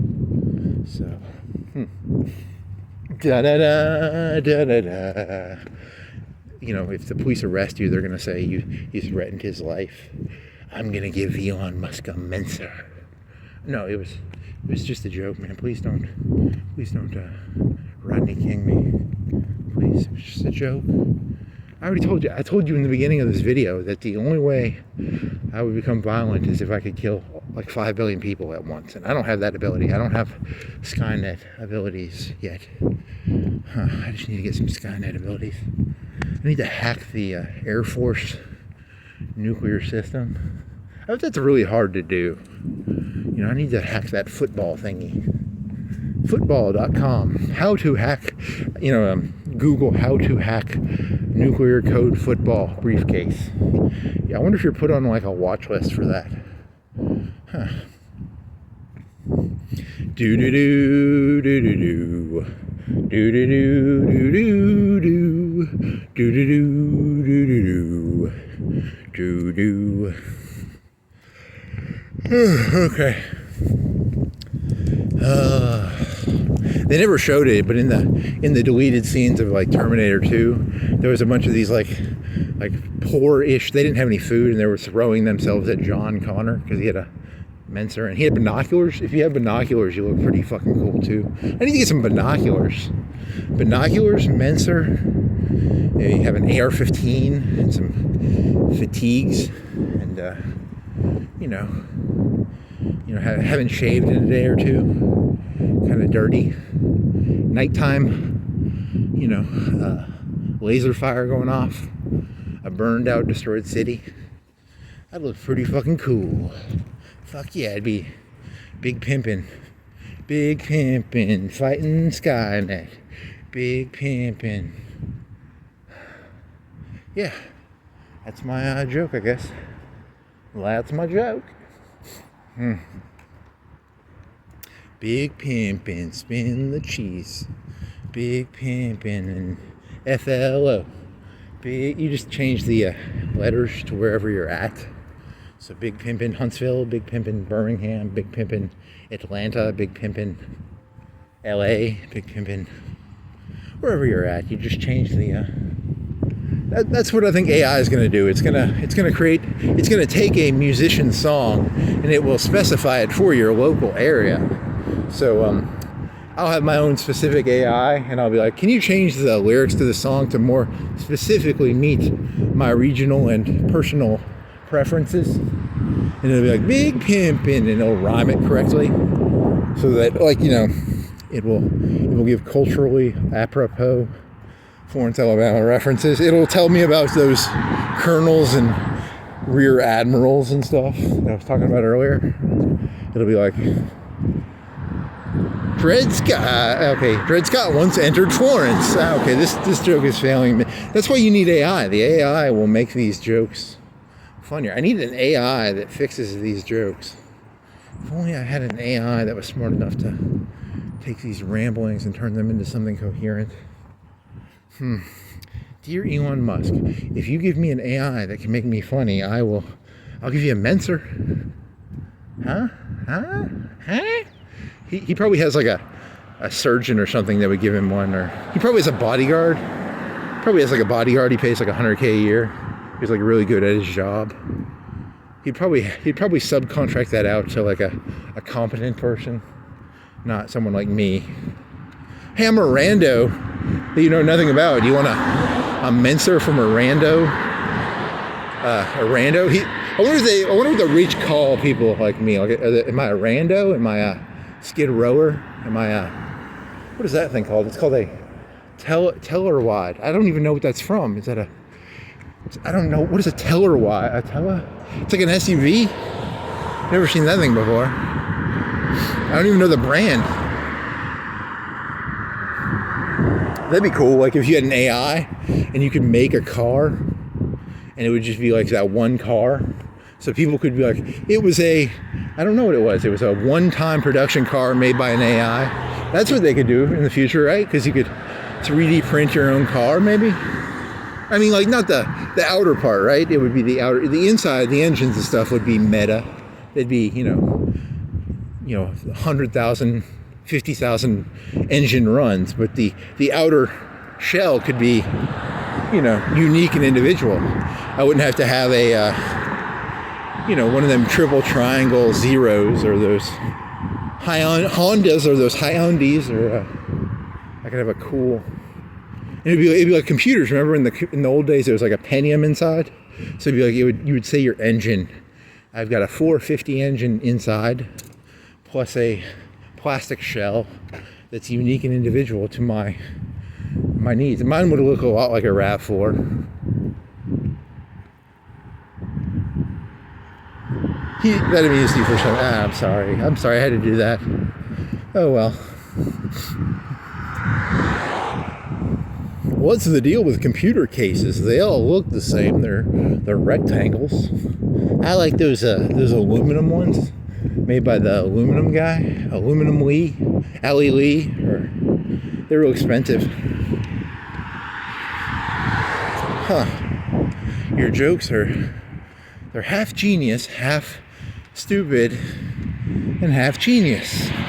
That's the key. I think people are going to start pretending to be stupider than they are to try and seem like they're smarter than they are. So we're going to get a lot of people who are going around, talking about like the Matrix and AI, like they have a clue what they're talking about, when in reality they have literally no clue what they're talking about.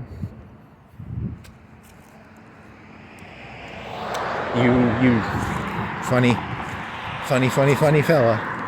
Funny fella. He's a funny fella.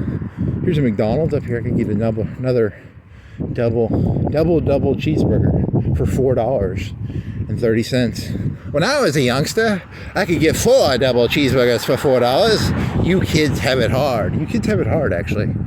You know, because when I was a kid, that'd be cool. Like, imagine you have a generation that's like, dude, you kids have it hard, man. When I was a kid, I could get four double cheeseburgers for $4, and you kids can only get 2. You know, because we'd be the first generation that really hard fucked our kids over. It'd be kind of funny, right? Man, when I was a kid, you could get like 2 cars and a house for that, and you guys can't even get a car. Bunch of fucking losers. Oh well, then they just kill their parents, I guess, because, you know, it'd be kind of funny, right? Or not. Maybe it wouldn't be funny. Maybe it's the opposite of funny. It's unfunny. Matalua Street. Matteieilou. How do you pronounce that? Personalized Ben A. I need to make my own personalized AI. That would actually be kind of a fun project, because it would be like you'd be making your own life more convenient, you know, because the point of narcissism is to simplify your life. Like, you know, when you interact with a narcissist, they don't like things that annoy them. They don't like things that, you know, irritate them. They get irritated very easy. So, like, on this one hand, I fully support narcissism in certain ways.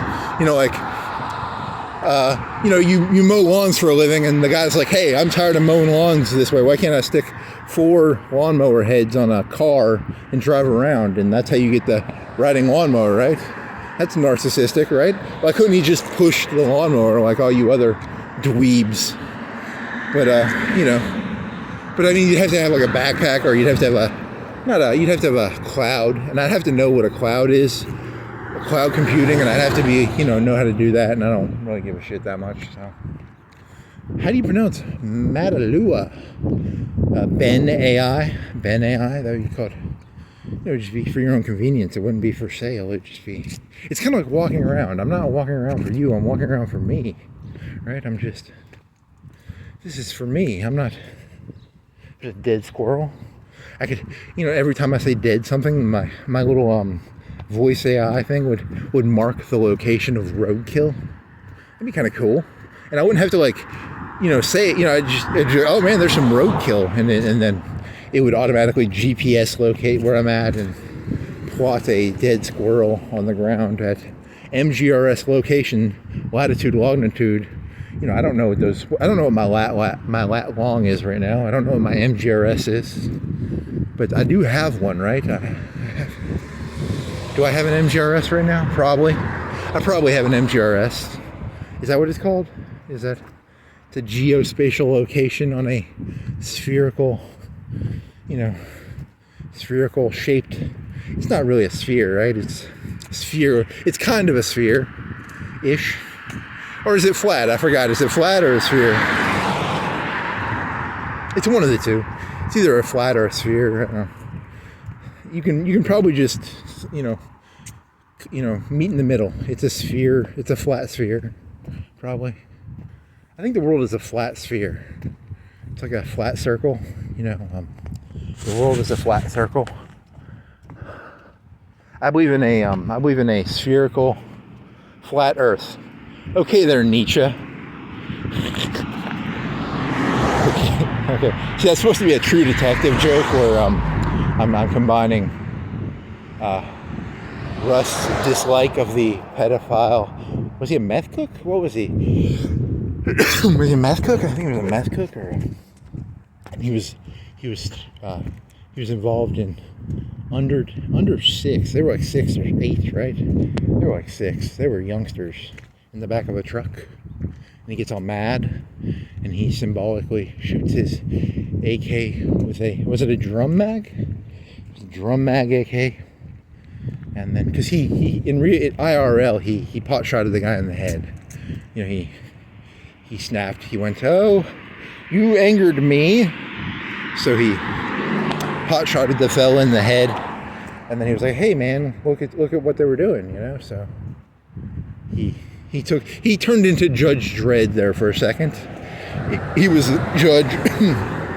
He was judge, police, judge, and executioner there for, you know, that 5-minute period, or 1 minute. Was it a 30-second period? And then he covered up his. He really let Judge Dredd influence that. That show was very heavily influenced by Judge Dredd, which is a Stallone movie based on a comic book, Mega City 1.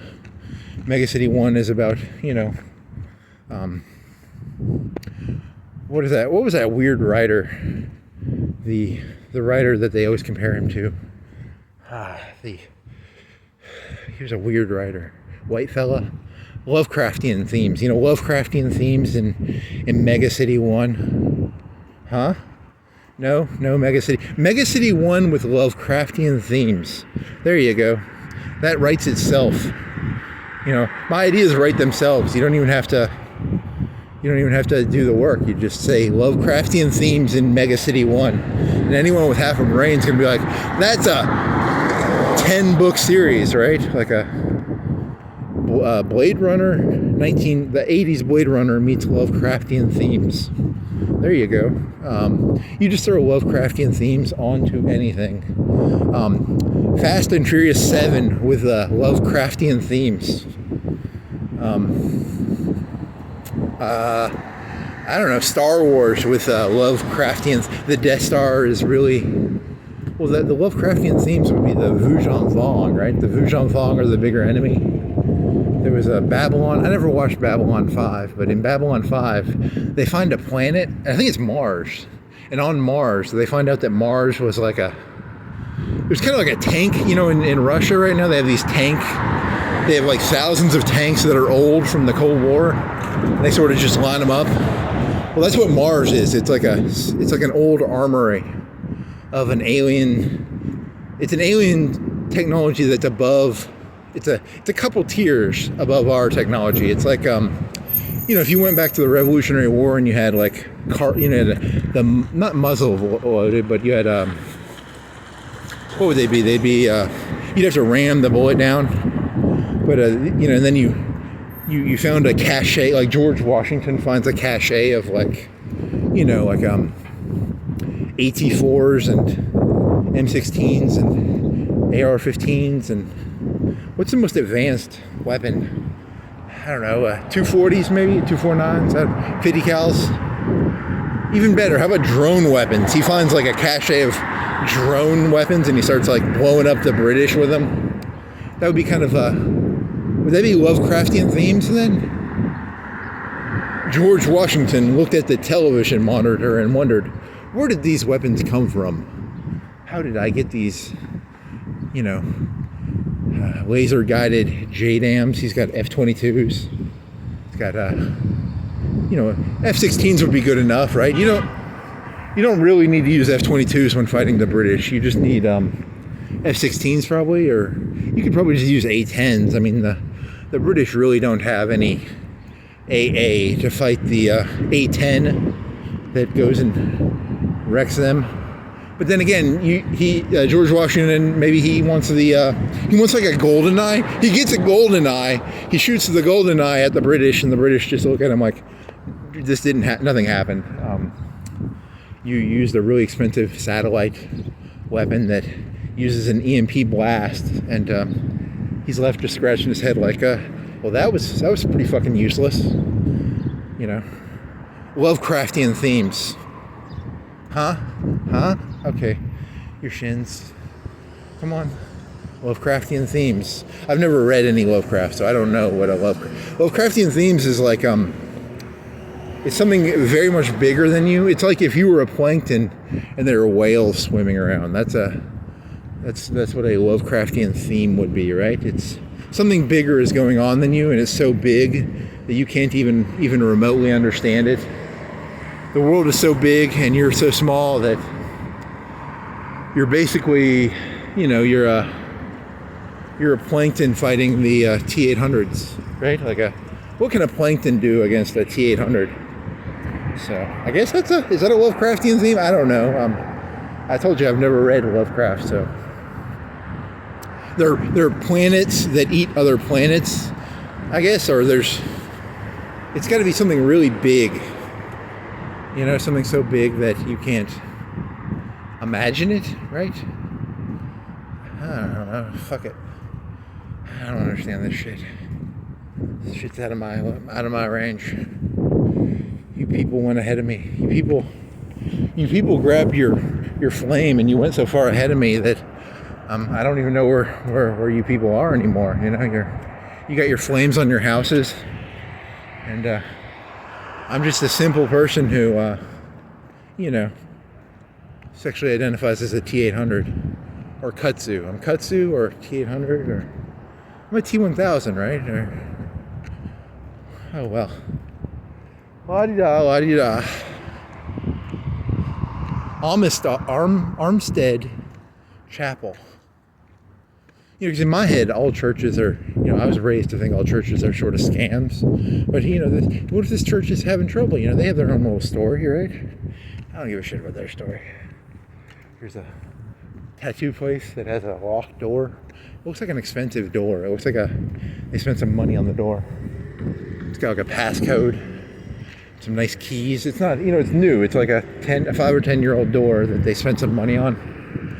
I don't really give a shit, but for that person, that was a real story. That was a real event. I was I wanted a really nice door on my ink place, so I invested the money in a couple $1,000s on a nice door that could really, not get knocked down very easily, right? But he has like glass in the front. Why is that? Why do they? So is it like you go in there? Because in the front you could rob the place easy because it's glass, right? But in the back the door is looks like a steel door. I wonder why people, is it like, so if you broke the glass in, is there like another metal door somewhere in there that there's a middle area of 2 metal doors? The glass area just has the ceremonial stuff, you could steal a couple $100, but you ain't gonna get in the safe. The safe is between the 2 metal doors, right? I don't know. Dear Inca guy, would you tell me where all your money stuff is so that when I'm not actually a robber, so I don't know how to rob. I'm just curious. You know what kills cats? T800s and Skynet and AI. That's what Elon Musk told me. Dumbass. He is insane. Oh, he's an insane person. He's insane in the brain. What is that? Okay, Assassins. Where was that? That was a rock superstar by so you wanna be a rock superstar, live large, a big house, 5 cars, a rate charge, coming up in the world, don't trust nobody, gotta look over your shoulder constantly. They have like assassins, they have this whisper of assassins in there. Please watch your step. Would you watch your step? I'm gonna watch my steps. Watch my step. If I had like an Apple Watch, it would tell me how many steps I did. Please count your steps. Please count your steps. You're not allowed. If you come into this store, you must turn off your Apple step watching.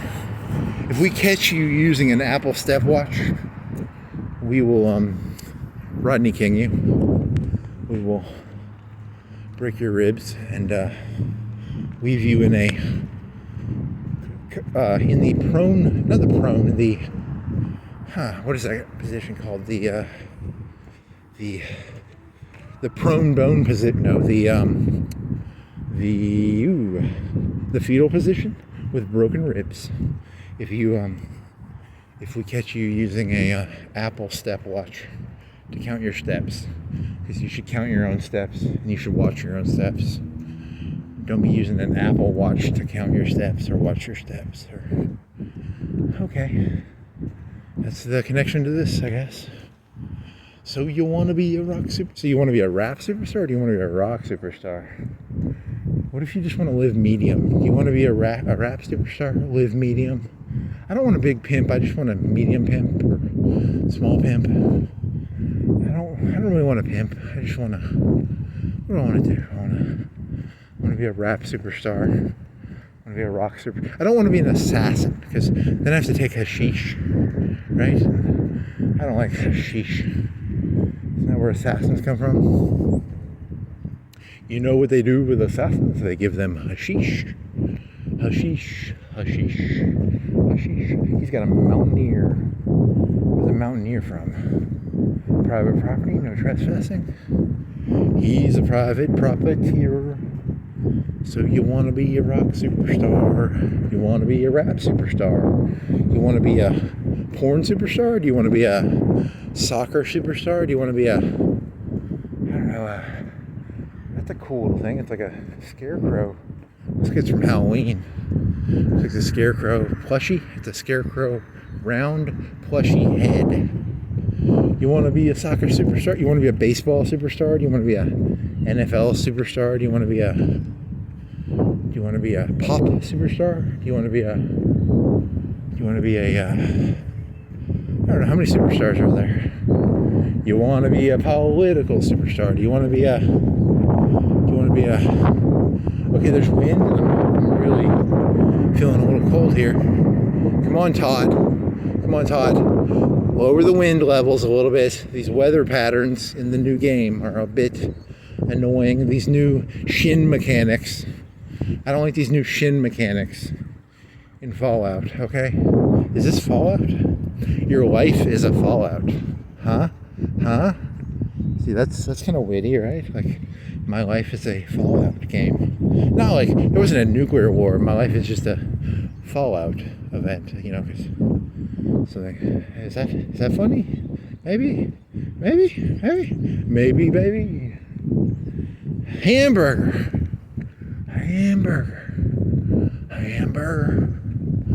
He's got a Passat. Volkswagen. I thought a Passat was a different brand. I didn't know a Passat was a Volkswagen, but a Volkswagen Passat. So this guy's got bags. He almost looks like he bought groceries and he's taking his groceries home. And he's changing hands with his bags because the bags weigh a lot.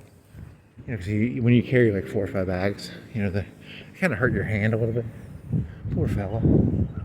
Has to change bags. Has to walk. How far is that? That grocery store is like 2 blocks away. Todd Howard, what do you mean by this guy's, you know, walking to go get groceries? What's the story here?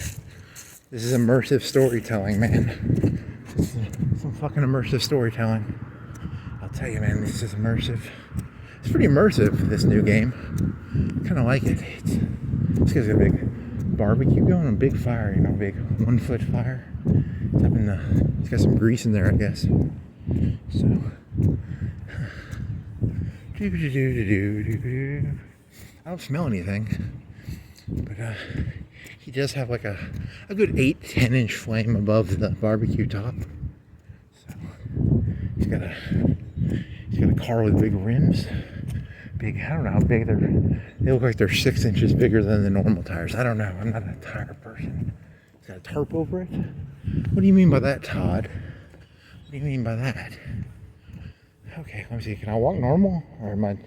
So why are we walking like that? I don't know. It's just annoying, the pain. By walking like that, it made it feel less annoying. So by pretending to be crippled, it felt a little better. I don't know. Here's a vodka bottle. I feel like that time I was trying to take a shit, but you know, it's just my legs hurt. It's just I just don't want to do this anymore. It's not so much because when I had to take the shit, I was like, I got to get to the shitter and shit. This is just like, this is not fun walking around with shin problems. He's got shin problems. He's got shin problems. He's a shinner. What is that guy doing? Putting stuff on his car. None of my business. None of my business.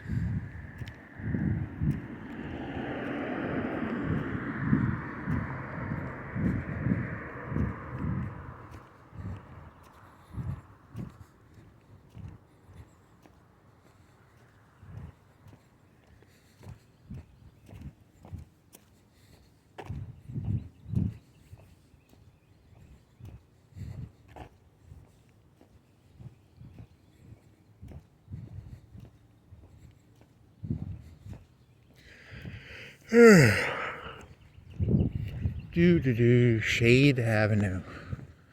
There's no fires around here. These people suck. I like the fire people better. That one guy had fire. He had a big 8-inch barbecue fire. But I didn't smell any barbecue. Oh well. La-di-da, la-di-da. La-di-da, la-di-da. La-di-da, la-di-da. I'm gonna mesmerize myself. I'm a mesmerizer. The world's greatest mesmerizer. He can mesmerize himself. If I went right over here, would I go can I get into the apartment complexes and then not go up that hill? I don't want to go up that hill. It's a big hill. It's annoying to go up hills. You lazy little twat. Lazy little twat. Lazy little twat.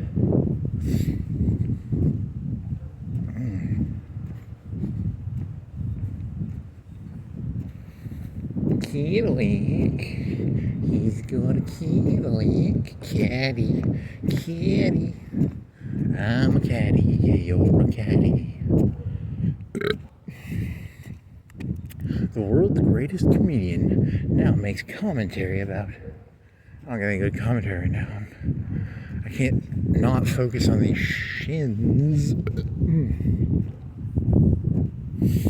Man, take a bath and put ice, do a cold bath. I wonder what helps with shins. How long have you been walking? 3:56, and you got another 20 minutes at least. You get at least 20 minutes, right? You're in the colored part of town. You're near Harlan. You get at least 20, 30 minutes. So it's 56, 3:56. So you'll have to figure out how long you have to. That's a good. I bet it's 30 minutes still. 20, 30 minutes. I don't know. We just got a letter. We just got a letter. We just got a letter. Wonder who it's from. The letters are these letters keep coming to my brain. There's these receptors. My legs are sending these little letters to my head. You know, like, dude, each step is a letter. Hey there. Just reminding you that I'm here. I'm your legs. And your legs are kinda not in the best, not in the happiest. A little happy, a little unhappy, a little unhappy. Just a little. My legs are giving me these little microaggressions. Each step is a microaggression that shoots at my brain. You know, racist legs shooting microaggressions into my brain. Nice.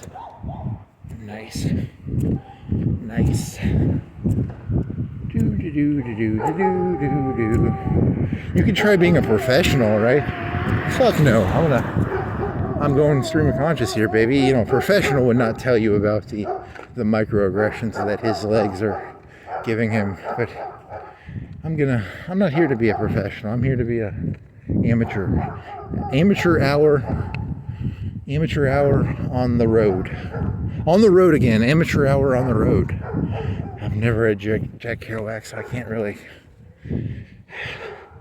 tell you what that's about. On the road, because he's walking on a road. You know, it's kind of a original Seinfeld idea, but it's more about the failed jokes.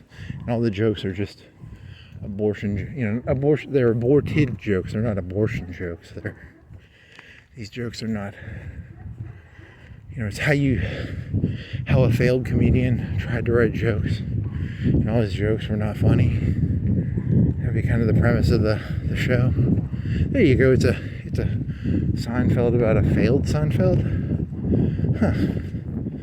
I just want that Seinfeld money. You know, you made way too many N-word jokes. You're never gonna be Seinfeld. Shit. You have to wear a suit, and you can't make N-word jokes if you want to be Seinfeld. Shit. You made all those Elon Musk jokes. You can't make Elon Musk jokes. That guy will have you whacked. You know? Shit. We just got a letter. You're not getting that many letters from your wife. Oh, you got a good letter there. With a letter. How many more letters are your legs gonna send you?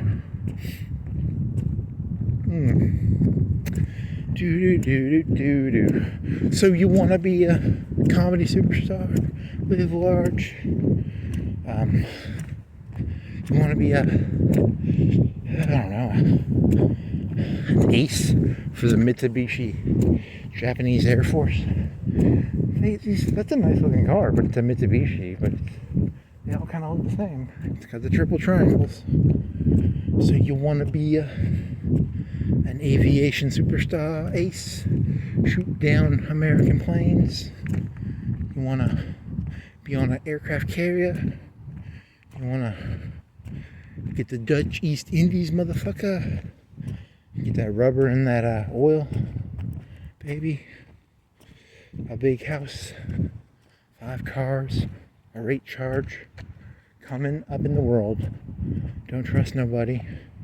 Gotta look over your shoulder constantly.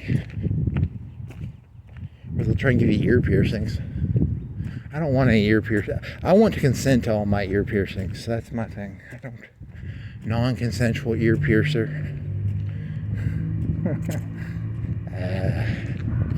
Non-consensual ear piercings. Okay, that's a slang. Here's the concrete blocks around the. They got bricks at the bottom, and they got concrete blocks around it. I wonder what that's about. What's that story? Did someone hit their mailbox and then they did? It's sort of an impromptu. It's like a foxhole for a mailbox. It's kind of what they got going on. Because it's only like 2 or 3 concrete blocks tall. They put it at the base of their mailbox. So someone was harassing their mailbox, so they had to reinforce the mailbox. You know, give it a fighting chance, you know. All of my appliances are being dubbed, edited, manipulated every day, including my car. I am not with them. What? All of my appliances are being dubbed, edited, manipulated every day, including my car.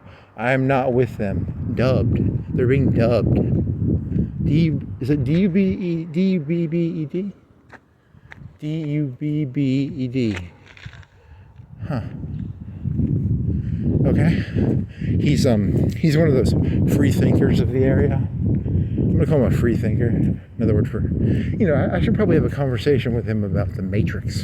He'd like my Matrix thesis probably. You know, Elon Musk is the Manchurian John Connor. He was infested by, was it Borg or Skynet nanites? Nanonites? Micro machines? I don't know. I have no evidence for any of these things. I'm just making stuff up. But it could be true. You know, he's not the hero we want. He's the hero we deserve. Or, I don't know where this joke's going. John Connor, Manchurian candidate, Borg, nanonites. But here's the thing, the Borg, you could always tell who was Borg and who wasn't Borg. The Borg never created, like, spies, right? The Skynet created spies, right? They did the T-800s and they did the, you know, the evil John Connor, the John Connor that was played by that guy who, I can't remember his name. What else? Was he in something else? I don't know. He was in, I don't know. He was in something, right? I was really excited when they had the guy from The Prestige do the Terminator movie, because he's always really focused. He always seems like an overly focused sort of. He's got that positive, insane energy. And I thought that I wish he would have stayed in the Terminator movies. You know, that would have been cool. What was his name? Christian Bale. What if he turns, you know, like, because Pacino used to make like really good movies. What happens, you know, when he turns like 50 or 60 and he starts putting out like dog shit? You're Christian Bale in Meet the Fockers 8, 10. He'll be like, I'm Christian Bale, and he'll do callback jokes. He'll be like, So his good movies, but all his new movies will be like dog shit. He'll just be doing it to make a bank, make bank. Be kind of funny, right? Huh?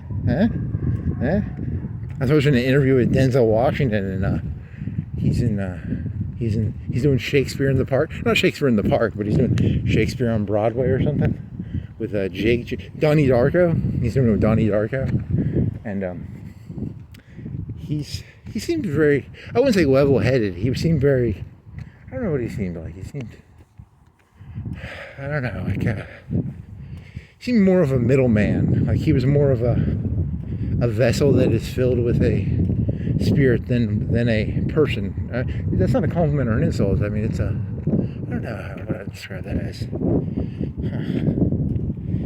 Oh well.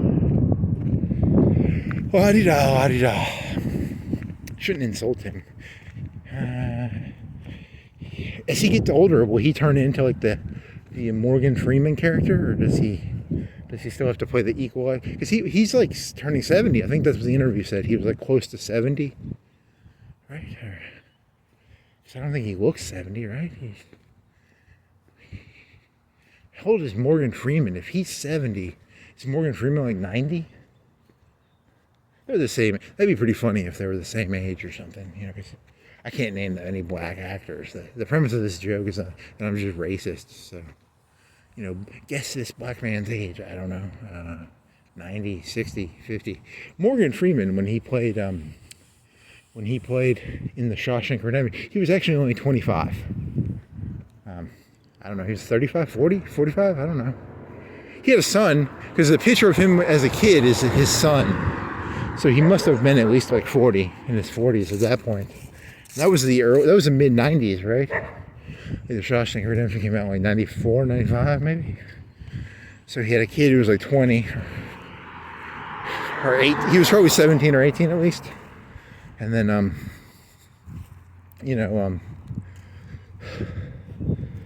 his kid, so that would be 95 plus. You have a kid, you probably have him at 18 at the very bare minimum, hopefully. I don't know, you had him at 13. He was really plowing the fields. Okay.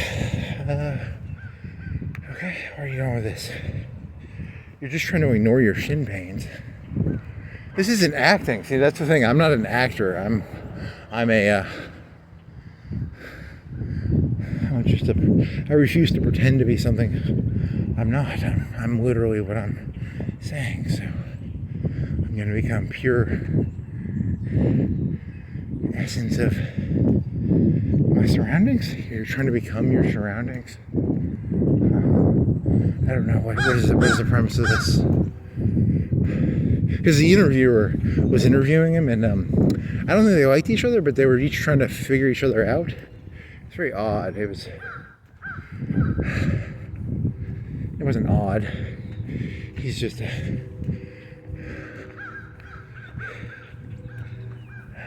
know what the answer is. You're just not going to say it. What is the answer? What does Todd mean by? What does Todd mean by this? What does Todd mean? What does Todd mean? Todd, what are you communicating to me? It's not communicating anything to you. Dear Todd. Okay, shin pains. Here's that place with the canine. The canine is not out. Where are you? If I was going to steal the truck, I'd steal it now, because his German Shepherd is hidden away. It must be at the veterinarian. It must be, I don't know, I'm just walking and talking. Walking and talking and walking and walking and talking. Okay, where's this going? So the premise of your things is that as a human being, you're supposed to have an ego, a superego, and an id. So you have an id, and you have there's the superego and the ego. I forgot which ones are which. The ego is the one that has to manage your id, right? with the superego, is there one about society? See, you don't have one of the three, right? You're running on two. You have two wheels. You don't have a third wheel. Is that a joke you're going for? Like I need to look up I know that the id part makes sense to me. That one makes the most sense. Like I have pure id. You know, the other two kind of seem dishonest. And I don't even know if I have one of them. I mean, one of them I kind of get that you have to have. But the other one, I don't even know. It doesn't make any sense. So one is you protect yourself from your own id. And then one is you protect society from your id. Or I can't remember. Because you have to learn to read. Other people have ids, right? Because like to me, people are just ids. I can't imagine human beings as being anything other than ids. So, ids, just a bunch of ids. I'm walking around. There aren't 8 billion people. There are 8 billion ids. So, that'll be the book name. 8 billion ids. Huh. And the like narcissism would be like you don't have a good ego or superego, or is it, which one is there's the ego and then the superego has a cape, so it's a super. I'm gonna have to read about this ego and superego thing. My memory's very fuzzy right now. I don't remember. You know, it's like that 3 in 1 thing. You know, Freud was just stealing from Christianity. He was like, yeah, you're 3 people and you're 1 person. You're an id, a superego, and an ego. I mean, I can understand a God. I can understand one God. I can't understand a schizophrenic 3 in 1 God. I can't understand this Freudian concept of, you know, ego, superego, id. You know, because God would be the id, right? Because that's the most fundamental of all passions is the id. The id is the individual. The most fundamental part of you is your id. You know. Everything else is just window dressing, right? You know, the id is the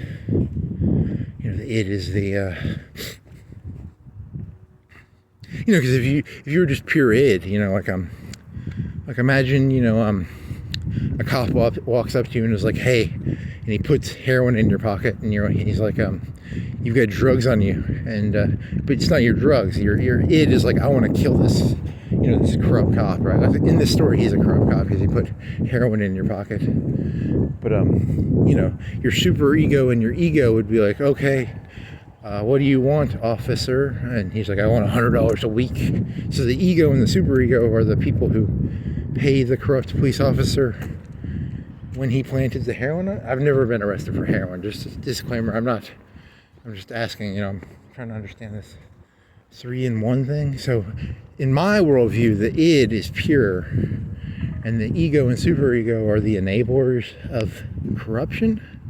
Because if a cop's going around, or you know, if a massa is going around putting chains on you, saying pick my cotton, you know, it's that you overdeveloped your ego and superego when you needed to more glorify your id, your idnal, you know, your Nat Turner rebellion passions. You know, your fundamental id is what is correct. The other two are the ones that corrupt the world. You know, a Rousseauian, you know, the perfect man is pure id. Maybe, I don't know. I'm throwing some very large haymakers here. I don't know. The id is perfect. The other two are the corrupting influences, the things that make the world dirty, right? The id is perfect. The id is perfect. The id is perfect.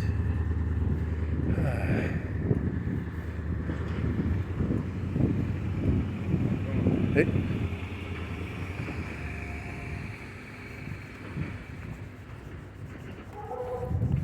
Beetle? What is that? A German license plate? Does he have a German license plate on the back? If he does, that'd be cool. Nope. Huh. I wonder if a Beetle can even go like 100. I drive my Beetle on the Autobahn. Beetle on the Autobahn. Beetle on the Autobahn. It's a Beetle on the Autobahn. Beetle on the Autobahn, Beetle on the Autobahn. Yeah, baby. Doge. He's got a Doge van. It's a Dodge van. It's not a Doge van. This guy has his mailbox. It's camouflaged by a shrub. He doesn't want people hitting it with a baseball bat. Like, you know what they're gonna find out is 99% of baseball bat mailbox hittings are me, and I'm just going around bragging about the ones. I'm doing recon work here, just looking for the ones to hit. You know, it's all about finding, you know, mailboxes I can hit with my baseball bat. Well, oh shit! This car is going this way. Oh shit!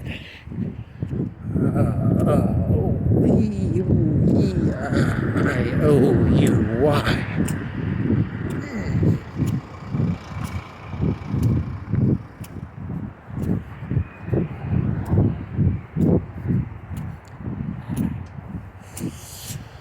Oh, fucky. I do not like going down these hills on these shins. I need to get shin implant. I need to get if you could put your body into a metal skeleton. Didn't that guy from Die Hard do a movie like that called like Replicants or something? Oh well.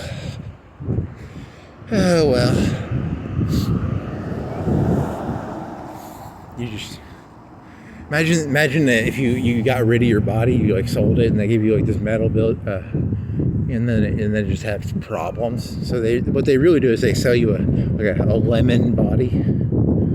There's a movie idea. It's called Lemon Body, and you get your Motoko cybernetic body, and it's a lemon. And every year you're spending like $50,000 to try and fix it, and it doesn't even work as well as your original body. And then the side thing is they show the people, the CEOs at the top are like, you know, on average we're making $30,000 off of each of these people. We sold them lemon cyborg bodies. It's called the Lemon Cyborg movie. I don't know. Oh well. La-di-da, la-di-da. La-di-da, la-di-da. The Lemon Cyborg Company. The Lemon Cyborg Company. We sell lemon cyborg bodies. And then we take your body and we sell the organs to like Chinese people and stuff. And, you know, rich people, they always want your organs, right? They're like, what is your blood type? Well, you really need to know for the Android body we're giving. Android versus Apple? Is there an Android versus Apple joke in there? Maybe.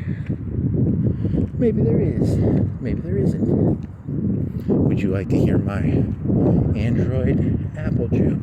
Well, Apple makes cyborg bodies, and so does Android.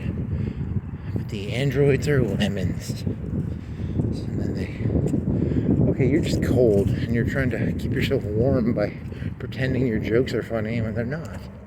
That's the key to this world, is to pretend your jokes are funny. When you're in a bad situation, just focus on just lie to yourself. Say, these are some pretty funny jokes. It's a cool teal color. Is it a Mitsubishi? I bet it's a Mitsubishi, right? Because it's got triangles on the hubs. Is it? Nope, it is not. It is a Volvo. It's a pussy car. It's a Volvo X40. Something X40. I don't know. It's a Volvo. No volleyball players. Oh man, that's not cool. I just wanted some Volvo volleyball. Some Volvo volleyball. None of them were ever really that tall that I've seen through the mesh. I don't think any of them would be worth getting an arrest record for, right? Oh, I met this lady once. Ooh, I'd go to jail for her. Oh yeah. It's the ultimate compliment.